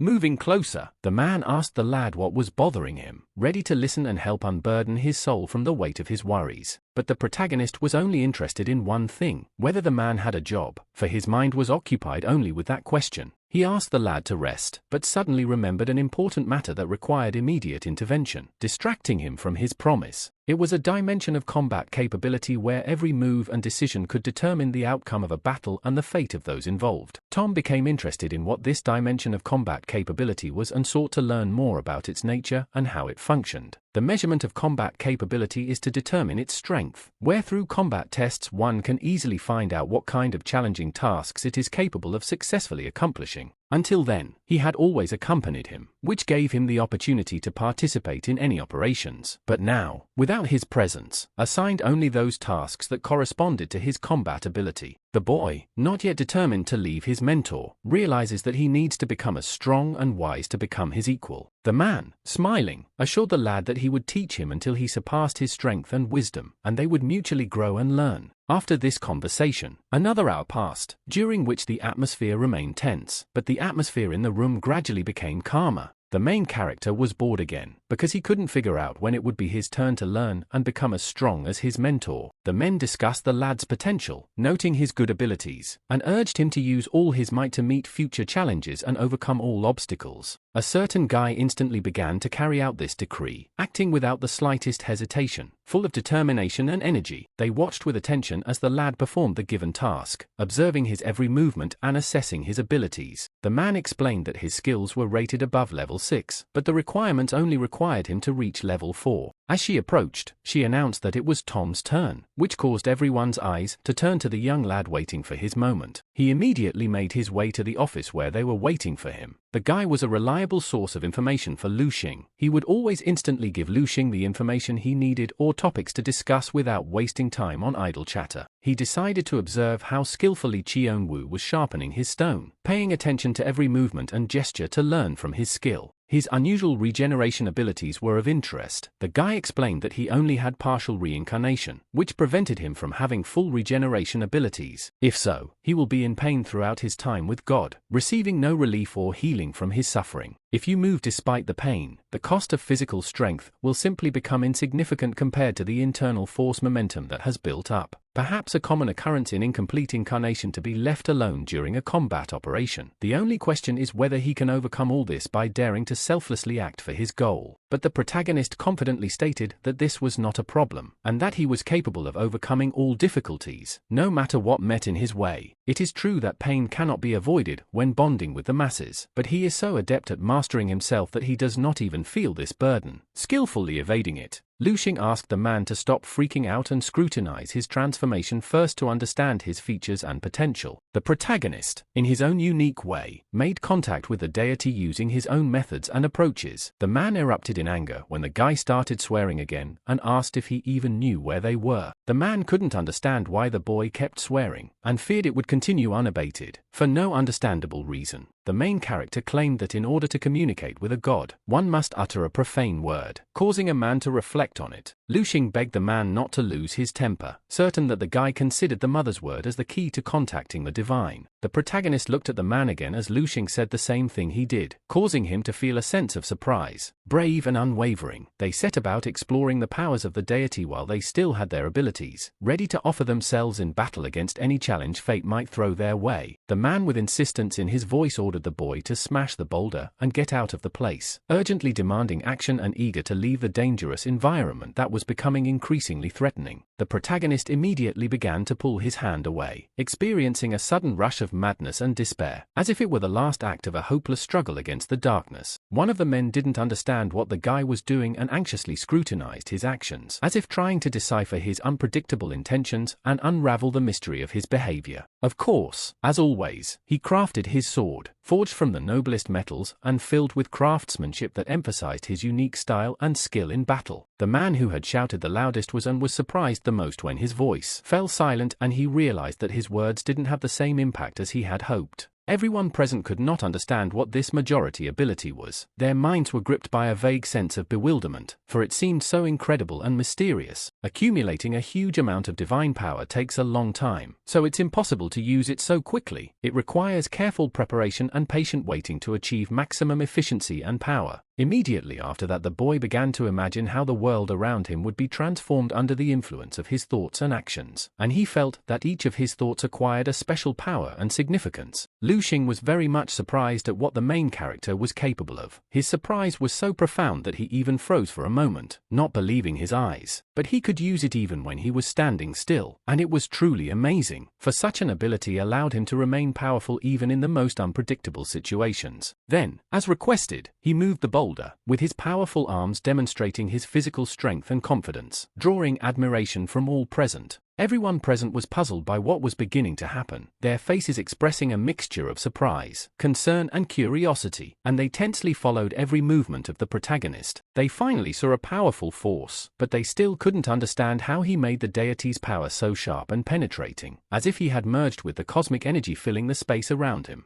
Lushing started laughing and making joking remarks about how Chion Woo handled the rock, expressing his joy and surprise without using direct quotes. Toma wondered if that was all he needed, asking a question that signified his desire to fully understand the situation and have his needs met. Without waiting for a response, he said then he would go, expressing his determination and independence in making decisions, even without the explicit affirmation or consent of others. Lushing met with his friend and said that his disciple had become much stronger, expressing pride and satisfaction at his ward's achievements, though not the same as them. The sharpness of his divine power had taken its proper form, confirming his growth and development as a fighter and disciple of Lushing. When the man called Chion Woo a humble man, he thought it wasn't true, as there was a fire of determination and confidence burning inside of him that many didn't see at first glance. However, he too will achieve freedom. It is only a matter of time, because within him burns a passion for freedom and willpower capable of overcoming any obstacles. And the teacher was sure that the guy would also reach these heights, because he saw in him inexhaustible potential and readiness for self-improvement. He had initially accepted him as an apprentice because of his passionate hatred of demons, but now he thinks he just couldn't recognize the true talent in him at the time. He believes this is excellent because teaching makes a mentor outstanding, for the student's ability to learn and grow reflects the skill and quality of his or her instruction. But the man believed that the flames of hatred could spill over anywhere, warning of the dangers of unbridled anger and hatred. And if blinding hatred is more, he who presides over this flame is worthy of praise as a mentor who turns darkness into a source of strength and wisdom. The man thanked his friend for those words, feeling the support and recognition of his efforts bring him comfort and inspiration. Let him guide the lad and make him his pride for life, passing on his knowledge and experience to raise him to a high level and elevate his accomplishments. Rayon laughed very loudly over something that made him feel amused or happy, his laughter spreading throughout the room, filling it with its sound. The protagonist has now become famous among them for his severed arm turned into a ball. It is said that his participation in the material review board has become inevitable. The main character passed all the obstacles to start training, and here this man became a hindrance in his way, preventing him from achieving his goals. At this time, someone walked by and recognized the protagonist, causing surprise or excitement in the casual observer who probably noticed him because of his fame or unusual appearance. Rayon pointed this out to the guy and said that there probably wasn't a person who didn't know him now, emphasizing the main character's status and fame.